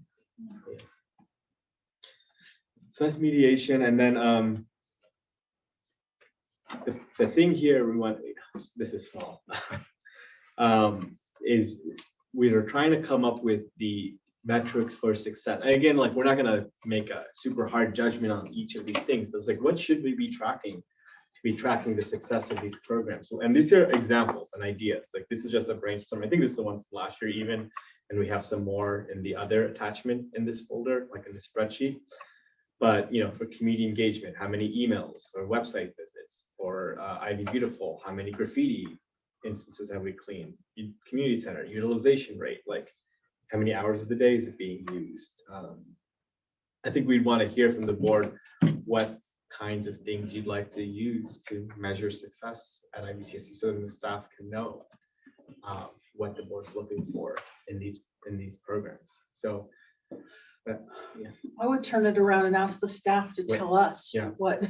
Well, they've metrics we done should that. use. No, Oh, if you go into the spreadsheet, you'll see like those are a lot of our ideas to put in there. So yeah, there's ideas in there. But if you guys have more things to say, definitely go ahead. But yeah, we did prepare a bit for this. But yeah, that's the next. This is our program. So we don't have clear ways to measure success. I mean, we have some ways. Obviously, we have some ways that you've seen in the annual reports, like Sydney showed you for hers. Like, oh, it stands out to me. It's like, oh, the newsletter. How many people on the newsletter? Like, that's a clear way to show, like, yes, you are getting more people on the email, and that's what we think success is more people being on our list. So. All right, anything else on this one? Ideas for measurement for success? We don't have to solve this today, but where people might be leaning, like, do you like the harder numbers? Do you want anecdotal measures of success? What do you feel like? Maya does like the reviews from users in her presentations, like people say the room is clean, we hear that from people. So what does that, maybe that's the measurement of the board success, like, the positive reviews from community center users, right? So anything else or anything? Yeah. I can't think of like a specific metric that needs to be added to this list. I think the list was strong, but I'm thinking about our earlier conversation of when we do renegotiate with UCSB and how we put together our metrics and do like a pamphlet and like this kind of like sales pitch of this is like how your dollars have been at work in the community. And this is the positive response we've heard from the community. This is like what we're doing. Like to have some of the those facts are very useful. And I think it'll be very useful in that conversation. Yeah. That makes sense. And at least the public safety programs that they help fund are very good at tracking numbers. So Yeah.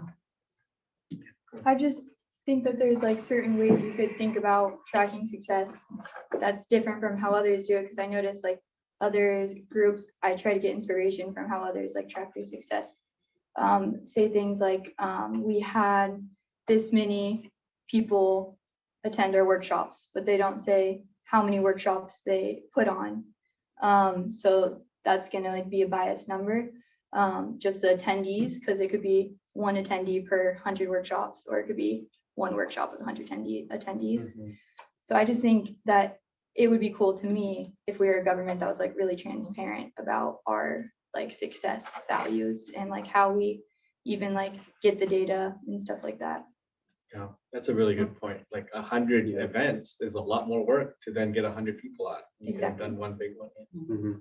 And maybe a way to get there is you set like a target statistic rate. So you can say like one that I've seen is like say, for example, like in emergency services, they'll say like it's our goal to respond to an emergency within 10 minutes, 90% of the time.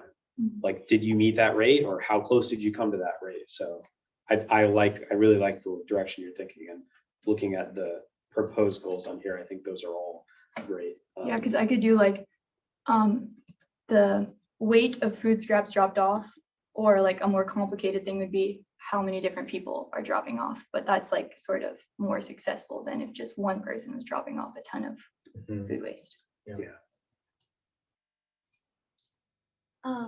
I agree with that 100%. I also have found just in tracking people that come in and out of the center, it's really difficult to get people to report on how many people come to their events. Like we do have a lot of systems and we're trying to improve it. But, unless somebody's there, which I try to have people there at just about everything, but with the amount of events that go on, like it can be almost impossible sometimes to know how many exact people are at each event. So being transparent, that's something I would like to measure, but I need to think of a way that we can do that successfully. That isn't always like, if I can have a staff at every event, like clicking something, obviously that's ideal for data collection, but the perfect way, yeah, the clickers are great. But yeah, I think even just trying to get people to fill out from their like guesstimates would be helpful too. Yeah, like the post-event evaluation form. I'm working on it. I checked the other day though, and we've had several hundred in the past couple months. I think I have like 20 or less responses. Maybe you could like focus on like a few events to like average, like let's say you have like you track the number of attendees at like one dance thing a year. Yeah, we do that. We do that. I mean, but to get like the accuracy that you're talking about, like that's a goal of mine. But it is like, unless I have like some sort of like thing that tracks how many steps are walking in through the door, like. So like two areas that are time consuming for us on this is like development of these systems. Like a lot of them need developed, like food scrap weight, like that's a new sort of thing, like the drop off weight. And so development, and then also just the raw data collection. Like, and even if we were to have just our current team be doing that, like developing systems for them to do that, like it just all takes a lot of time. And we used to have a data intern for compost when we first started, like 3 years ago. We don't have that. It was like a 5 hours a week position, but we did have someone. And he did like the analytics of the data that the dirt riders collected the raw data from Mhm. just the buckets and weights. Right, well, that's our services and programs, and we'll go to space and maybe take a small break and then go into the future. Does that sound good with everybody? Sure. All right, lots to say about space though, so maybe not quite as much as the other ones, but still a lot to say. Let me just clean up my tabs here. I have a million open.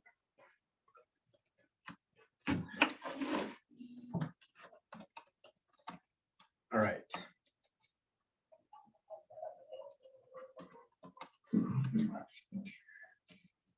Okay, current space at the district. So it's the same document every year, it's just updated with new details. So hopefully that the consistency helps you guys keep track of it. Currently what we have, and Maya, you can interrupt me if I got a meeting wrong here.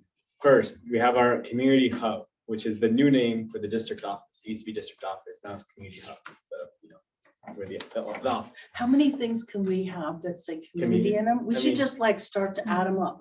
Just everything. Good Lord. Community Including center, all of my community interns, they all room. have community in their title. Community, okay. I mean, it is our title, Our goal. Community Services District.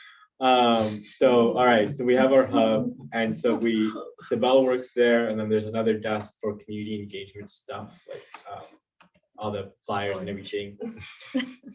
It's Maya's working to transform it into like a chill place for people to come meet with us, talk with us, like if any member of the public wants to meet with IVCSD. It's a space to meet with them and for them to visit us and talk to us. And we want to get rotating office hours implemented, and so you can know like, oh, Jenna will be there 2 p.m. on Tuesday, and I will be there Friday at 1, that kind of thing. So that's good.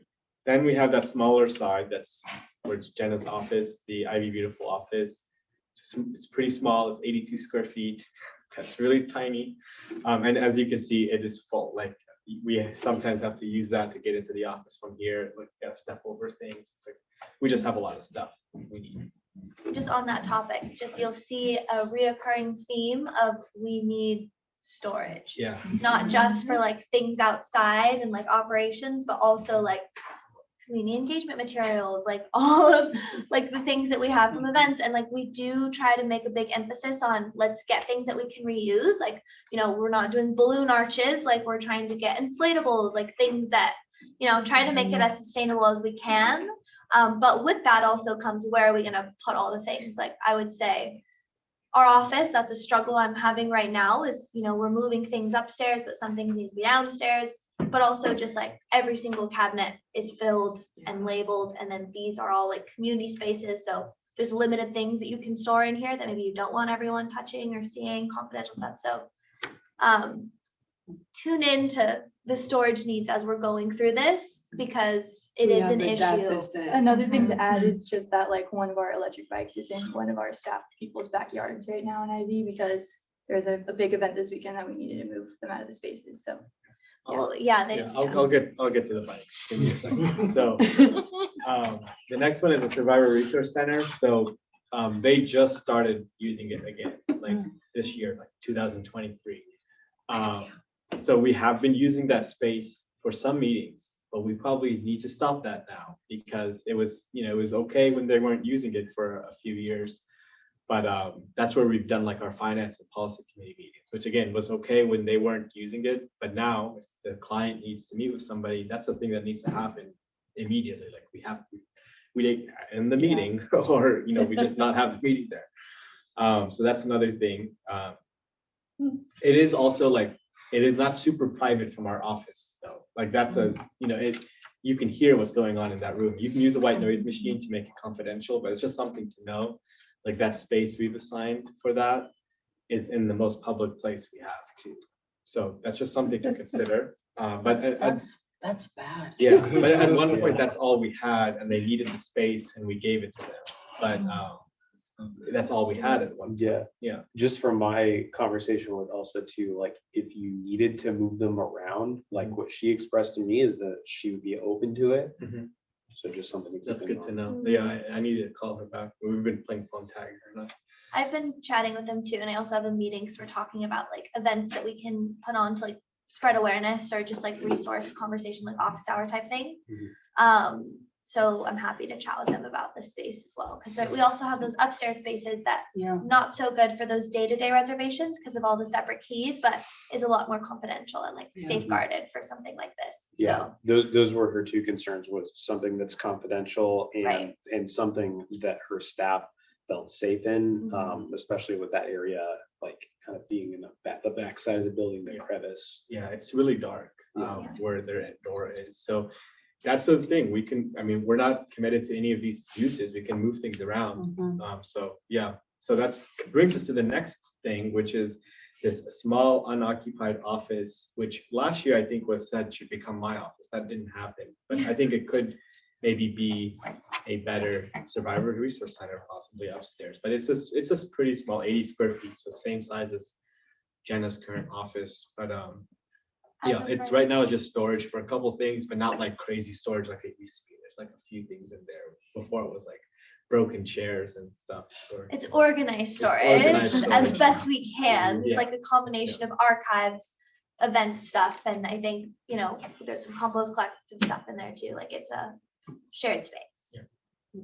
And then there's the suite two, so there's 201A, or sorry, 202A, and then 202B. So 202B is like a larger, medium-sized room that if anyone who remembers has been up there in the past, it used to be Ivy Youth Project's office a long time ago.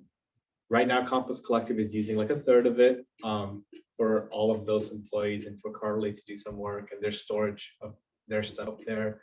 The other 2/3 is just general storage, or there's desks. They could become someone's desk, but yeah, that most of the room is not used, but we're starting to use that more actively. I mean, we use it for storage, but again, we're using it more actively. I can speak on that super quick Yeah. too.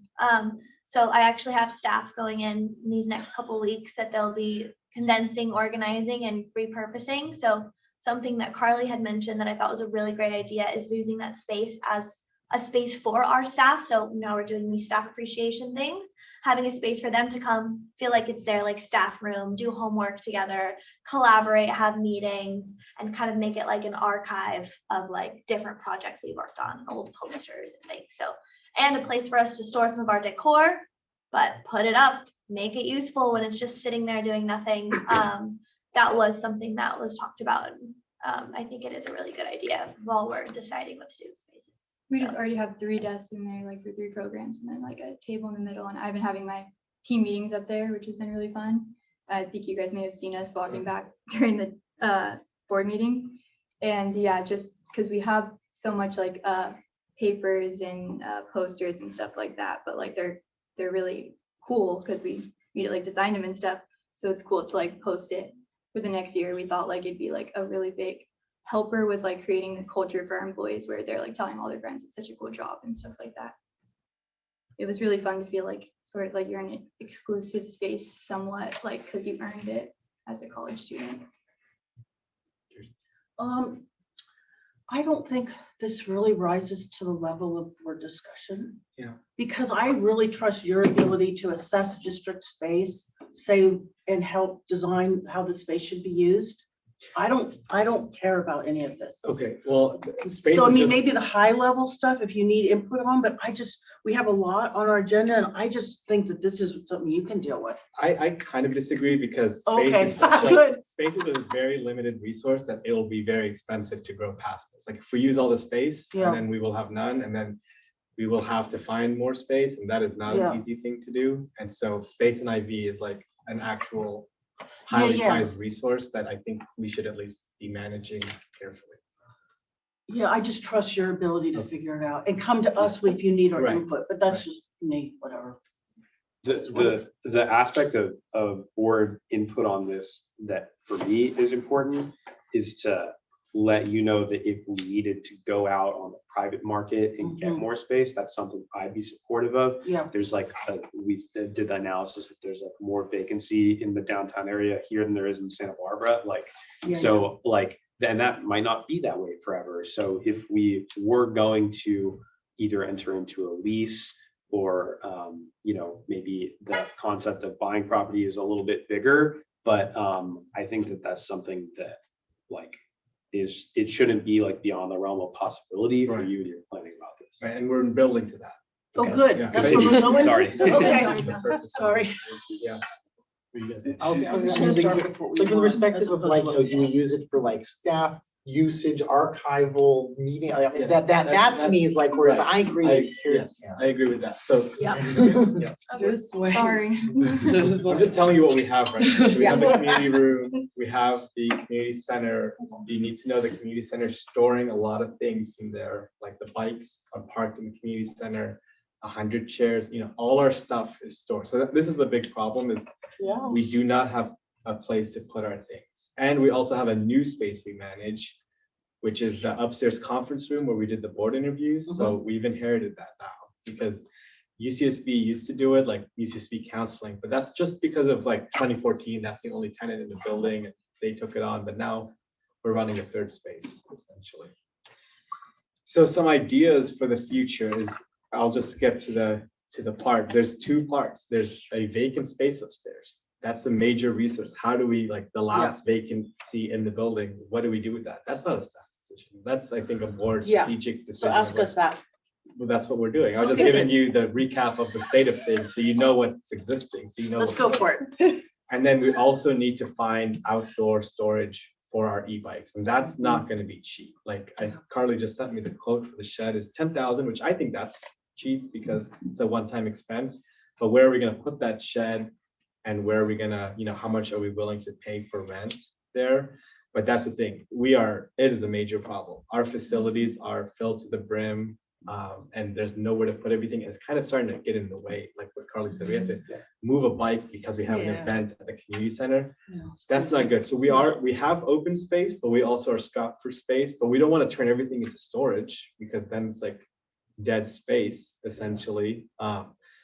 So that's kind of, and then there's another thing where we want to maybe invest some funding into our Wi-Fi for this building because there's only Wi-Fi in here essentially. Like the community center doesn't have Wi-Fi and upstairs doesn't have Wi-Fi. So there's like that might be a bigger project because it's not just paying for a new internet service.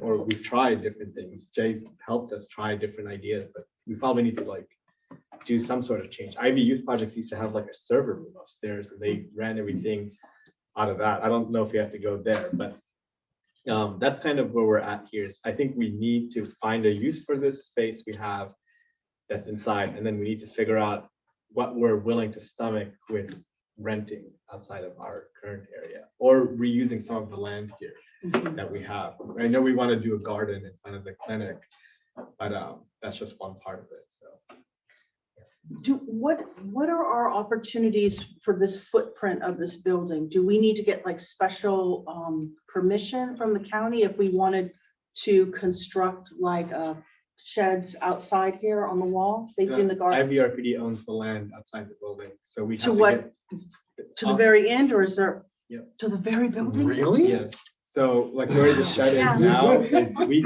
used to think it was county land, Yeah. but it's actually IVRPD. It's amazing.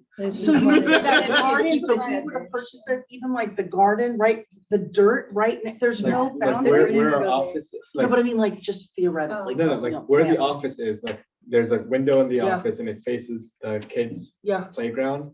That patch of dirt directly under our office window is IVRPD's land. that's Like, bizarre. Yeah, I mean, we didn't They think that just when we figured it put the shed in 2018, Yeah, we actually, I had asked Rodney at the time, who's the previous Yeah. GM, he said, oh yeah, I don't think that's ours. But then recently, Hmm. we worked with Luis and we found out it is IVRPD's. So yeah, it's not our land. what about all around, like on this side or this, where, how far does In our? front of the property- clinic, that's us or the Yes. counties, like the Yes. ice lights from the edge Yes. of the clinic to that brown electric box, that's us. So, Mhm. but then on the other side is IVRPD. But it's like a very it's a natural border. There's no border, you know, it's like There's a no border. line in the grass somewhere is the Interesting. one. Yeah. But we do need to ask the county for permission if we were to put a Yes, shed on. the county does have to approve all that stuff. So you mentioned that the cost for the storage came in higher. What is that? Oh, no, 10,000 was actually a great price for a shed. Like How they're big gonna shed? Wait, so 10,000 It's to per both year bikes. or? to build it. So To it's build To it. build a 16 shed that by can 20. fit the 2 bikes and a lot of our equipment. Okay, That's not the rent cost for where we put the shed. Gotcha, okay. Yeah. But we just don't know where we put it. We don't have a specific spot yet. Yeah, we've been looking, we've been trying. Yeah. It's probably not gonna happen in our land. So we've Wow. done a lot of checking on all our land. We've tried, but we probably need to find another And is location. that a big enough shed for our current needs? Yeah, I think, Carly, that's what we're designing it The around, right? invoice had two different prices. Oh, I It didn't had see. one for if we were to store one bike and do it more of like an immediate emergency style thing. And one bike be in the shed and one bike be in the center still. And then there's another price. I Oh, can I check didn't- which one is which, but for it to fit two bikes and our bike mechanic to have all his tools in there to be able to work in that shed and have all of our like dirty tools in that shed too, like paint and pitchforks and stuff. Because right now Jenna has to keep a lot of her tools like that in the actual office. So it would be the two different prices. One is just for own bike. One is like would cover everything we need right now. So one is like a kind of quicker fix and one's more of an investment. Since if you've seen my office, it's really hard to keep organized just because there's so much stuff. I'll organize it and then it gets totally unorganized. So ideally, we have our own public works shed with those tools that typically would be in a shed in there, because our actual shed is overflowing as well. And that shed we bought a long time ago. It was the first year of the district. We didn't know what was gonna be. And theft, I have to think, is an issue. Well, the bike was Could stolen be. once. The Yeah, e-bike right. was stolen a year ago. We've got it And back. someone But like also broke having our lock. tools in a location, that is a big magnet. But then also, if Our we're tools- just, Sorry. but then also if we're gonna have a community garden, you're gonna need stuff for the community For garden. sure, for Yeah. sure. And sorry, Henry, I know you. Oh, sorry. This is referring to Kristen's comment about the IVRPD county property. If you go out in the parking lot, you'll see there's this line of, they're cut to the ground, but there's poles. And that is actually the county IVRPD property line, if you look at it. And if you look, it lines up with the building. So if you stand at the edge of the fence and you look at that line of poles cut off to the ground level, you can actually visualize the county versus see it. IVRPD. Just for reference for what you were asking about. Yeah. So yeah, that's our space issues. Also, I didn't put it here is parking has become an issue for our program, and we don't have use of the parking lot at the community center. We have 3 spots there, and we have this parking lot, which we need to keep the clinic available, spots for the clinic to use. So it hasn't been a major problem, but it's starting to emerge. It's becoming something it's hard to solve though without getting that parking lot as something we can use on a regular basis. This has all been really helpful to hear. And because I think when I saw 82 square feet, like I've never conceptualized just how small that space is. We need a it's- tour. Let's It's reset We the would tour. tour. But I also I think the more that we can think, because like we've got, like you said, the shorter term solution or the Band-Aid, then the bigger solution. We should do the bigger solution. I think we should rent that space upstairs if it's available. We should also, like, us as a board, we got to think like longer term here too, because the district's, I'm assuming, going to continue to grow. And we do these things that have bought us some time of leasing more space, buying shed storage. We're going to end up needing more. And so I wonder if there's a way for us to think creatively with UCSB has some property that they own that may not be in the best of shape. And I wonder if there's a way that we can help maybe rehabilitate this space next door, Yeah. Ivy menus. Yeah. Oh, like the Dublins. I wonder Yeah, I was saying Dublin. I wonder if we can renovate the space and then maybe, because it seems like the benefit of having all the services and the staff stuff and the storage here is that it's close to the community center, close to the garden. And maybe something like that can be more of our like public facing, like offices type of space. Just thinking out loud, but That's a like good idea. we should Yeah, think it's a good long idea. term, and thinking long term also means we should think about like future development opportunities. Yeah. I just wanted to add really fast, the long-term shed would be 1,400. And then 14,000. And That's then not the short-term shed, 10,000. Yeah, that's One-time cost. one time cost. Yeah. Yeah, do it. Yeah. So we just need to figure out where to put it. To try and add on what Spencer was saying about eyeing up other areas in order to expand our like working space and our operational space. And we discussed recently, like the IV libraries and the potential upstairs and the capital improvement.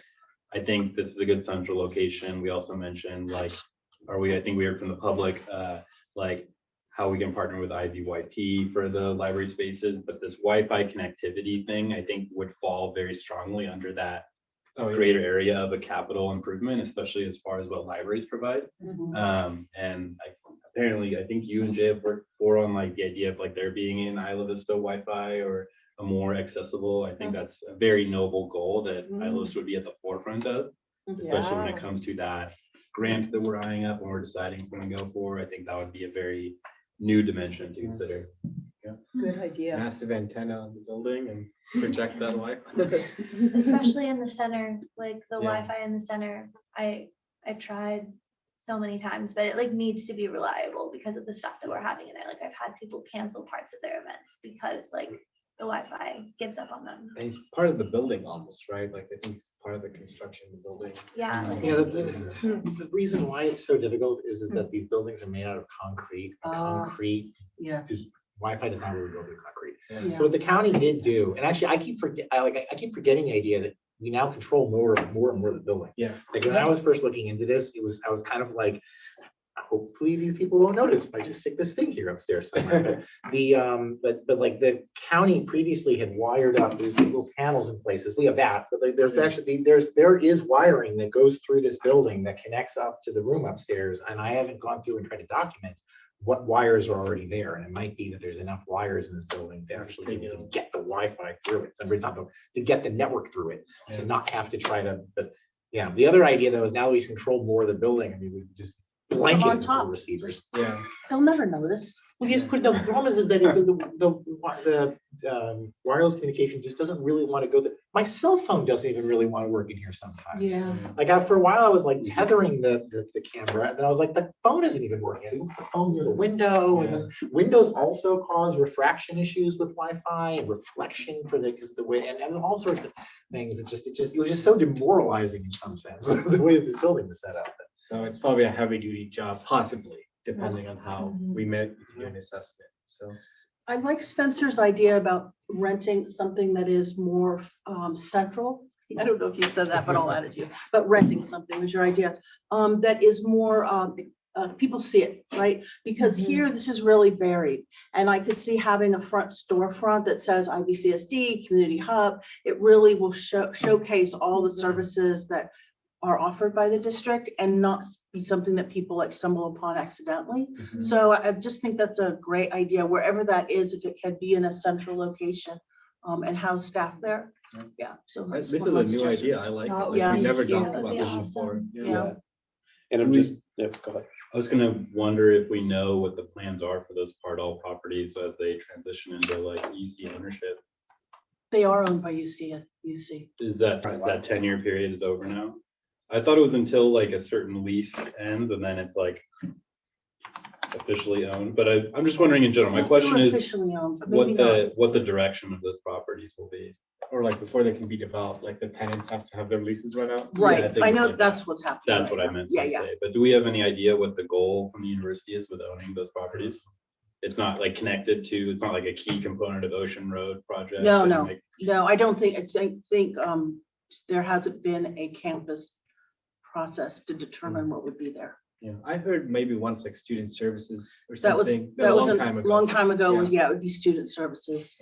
mean- At one point, there was talk about having like an innovation entrepreneurship hub. Mhm. That was something Joan Hartman was interested in. There's nothing yet to be.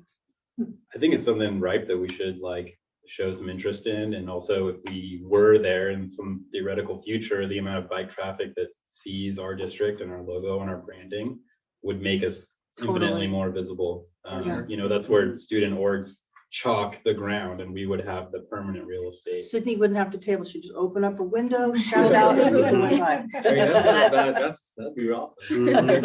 Yeah. And I know even it was recently brought up that one of the ideas that Jenna had just facade improvement for some of the downtown businesses, and that building in particular is Yeah. facade improvement. So anyways, I think there's many goals here, but I also think if we did need to try to go to the private market, like there's just so much vacancy that Right. like, you know, we could try and just like name our price, like, and go to these realtors and be like, hey, this is what we're willing to pay, this is what we're looking for. Go talk to the people, because a lot of these realtors represent like a bunch of, you know, different properties that are open. Yeah, well, good idea. Yeah, I mean, Kyle's, right, it's right here. Right. Oh, that's a great spot. You should do, you might be interested in talking to Katie, because there's some project that she's working with some students wanted to do that wanted to rent some retail space. And so she's been going through and talking to all the other retail in the area as of like the last month. And so she has like up-to-date understanding of like what the upsides and downsides of different locations are. That's usually why I was like approaching people about the like, who's that building? Yeah. Well, see her tomorrow. So. Cool. All right, well, that's the space discussion. You guys want to take a break before we move to the next section? Lisa's French break. Yeah. 5 minutes, I guess. I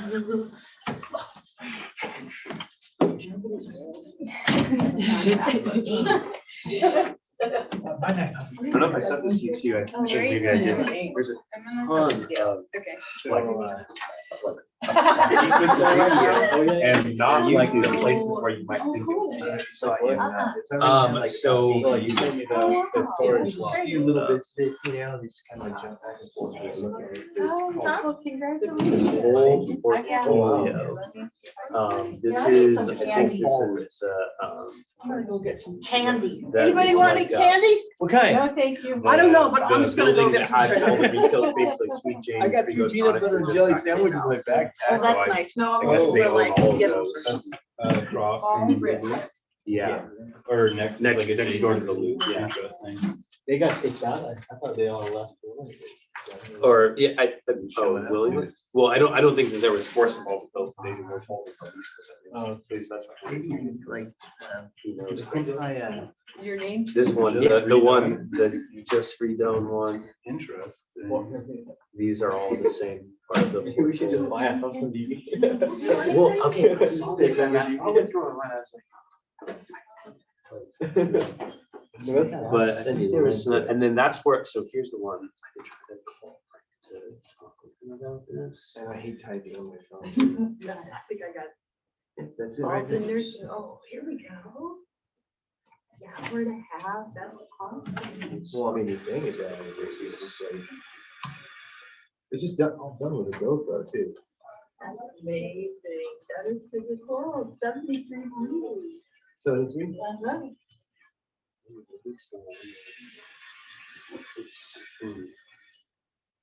Maybe that is the one that I sent you. Which one did I send you? You sent me the one next to this, Yes, which we were actually trying to go for storage.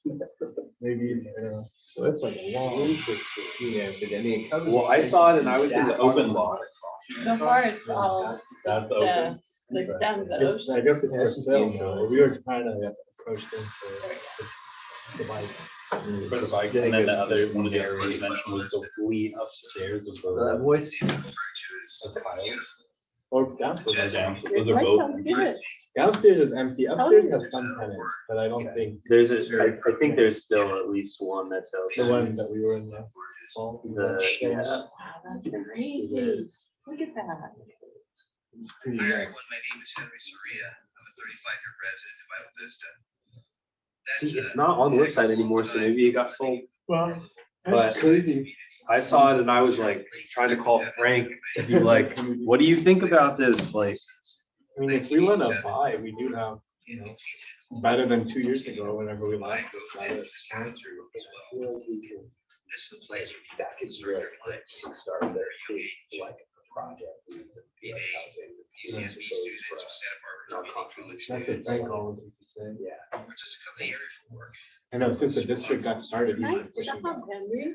I know. And now we're at the point, like you said, where it's like. Good. Killing along. You're good. Yeah. Or at least like a small loan, like we couldn't maybe do all of it. It's if a a constant problem topic of comes up discussion.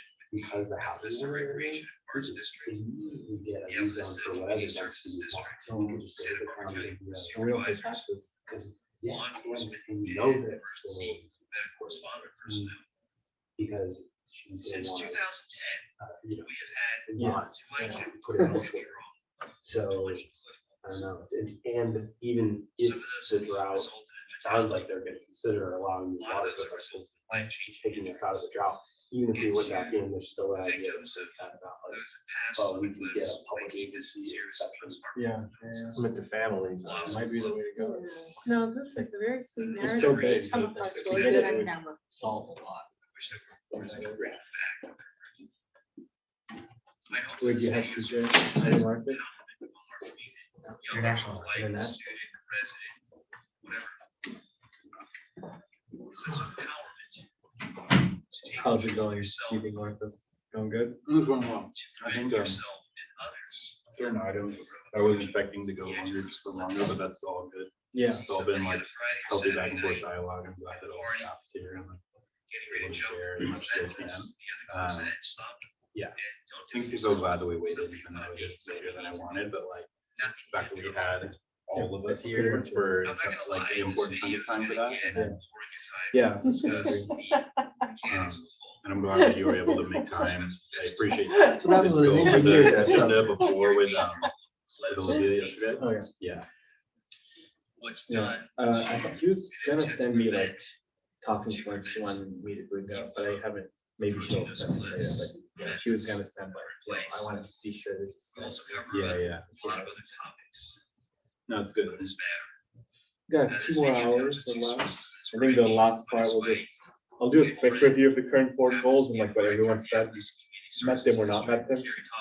And then we can just go straight into the future. I don't think we can spend too much time on. Did we meet this goal? Did we not meet this goal? Yeah, yeah. Because you guys did that in the survey. Yeah, we so, answered that. Yeah. The other source of motivation. Yeah, I think the opportunities and challenges, we've kind of already talked about that, but it's like, you know, if there are any others, and then what our priorities going forward should be, and then we kind of already talked about the future growth and necessary considerations for growth, like, you know, we've talked around that topic, so we Yeah. might not need all 30 minutes on that. Yeah. And then the improvements need to be successful, usually like just like a quick list, like, oh, we need to look into the lease, we need to look into the, you know, just like Gotcha. a recap of all the things we need to do, like new agenda items essentially generated. Probably should get everybody back. Yeah. Yeah. Oh, yeah.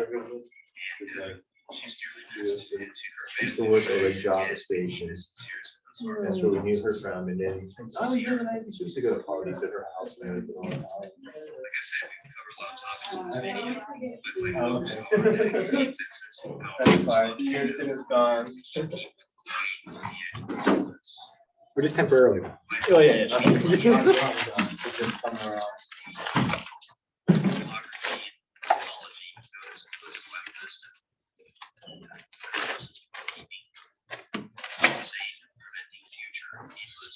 What are you watching over there? Henry made his cliff falls It's on video. YouTube now. Really? It's on YouTube, it's 90 minutes long. What's it called? And he took it all on a GoPro. They're all the GoPro. What's it called? Cliff falls, The fall risk. sorry, fall risk, but you have to type in fall risk and Henry Surya as well. I'll save it then. He just is narrating that it's boring. Altitude height is the main physical hazard that the cliffs of Isla Vista are known for, but the mechanisms that lead to cliff falls start at the top of the cliffs. We all know about cliff erosion as a result of climate change. It's been a She was going to get from which side? She went to get stuff. The sound quality is very good too. It's but- not the main I was just on the computer, just talking into the computer. In terms of physical hazards, the biggest contributors to cliff falls in Isla Vista have more to do with the tops of the cliffs. These include shale rock, downward falling cliff edges, ice plant, and extreme darkness. These hazards form a deadly combination that can lead to a long chain of events. The way these hazards work together is very simple. Ice plant is a slippery cycle plant. There's two modes. What I got. There's two modes on Oh, the wow. GoPro. Oh, you went to the new fruit park? Yeah. I was gonna get Skittles, but then I'm like, this Nice. is my favorite. That's way better. Skittles. The non-linear view is kind of like a wide angle Totally. lens, which I couldn't use. I'm like, I literally stopped in the middle of the road. I'm like, Okay. Yeah. All right, everyone. We're gonna. Are you running the meeting? I thought Jonathan was running. Jonathan's running the meeting. Oh, I I'm doing turned the my small head. formalities here and there. Yeah. Yeah.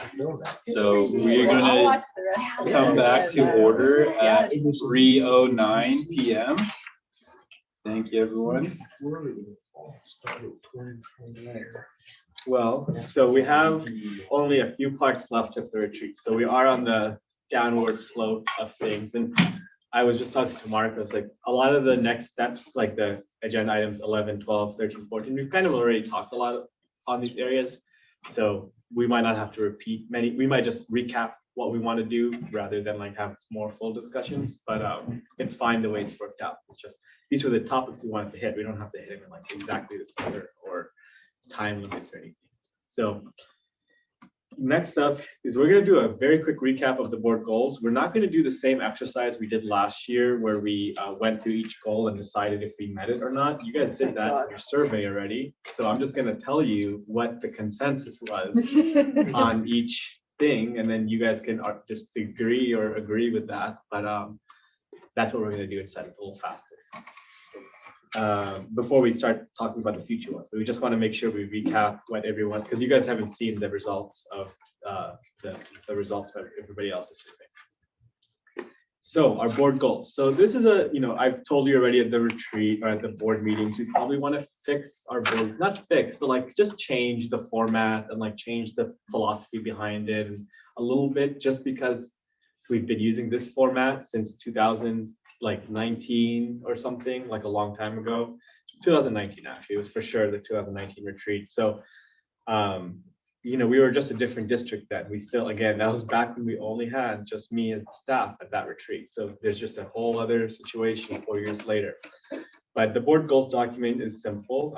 Our vision, our mission, our values, which we set, we can change these again today, but this is what we set in 2019, mission, vision, and values.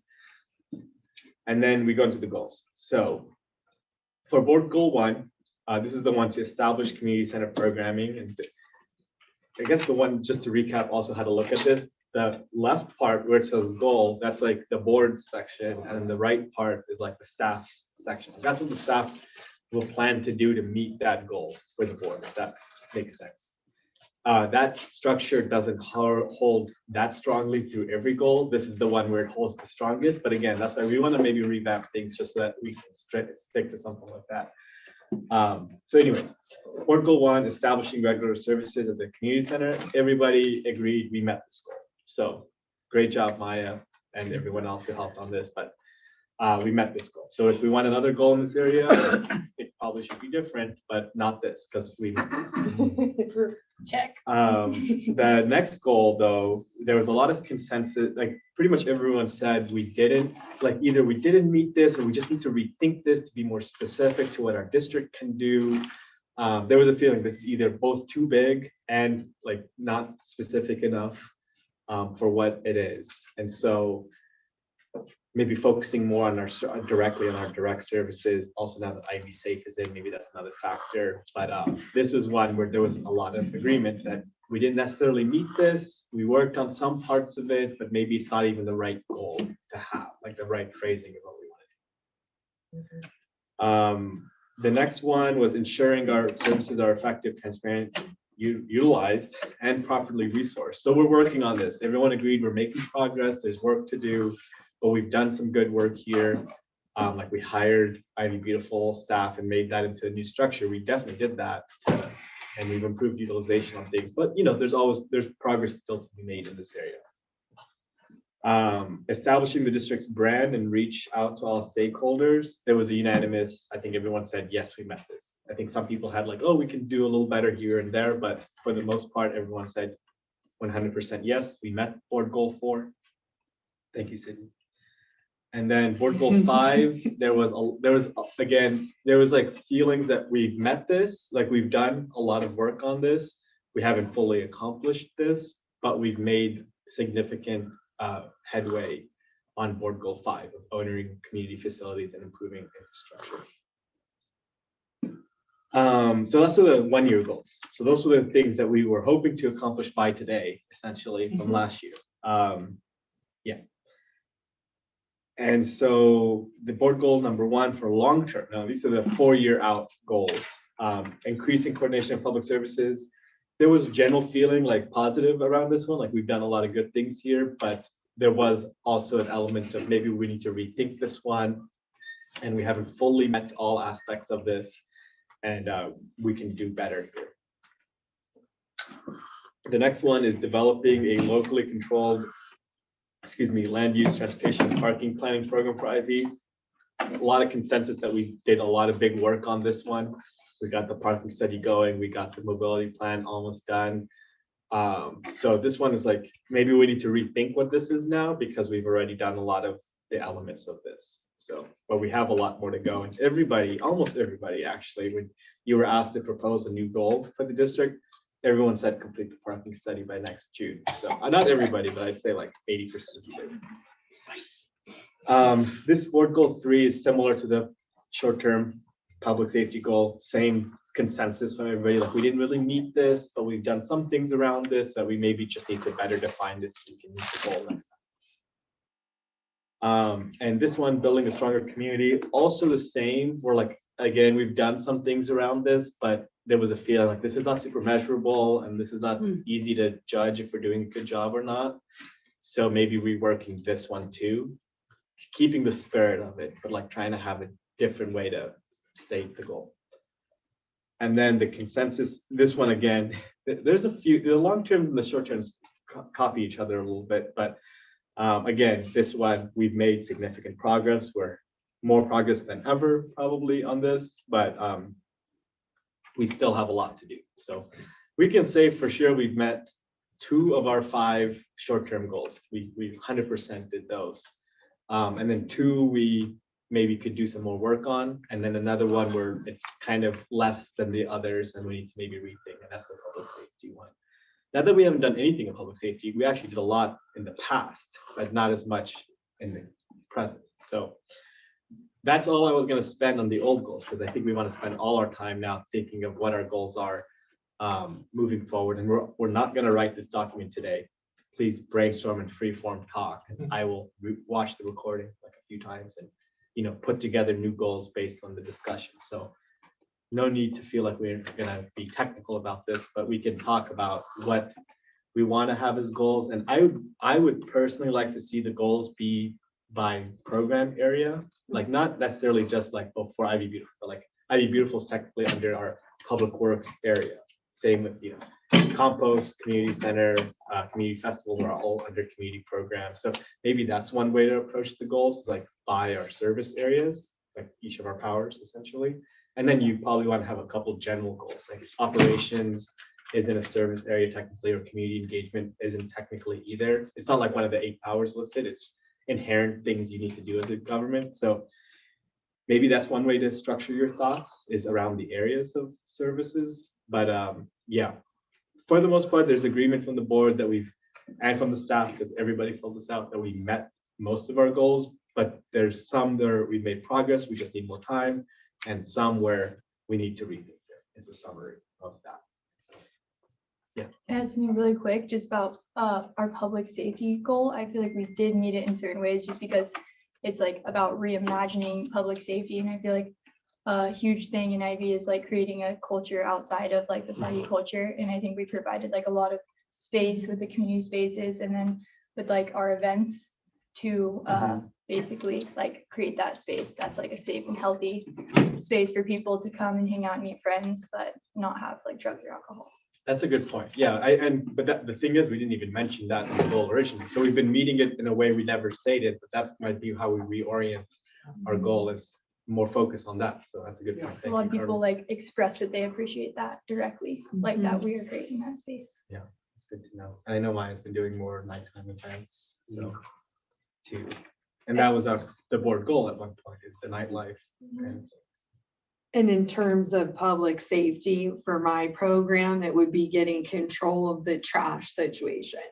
Because it's disgusting, the overflowing trash and all over the street. It's very inhumane to have people in that environment. So somehow making that better, I think, is a matter of public safety too. And the work on the STEP grant is safety, like Yeah. that's a lot of the issues that come up is, so yeah, we can reorient the safety goal. Uh-huh. Since we can't do a lot, like we can't tell the sheriff what to do, but we can address it other ways. Create alternative spaces. Okay, so any other discussions on the current goals, any points anyone wants to bring up that you really liked, anything you really disagreed with? And then we can move on to the next steps. I just want to make sure we recap the current goals and what we've done. All right, well, let's move on. I was just gonna say, I like your idea about tying the goals to programmatic areas. I think that lends itself to what we were talking about earlier, is how do we measure success? And some of these goals they're pretty amorphous. Yeah. And so we find that it's amorphous, and that's kind of good, but then it's harder to track. Yeah. So Exactly. And like the things on the right are a little easier to track, but Mhm. then even still, the goal should still be more specific Yeah. too. Like, yeah, the activities can be meeting a specific goal. yeah. All right, so let's end that portion. So the next thing on our agenda now is, we've kind of already done this, and everyone had their chance to fill out like what the current opportunities and challenges for IVCSD. So this is like leading us into what our goals should be. It's like, what are the problems and things we want to solve moving into our goals. So this next section, we have like an hour and 30 minutes collectively between opportunities and challenges, our priorities moving forward, necessary considerations for future growth, which we've again talked a lot about. And then things at the end, we'll recap, what do we need to do to be successful to do all this? And essentially, that's like future agenda items and future tasks for staff to follow up on this retreat, just to like recap, we're all on the same page. Like, oh, the board needs to get a future agenda item on X to help address the things talked about today. So opportunities and challenges. I know you all had your chance to fill that out, but we've talked a lot about opportunities and challenges, so we probably don't need to take as much time on this, but if there's anything that hasn't been said yet, what are the opportunities and challenges right now on the table for IVCSD? I know we've talked about so many, so don't feel pressured to like bring more up if it's been said already today.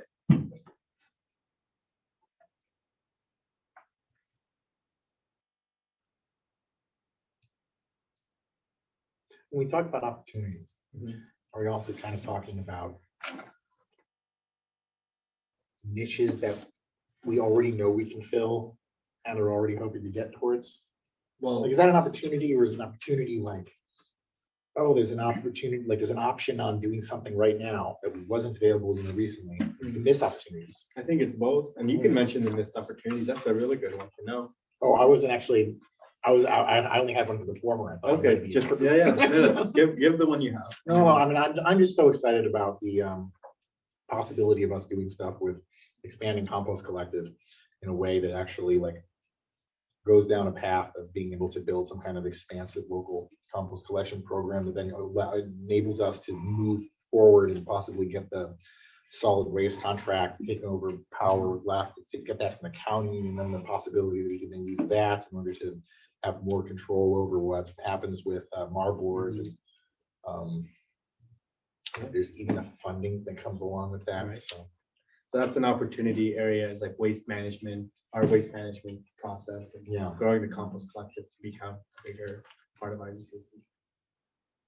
Any other opportunities or challenges we want? And again, I know we talked about it, so I'm just prompting just to make sure no one feels like he didn't say something. The only one that I had on, that I wrote down on here that hasn't been mentioned, is not really an institutional opportunity, but a political opportunity, which is to be looking forward to the new sheriff election in 2026. And I think that it's going to be very challenging for us to make a lot of progress on the law enforcement side of some of our public safety ambitions until that happens. So it's an opportunity, because whoever is in that role next could, we better put all our eggs in the basket that they can help be a better partner. Do you know if Bill Brown's running again? I don't believe he is. Interesting. Interesting. We had this, the small thing we've done that in the past is we did have a sheriff forum in Isla Vista once, which I think never usually happens, but our staff organized the forum, standing room only in this room. 2 years ago. Any other ones? Everyone has their assessment sheets up. I know everyone had great ideas, and I read them all. So, all right. Well, we can move on from opportunities and challenges. Next is our priorities moving forward. So this is like the meat of today. Like this is not the purpose of the retreat, but like the big outcome of the retreat is priorities moving forward and short term, midterm, long term. That's for the programs. That's for the district as a whole. That's for things we don't do yet. That this is for IV as a whole even. So yeah, let's talk about. And you know what our current goals are and our current priorities, but what are our future ones? Even if it's been said, please say it again in this section because we want to all have a consensus at least, or close enough to what I created for goals. I'll say again, waste management. Waste management. Okay. That's kind of referenced already, but we maybe can you become said a bigger. you said say it again. I'm saying we can make that a bigger thing. Like it's slightly referenced, but we can grow that if that's something everyone's interested in. Yeah, here's. I think that board goal 3, expand justice in Isla Vista. I remember us talking about this before. It's very ambiguous to me. I just don't know what that means, justice. I don't know what it's meant. I mean, I guess it's all in the little 3.1, but it just, I don't know. I just don't know that, but whatever. Yeah. Do you have any ideas of what we should do differently? We should ask Ethan. No, no, but let me think about it. I think it'd be cool to expand our idea of waste management to also like waste reduction too, which we do a lot of already, but just education and everything around that.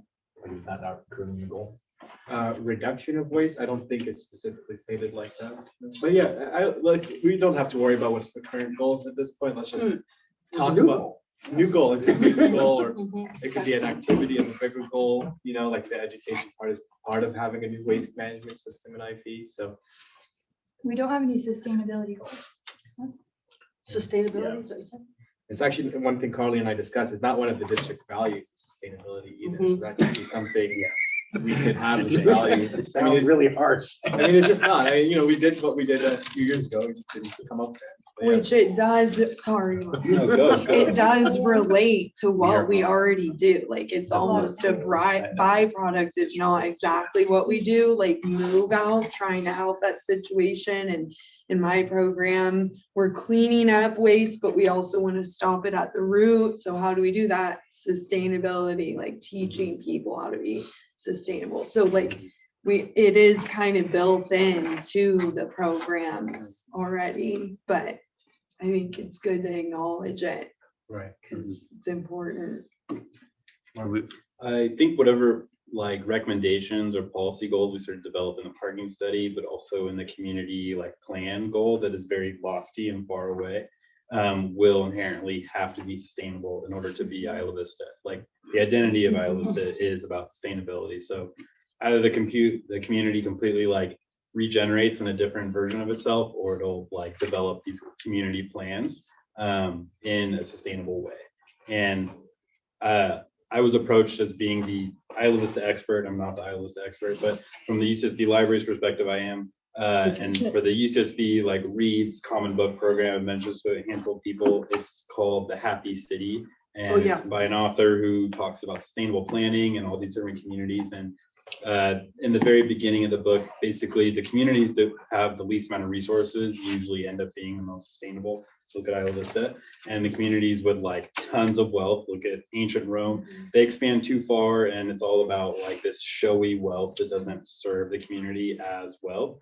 I think we're a ripe community, and when we go deep into the master plan and things like that in the future, sustainability should be like one of our top 2 goals in developing a master plan. Because I think we have the best chance at buy-in from our neighbors, the best chance at making it work. That's a power I'm super excited about. I know nothing about community planning, but I think it's something I'm getting more excited about. And I hope that Isla Vista, like we move forward in a like exciting way. Just really fast, like many community composters across the US like start because of like food sovereignty desires, like they want to keep their food inside their borders to turn it into soil or soil amendment and then regrow their own food because maybe they don't have access to healthy, affordable grocery stores or etc. And something I just wanted to add in is like, and so I agree that a lot of like sustainability stuff starts in IV because it's more of like a needs-based thing. Like we need these things to have a better quality of life. And I think that it's important to also account for just like social issues and sustainability because they're connected, and like public safety and all that is all sustainability too. So I think it could be just very much like a value across all of our programs and sort of already is. Yes, I'll channel Ethan and Catherine and say that I think that we should have a board goal that specifically deals with both nightlife, but also other sorts of alternative programming, because I think it is really the core, as has been mentioned, of a lot of our safety efforts that are outside of the traditional public safety system. And I think that that really deserves to be highlighted because it is such a big part of what we are doing. And I think that sort of adding on to that, I think that maybe thinking about like reopening that process in terms of, you know, an item for the board to consider. What are the different strategies that we can use to make nightlife safer? So one that I think would be interesting to see where we play in an advocacy is in the past, there have been small business owners that have wanted to open up businesses with beer and wine licenses, and they've been told no. I think now with new political leadership, this is something that maybe we should reopen our advocacy on, because it's going to be safer when people are, if they're choosing to consume alcohol, doing it in an environment where they can be cut off, where there is regulations in place, all this stuff. So that, along with all the expanded nightlife program that's happening at the community center, I just think it deserves to be called out in its own specific board goal. So, yeah, my answer. Just to talk a little bit about just nightlife and specifically, so we've been doing incentives, but I do think that there's a lot of room for growth there, and like having is something that measures that would be really great. And also on like the topic of creating more safety around nightlife in general, like I'm trying to look into some like educational event opportunities as well, where we can, you know, give out drug testing kits, give out the little scrunchies you can put over your cups, have a lot of like dialogue and, you know, conversation about, you know, what it is to go out and be safe and what do you do, but make it in an environment where it's desirable to come, like have like a silent disco component, but also have people tabling and giving things away. So like I think that there is a lot of room there. And just while we're talking about like, you know, how do we transfer our community center goals since we did reopen, I think big things that I've seen that we should focus on is bringing the community together and like the diverse community. So not just one type or facet of our community, but trying to get events where multiple people are interested and have that cross communication. Amplifying existing resources. So lots of nonprofit works, lots of partners that we have, amplifying their voices and what they're doing into the community as much as possible. And then also bridging gaps between those existing services. So I know right now I've been having a lot of conversations with other organizations on what are you doing and what can you not get to, and like how can we support you or situate what we're doing within that. And you know, just thinking back to the Isla Vista history book, like when I first read that, I was really inspired by that. It's really like the founding thing of like what we want to amplify these businesses. We want to like build our community up and show how great it is. So I think like within thinking about the community center and events, like that's really where I think would be great to take it. And then facilities management as a whole, I think could also serve as a goal, just like so we can put like specific capital projects we want to get done within the next 4 years. Like I know I'm already like making some plans for that, but I think like we're all on the same page on priorities, like, you know, which space, what project could be helpful too. And I love that you mentioned that about the scrunchies and other things too. It makes me think maybe the goal is nightlife and harm reduction, specifically called that out. Yeah. We'll go to Jen. I just want to say one thing really quick is I think what I'm hearing for at least the community center area goal is the first goal there was reopen, and then we did a established regular programming. then maybe now it's what it's always been on the docket of like, how do we use it as a vehicle for cultural change? Like now we have these like other goals, like big priorities. How do you use the community center as a way to meet those social goals you have, like the party culture, and how do you alleviate the harm with that by using the community center in that way? So that could be like the way you stated. So there's figuring out how to make nightlife safer. I think it's also making night safer, I think, can come a lot from just having more nightlife. And one thing that I found has been so, I felt been so sad, such like a loss to the community in some sense, is that we used to have people who were out a lot at night. And there was a lot of the businesses were open at night. Freebird's open 24 hours. And then over the course of the last decade, they've whittled it down to 3 a.m., 2 a.m., 11 p.m., 10 now. It's just absolutely like just not many people out. I've even noticed this for what it's worth. There's, I don't know what because it's not like necessarily just the pandemic did it. No, Freebird's have been doing this for a while, right? And we're like on campus, I've noticed some things. Like when I was a student, there was the UCEN had an arcade on the bottom floor. It was open until like 1 in the morning or something. Now the UCEN itself is closed by 6 p.m. It's just, there's nobody there. And I find I am going wandering on campus sometimes on like a walk around Sunset. There's like nobody around. And like there's something about civilization, I guess. I don't know the extent to which we can really fix that. But it's just caused people to not have as much nightlife in this area. I don't know if generally speaking in other places, but like, but when people are out at night, it makes the night safer because there's more people to see things that are going on. There are more opportunities to go try to get help. There's more support structure. So to the extent to which there's anything that's in a power scope that can succeed in making people awake at night. Because that's a really important function of government. They got a goal. It is though. The eyes, like you said, the eyes on the street is the most important thing that you can do for safety. More important than law enforcement, I think. I really like that. I'm gonna say this as a community member because I do live here.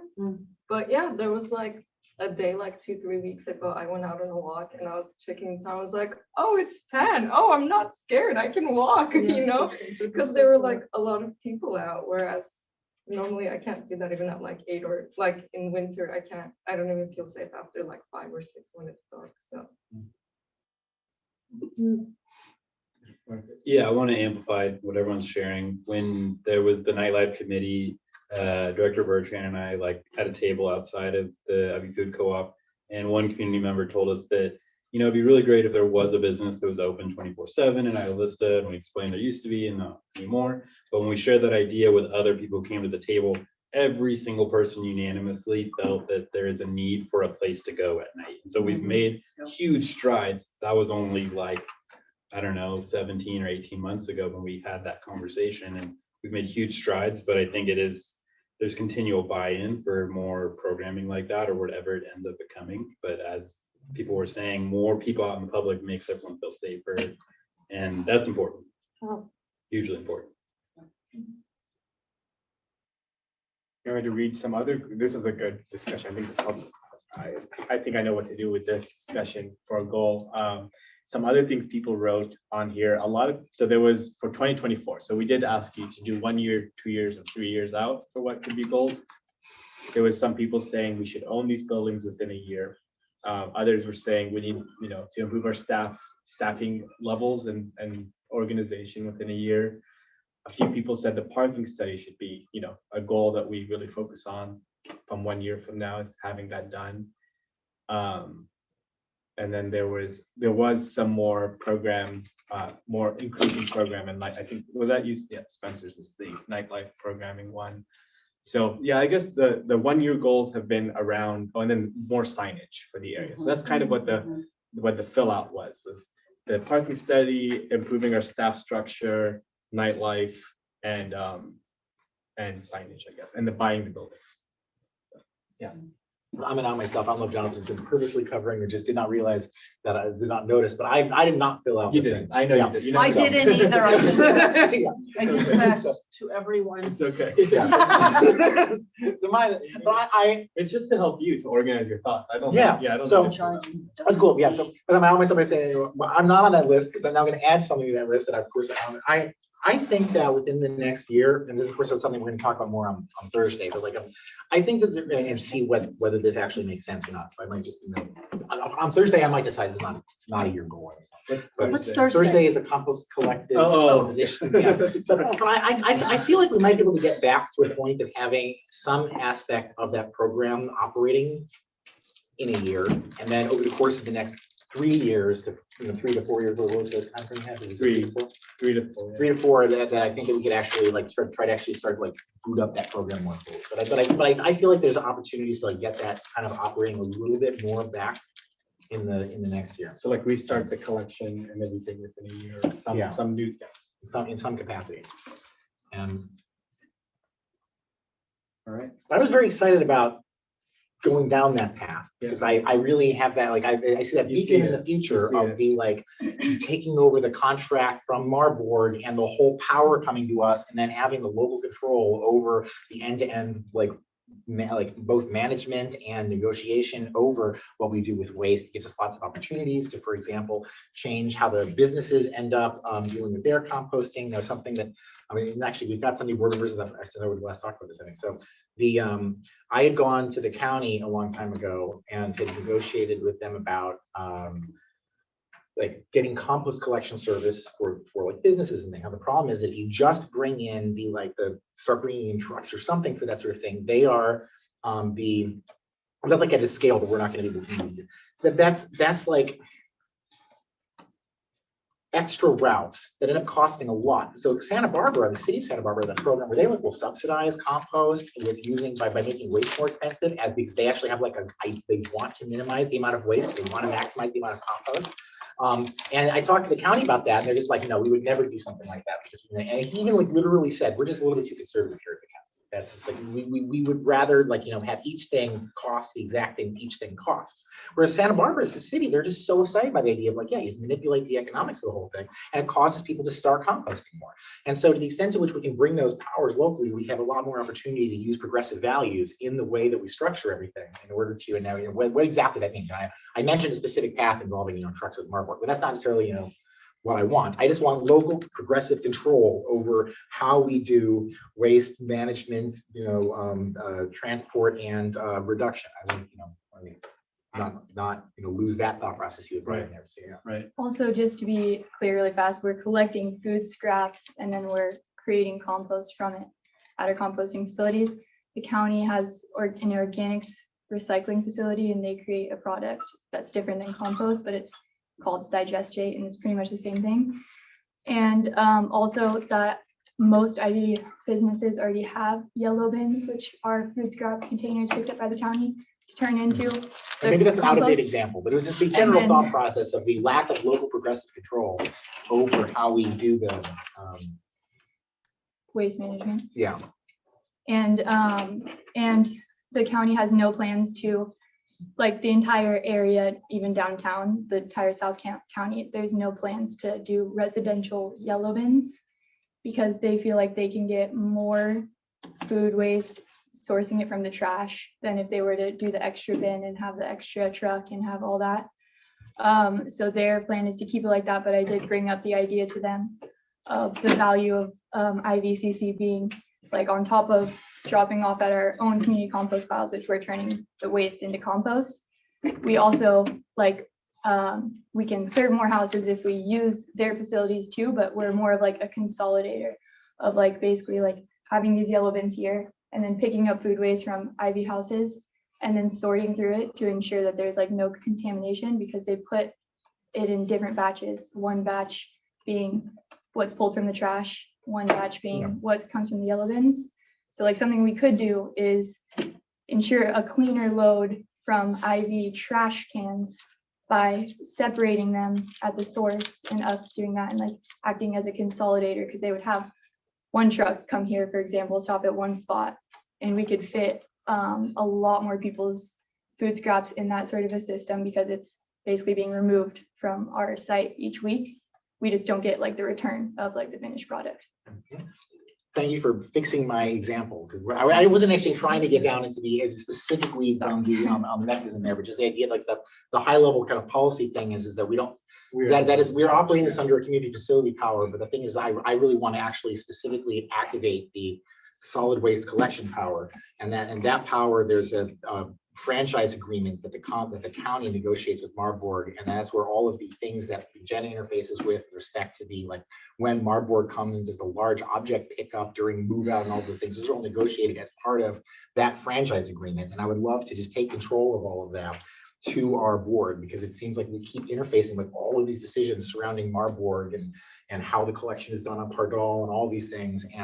And it happens to come with the revenue stream in the sense that they actually charge Marburg 2% of the trash there for that. So, and then 8% for the tax. yeah, but the Isla Vista it's just Special zone. yeah. The one thing that was confusing about it, for what it's worth, is that and this is now possibly they fix this by now, but when I talked to the county about this forever ago, they had not done the separate finance study to determine the fee study in order to determine whether or not the Isla Vista trash was being charged the correct amount. There was like a small possibility that, like, you separate Isla Vista from the rest of it, you do a fee study, and suddenly realize that we are massively undercharging, and that we're being subsidized by East Goleta, and that we Norita, and that we would actually have to charge people for the trash more. Now it's stuck. But other than that one little problem, it just seems so perfect to just like get all the power here and then be able to actually do all the things we want to do.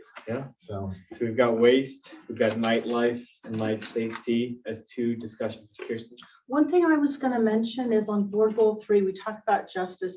3.4, we have advocate to the county to repeal the social host ordinance and the festival ordinance. Does this mean that this is going to carry on to our next goals? Because if so, I don't know if we might want to have a discussion on that. We could, yeah, I know, Carrie, I think you brought that up before, the ordinance, like the festival ordinance and everything. It was what we discussed last year, but if we can discuss it right now. Well, it's very tangible, right? Because it's going to be up this year. And so I do think that we should have a conversation. And also, I just wanted to add on the justice thing. We very focused on safety, right? And I don't know how to include this, but I would like to include something that talks about sexual orientation, LGBTQIA kind of appreciation or advocacy, or just including that as part of what we think about when we think about justice. Okay. And then the other thing I just wanted to add is, this might be crazy, but maybe it's just assumed. I really do think we should have a board goal that we don't develop more than we can do well, right? So that our resources match our whatever's on the other side of it. So it's kind of funny to say, but it's just like we all have great ideas, but we already know our staff is already operating, they're overtaxed. So I feel like we should have some goal that we don't give our staff more than they can do. And I think that is spoken to in a way in one of these goals where it's like ensuring that everything's properly staffed and resourced. Oh yeah, okay, there you go. I think we can like maybe focus in on that a little more and make that more explicit, and then have more specific activities that we do to make sure we're measuring. I kind of talked about this already earlier today, of like how do we measure the overwork versus the funding.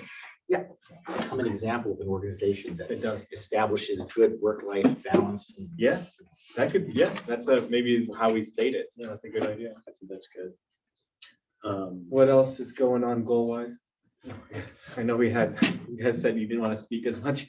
I know, it's so hard. I was going to say on the facilities side, we just had this conversation, but evaluating potential opportunities for development of new facilities, so that we're ready if there is a piece of land that comes up that we want to potentially purchase, that's spelled out, that's been a board goal. Because I think that especially it's very timely right now that we might have the opportunity to be able to do that in a way that also contributes to other things that we care about, like housing affordability and promoting a diverse community of all ages. So I think it'd be good to have that as maybe not a standalone goal, but maybe a sub point to the facilities goals. So beyond the multi-factor purchase opportunities, beyond the 2 buildings we want, right? Although we want to talk about the social host ordinance. Yeah. I'm so sorry. It's okay. All right. I just got a call that I'm summoned. Do you Does want that my cause our meeting opinion? then? Yeah. You shouldn't Does be that cause our opposed to it. meeting then? Oh, good, Ella came in. I did come back. Yeah. If you want to say anything, you can say it or send it in. I was just gonna say, I don't think we ought to be opposed. That's all. That's gonna be my opinion. It's not that I didn't notice it came back, but it's earlier, I actually like noted the fact that, oh, we are skirting the boundary of court. I didn't notice that. Yeah, I was there. Then Kirsten walked over for just a second on her telephone. I'm like, that's probably okay. And then when she's leaving, I was like, no, we're gonna, oh, thank God. You're free to leave. Fordism this afternoon. Fordism, fun. Fordism, yeah. Like Henry Ford? Yes, like Henry Ford, Taylorism. Yeah. All right, well, do you guys want to talk about the social host? Well, let's wait until we're all here, but also I have just heard about, and I can't remember the name of it now, where people charge money to come to parties and what a blight it's become on the community. So it seems like we should think about an ordinance around that. Yeah, for the county to put in place. Yeah. I think a lot of people think it's already illegal. Yeah, a lot of my friends and people I know have talked about it, and it is wildly unpopular. Like, The charging. yeah. Like there was one for Deltopia that went out that you had to pay like X amount of money to get into X amount of parties. Right. It was crazy. Yeah. Yeah, it was never the case when I was a student. Yeah, no, I just heard about it 2014. in the last month. Yeah. I do think it is illegal. You do it now. Yeah, it's against zoning. You can't Yeah. host a business at a residential use. I know that one of the groups that does it for like fundraising purposes, because it's like a group, student group. So I don't know what other groups do it, but Yeah. I don't know if that's any different. It's something we could probably address through IV Safe too, like, since we're Yeah. starting that back up. maybe. Especially since the DA is involved in those, I think that that's probably the proper forum to talk about Yeah. that specific issue. Yeah, and just to bring that up, we probably want to, establish IV Safe. Like, that's a big thing. It looks like a small little thing on the agenda. It's like only $2,000, but it's like actually a big responsibility we're taking on, is being the, conveners of safety issues. So. I have thoughts not about the ordinances, but we heard that law enforcement is going to be asking for an ordinance change. I think that we should try to partner with them to help craft what that proposal is.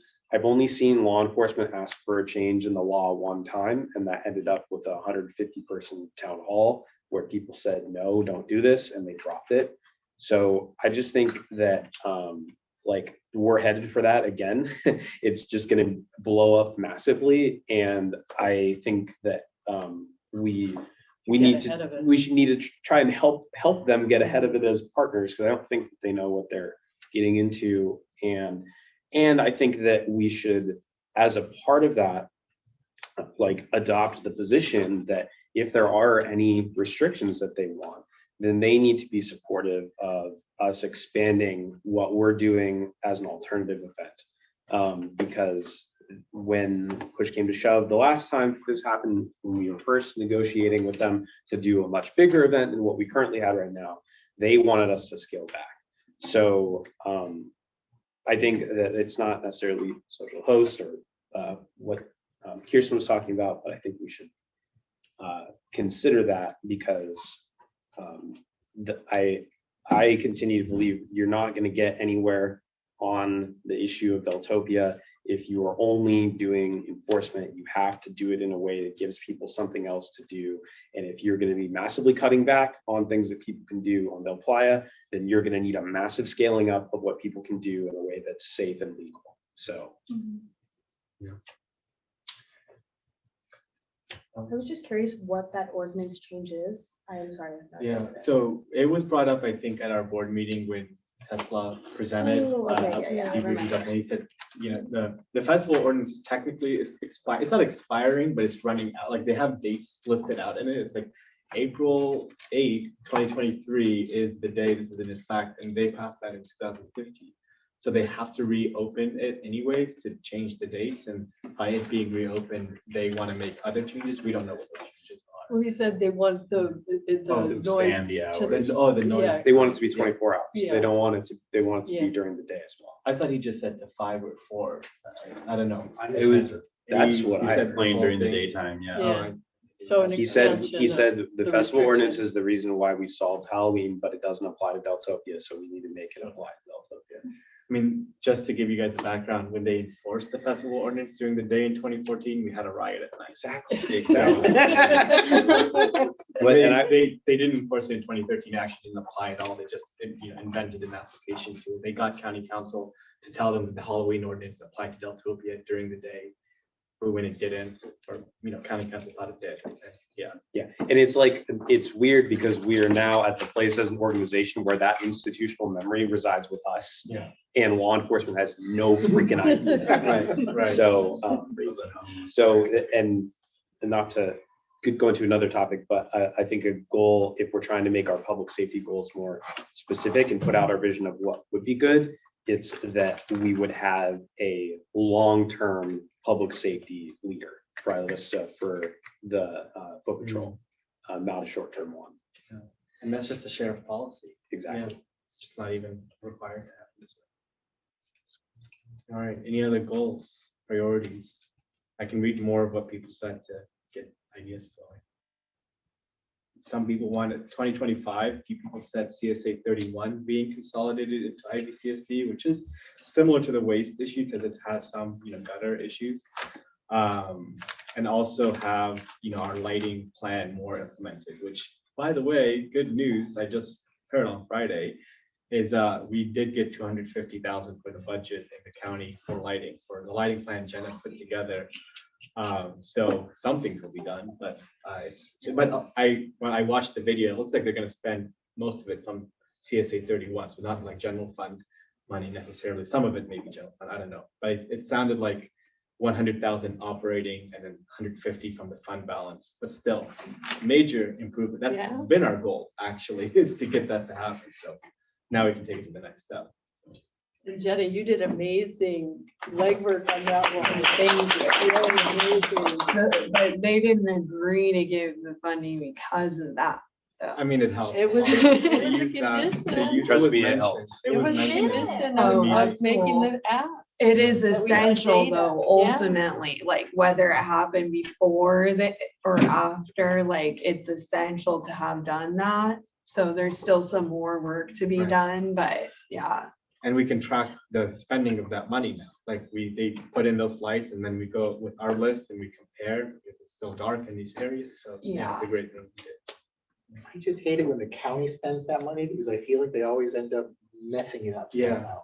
Yeah. So Yeah, that's part of maybe. why I want CSA 31 Right. so that it becomes kind of That's like a local thing where we can course. sign out. Yeah. This is probably topic for a different time, but does this mean now that we are gonna do some more work to allocate that, or are they gonna take that info I gave We'll them be and do? involved. Yeah, we'll Okay. be involved to make sure that list you made Okay. will be implemented the way we want it to be. I Okay. think we'll have some support from Laura to do that. Okay. But yes, if Jay is saying, if we got CSA 31 ourselves, we would just be like, Jenna, make a plan and then hire someone to implement it, like Yeah. a contractor to do it. So. There are totally different ways of doing the lighting so that it doesn't blanket the Right. buildings as much. Right. There are ways of doing the lighting where it doesn't mess with the animals as much. There are ways of doing the like UCSD was very happy with the way that they've got all of the lighting sensors far enough away such that as you're walking through an area, areas turn on, but otherwise it's nice and dark. Yeah. And all sorts of things you can do with lighting. And then there's the basic thing of like, we keep playing like not leapfrog or something like that, right? With lighting where we're like, this area is dark. And so they put in the most modern, brightest new lighting. Now this area is dark. So they put in the most modern, new bright, and it's like the way that eyes work. It's like we really need to make it so that we put in this lighting, even all the lighting. The lighting needs to be consistent everywhere, and then it will look bright. I think what we've been talking about is like developing local standards for lighting. Like what is the report card for a street? That would be having good so lighting? nice. Yeah. Right? Like a Because nice local The decision. county standards are based off of suburban development that is very car centric and our community is pedestrian centric. So, And so when we first started this, we were told no by the county because they said, well, your lighting is up to county standards. And we said, well, those aren't good enough. those aren't our standards, yeah. So yeah, that could be one area we develop our own standards, because we've been talking about what we want, but and we're getting close to having like, here's what each street should look like. We're saying DP, Trigo, and Salvador are like the best ones for now compared to the rest from what we've seen.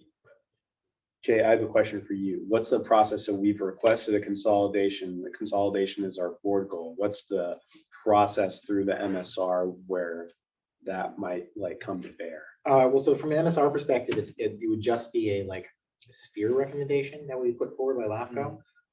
That would essentially, they would zero sphere CSA 31 on that power and recommend that we have that power.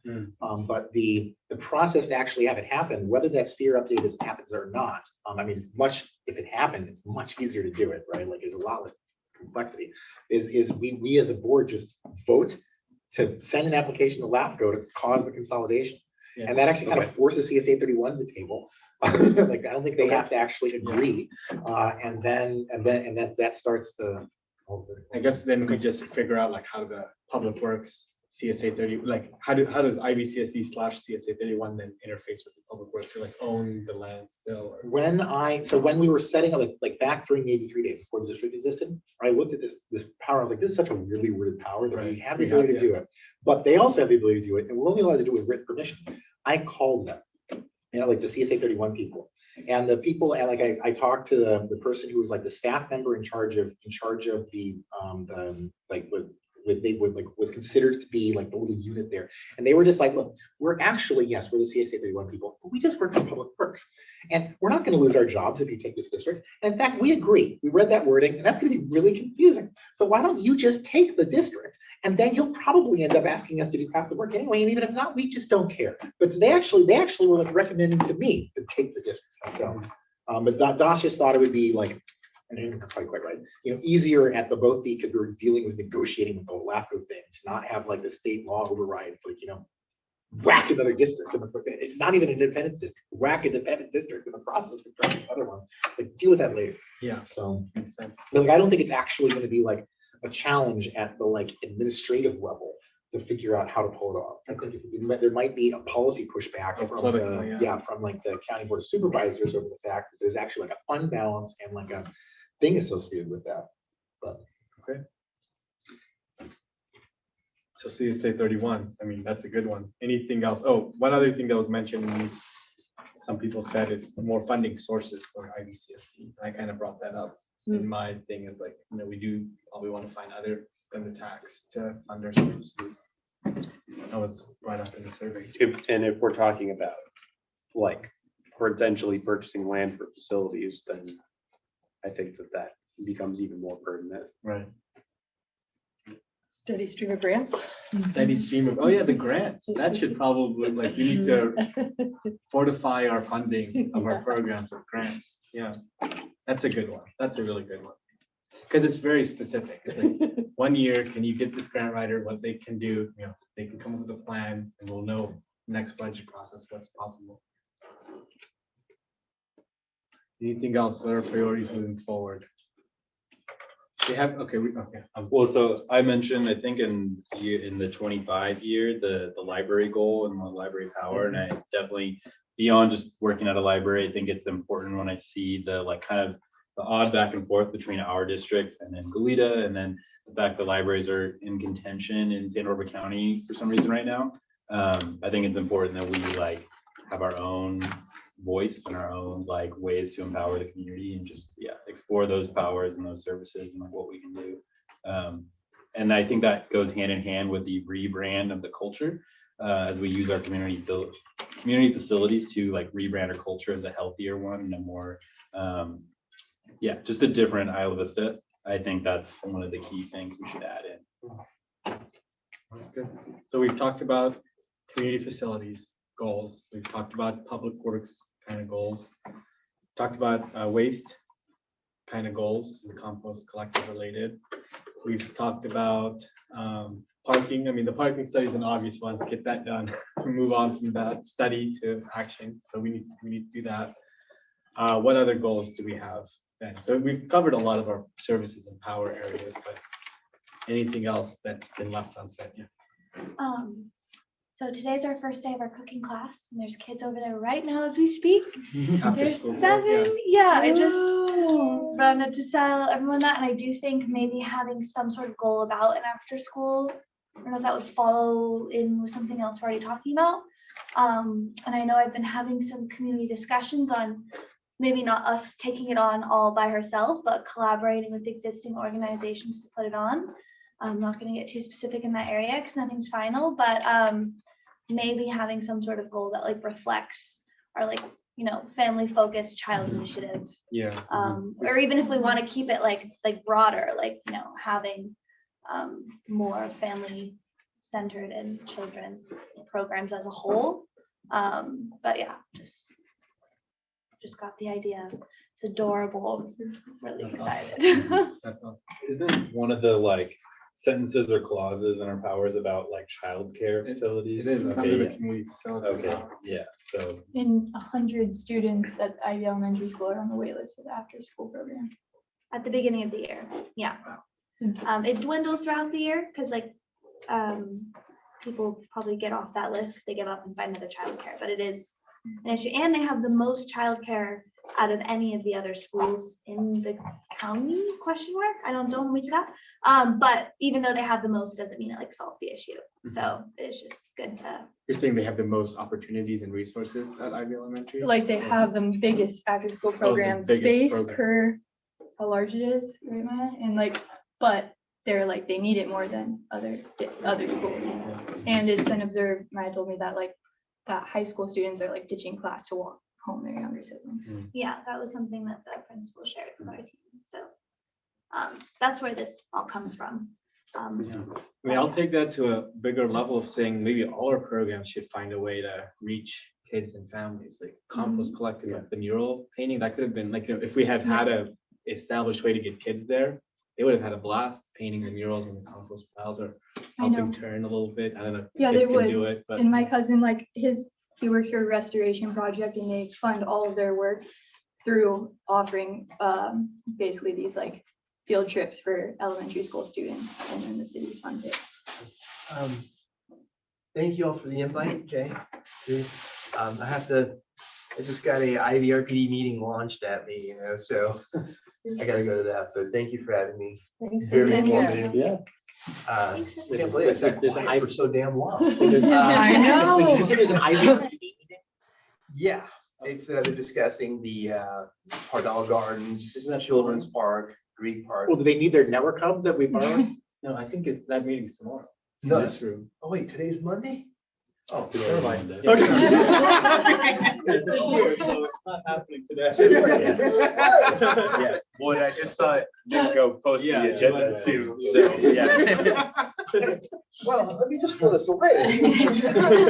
Well, I just had oh man, I had a time. All warp. good, all good. I think that me and Carly have talked about our programs potentially doing something with the after school program. So say that did become an everyday thing, or it is going to, right? So my goal is to bridge gaps between other orgs that are also doing after school programming and try to boost attendance for both. And one part of that idea is maybe doing like one day a week, we host a workshop or of some educational sort that we can kind of rotate at the center. And something can be centered on like Ivy Beautiful efforts and like, or volunteer something during that time slot, or something can be like compost collective and maybe teaching kids like about compost. And so like, it can kind of be something that moves and it doesn't have to be the same thing every week, but maybe giving like different partners opportunities to like reach this audience, but also make it fun for the kids, and also exposing potentially like social justice avenues to children. I don't know, like it's been brought up that potentially having like more trans awareness and things of that nature as well, and maybe having some sort of content around that as well for people who are interested. So like there's a lot of opportunities if we were to have like a workshop Wednesday or something for kids that we could play around with and partner with people on. I like that idea. And we can create like our own lesson plan or whatever regarding our programs. it's a big population. There's at least like 600 kids in IB or so. So it's a lot of people. That's great. I do like the idea of this being a standalone goal that like calls over to other Serving youth and other families. programs. Yeah. I've got one in a different direction. I think that like when I look back at my responses to this last year, there were a ton of them about like community engagement and public awareness. And I have almost none this year because we have met so many of the goals so well. The one thing that I've spoken with Sydney about is some sort of a public service sort of leadership development program. The city of Goleta does this, and it's an opportunity for residents to go through the program, learn about what the city does, and also it's kind of a pipeline for them to serve on like different boards and commissions and stuff. I wonder if there's a way that we can do something like that in a way that helps create a pipeline for potential interns and employees in the future, maybe potential board members, or even just volunteers with the different volunteer opportunities we have. I think it'd be really cool. And I think the need for some sort of a Isla Vista focused educational opportunity is great. We used to have that. There used to be this political science class at UCSD that I took, and I think Jonathan has definitely, I don't know if you took it, you sat in on it, spoken at it a number of times, and that no longer exists, hasn't since I think 2017 or 18. So there's a huge opportunity, and I wonder too, because there's that precedent where it used to be a class, like if there's some synergy there to help bring it back where we wouldn't even have to do all the work. So Yeah, it's actually Sarah's already started to work on the proposal for it. And this falls under like increasing volunteer opportunities and engagement. And then also with the hope of increasing board meeting attendance as well. Like if you get more people aware of the district and what we do, then they'll be like more inclined to get involved with our events and our activities and our volunteering and all of the different things. So yeah, it's definitely one of our goals. That's why I'm not really sure like how I have tons of priorities and things for CE, but I didn't know if like how we're structuring our board goals, if we want like one general like community engagement, and then I can give you my We ideas. probably want one general community engagement one that has some specificity, but then the activities on the side will be like the, Yeah. do the academy, do this. Yeah, because there's that, then the expand the reach to Spanish speaking residents and families, a Cliff Wall Memorial, mobility plan infrastructure improvements, host community office hours and lunch and learns, and then a comprehensive outreach plan for parking, and then just expansion of the department in general. Yeah, and just I think the goal is never met of awareness and of our services, and I think it's like an ongoing. It's gonna just be an operational thing of like, we need to do week of welcome every year, we need to do this, we need to do that, all those things. Yeah. And on that topic too, Sydney and I have been chatting, and Jonathan too, about how like there's physical community engagement and then there's also like media community engagement, right? So like Sydney does both, of course, but she really focuses on like the media side of things, getting the word out, being in the know in that sense. But like when we host events and when like our teams go out and table, like that's more of like the physical community engagement where we are literally getting the community in a physical space and like not only having them interact with us, but each other as well. So I think like when we are thinking about community engagement, we should really be looking at both sides of like what that means for the district. Yeah, I thought the budget town hall was really good for that because you had all kinds of people talking with each other, like kids and adults and older adults and students.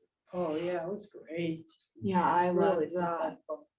I got to talk to people I do not usually get to talk to, but I wish that I did more. Like even going door to door sometimes I feel like would be cool, like asking the same questions that we were asking there. Yeah. Yeah, people had a lot of really great feedback, and Sarah's working on the budget priorities report as well. That'll come to a future meeting because we got 109 survey responses plus the feedback from the town hall, so she'll compile all of that and have a report ready soon. And some TikToks. Yeah, we're on TikTok now. Yeah. Yep. What else going on priority wise? How else could we meet or what other goals do we want? What else do we want to get done? Anything? Listen, I'm trying to read any more. I think we've covered everything that people submitted. I mean, there's a couple that, I think, more storage plan. I think that's part of our facilities goal will be additional storage space and office space. And it's an activity as part of the bigger goal. Someone put here more signage for the community. Yeah, I think our buildings could use more signage, but IV as a whole, you don't really know what's what unless you know. And then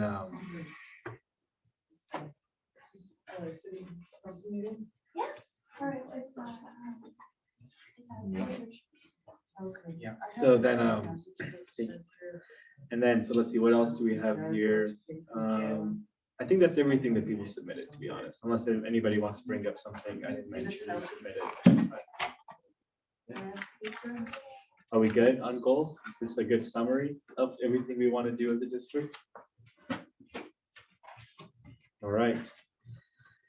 Next is, okay, we've kind of talked about this, but future growth and necessary considerations. I think we've already hit on this, but it's like, if we want to grow, we have to be really mindful of like the long-term budget implications of the growth. Like you can do something for cheap one year, but then year 3, it costs like triple as much or more possibly because it grew and became better. So something to know. And we also talked about like storage, like, you take on, we take on programs, but we didn't know, like when we took on the compost collective in March 2020, like, will we need a bike shed? Will we need, all these things? So like, we were younger then, maybe we didn't, we were newer. And so we were like more willing to say yes to things, but now we maybe want to be a little, not let's say yes less, but consider more things when we say yes, I think. So are there any things that you all want to make sure that staff is considering or that the board wants to consider? Because I think it would be good when we bring proposals to the board, when the board requests proposals,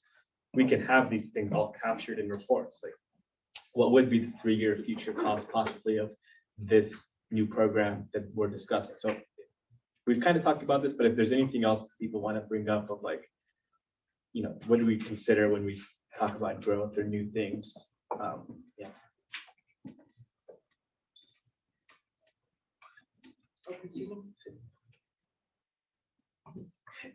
Anything else? We don't have to have a full discussion here. We all felt like we said everything. I think we spoke a lot about the staffing and how big that is to this. Yeah. And space, we talked about space. All right.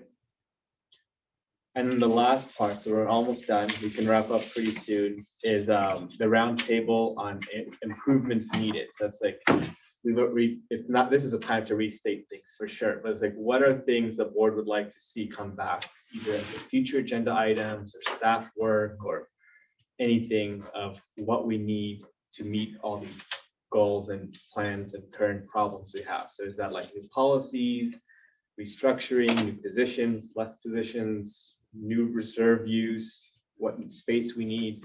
So this is like a recap now, essentially, of like what we've determined we need. So it's not like, oh, we need this goal. I already heard those, but like, what might we need to make more informed decisions or meet some issues we currently have. So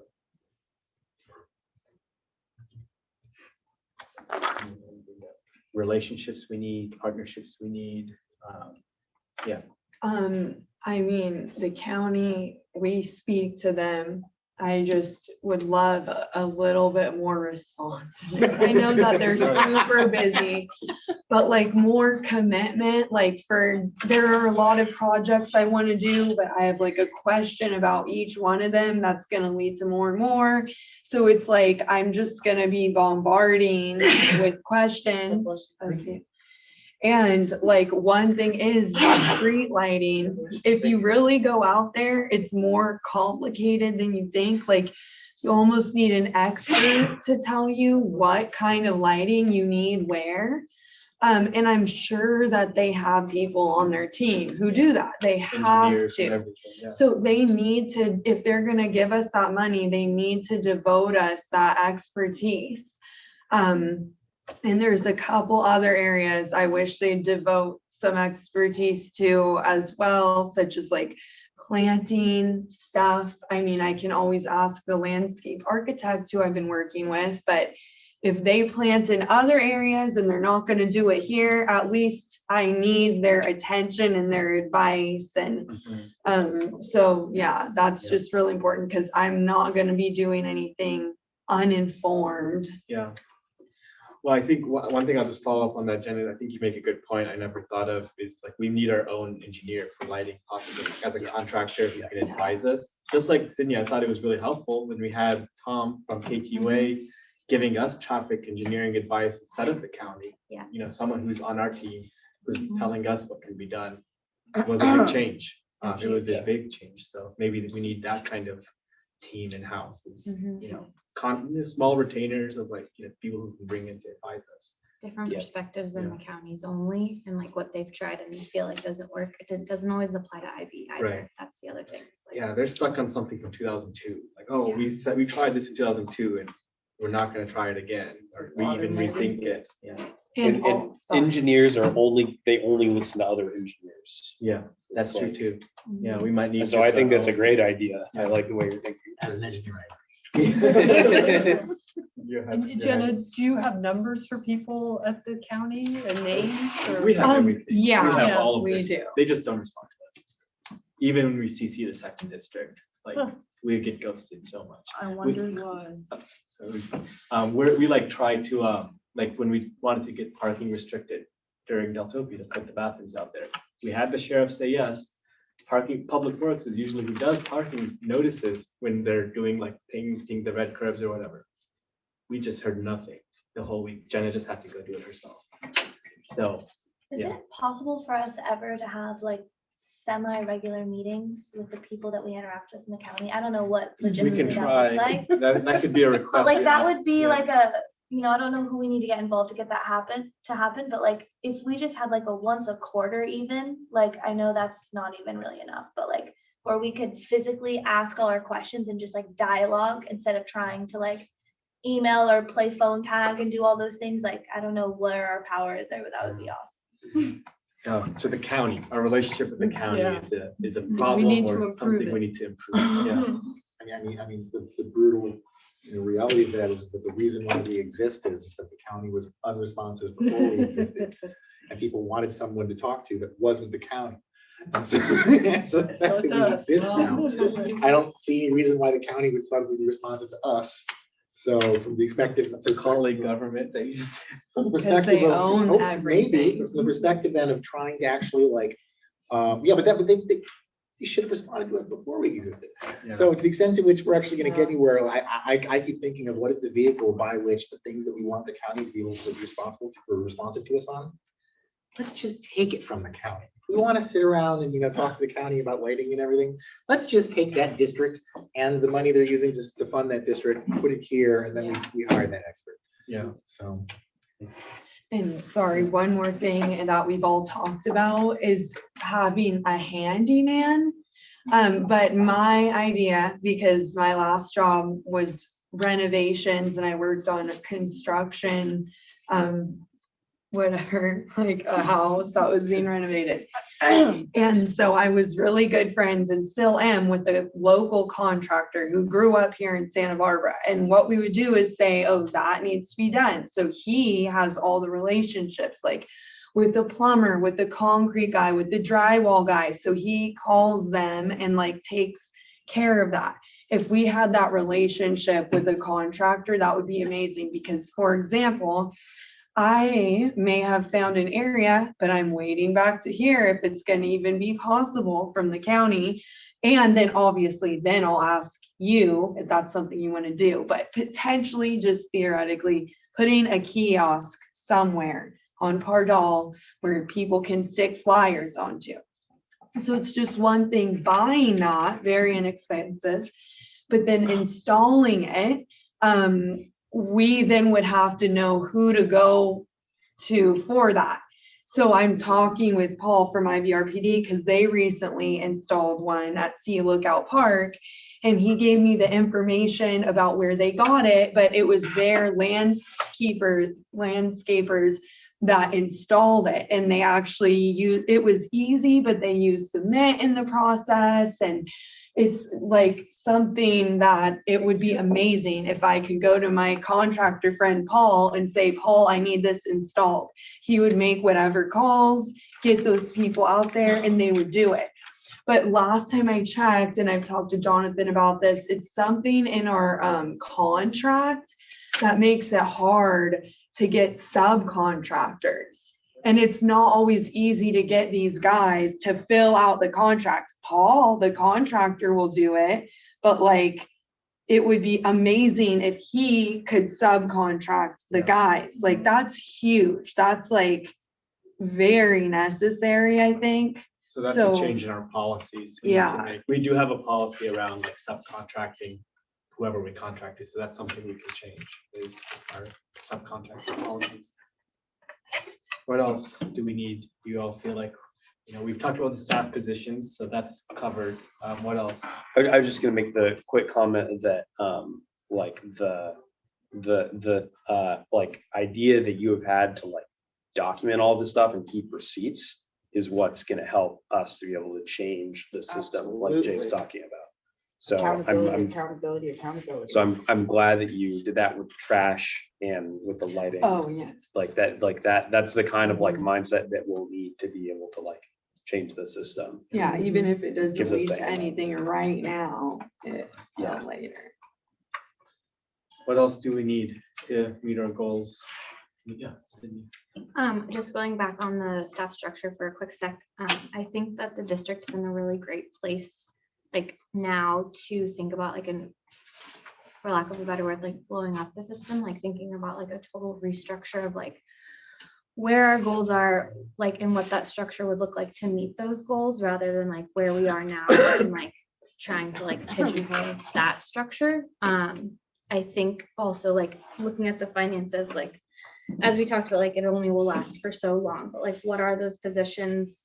Are they full-time, part-time, intern level? And then like where are our pipelines for growth? Like that we did talk about a little bit, but like where to like PMs move to, where are the other like growth opportunities within the district? I think is something that's really important to take into consideration with the conversation as well. But I think overall staff structure where it is now is clearly not working. I think staff burnout is really high, and I think that this is like a really great opportunity to just like rework it completely. Just my little 2 cents. Yeah, I agree. We at least have the freedom to do that. Like the way we're set up now, like everyone has their job description, right? Like we're not that rigid and we're not that big. So like you can just slightly shuffle things around, and a little easier for us to do. So yeah, I guess like that's kind of a question, like how do you all feel about like the timeline, like where do you see growth going? And like, how do we want to address this, I guess, moving forward? Because we brought a couple proposals, like I know we're doing the full-time, but like, I don't know where we, I guess, stand. Is that a good question? Well, talking about it gets more night at the board meeting, like the additional costs, but yeah, it's probably a bigger discussion than just what happens at the board meetings. We have the May Finance Committee will probably get the most serious work done on this. What about the surplus reserves? How do you think we can spend those to help meet our goals?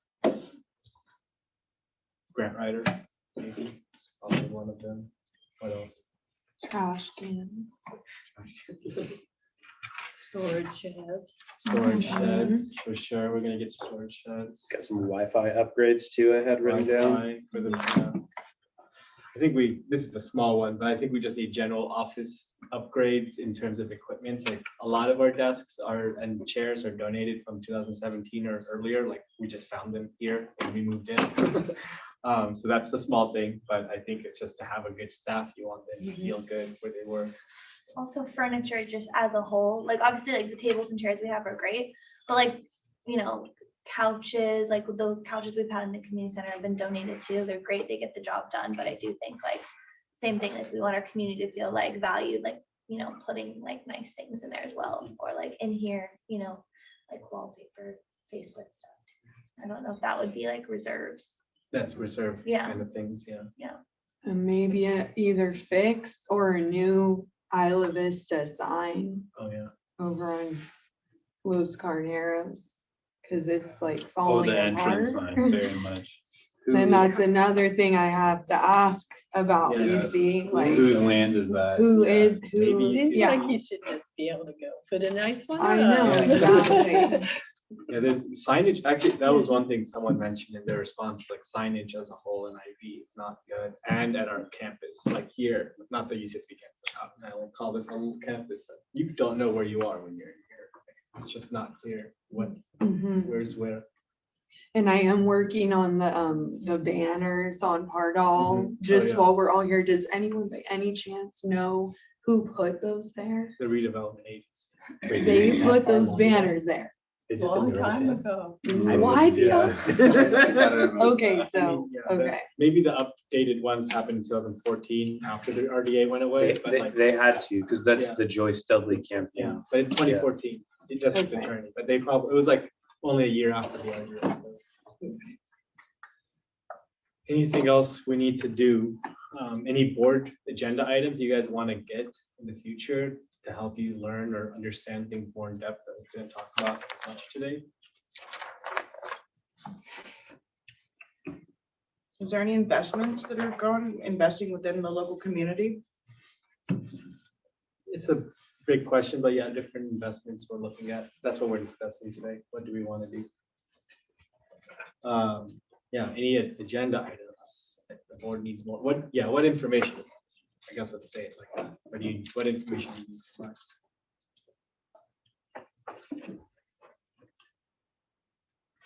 That wasn't covered. I mean, I feel like this has been very No, a lot. comprehensive. All right, well then if there's nothing else, I can just say there's nothing else. Well, let's just recap any last topics. You know, we were finishing up on opportunities and challenges, priorities moving forward, considerations for growth, and improvements we need to be successful. There's nothing else. Marcus, we can close this off. Yeah, don't see any further comments. So yeah, we'll close off, and the next item, our next regular meeting will take place tomorrow evening at 6 p.m. April 25th. Now I'd like to call for an adjournment. You can just adjourn. Adjourn. 4:30, that's actually exactly what we wanted to have. All right. Yeah. That's perfect. That's like 5. All right, thanks everybody for making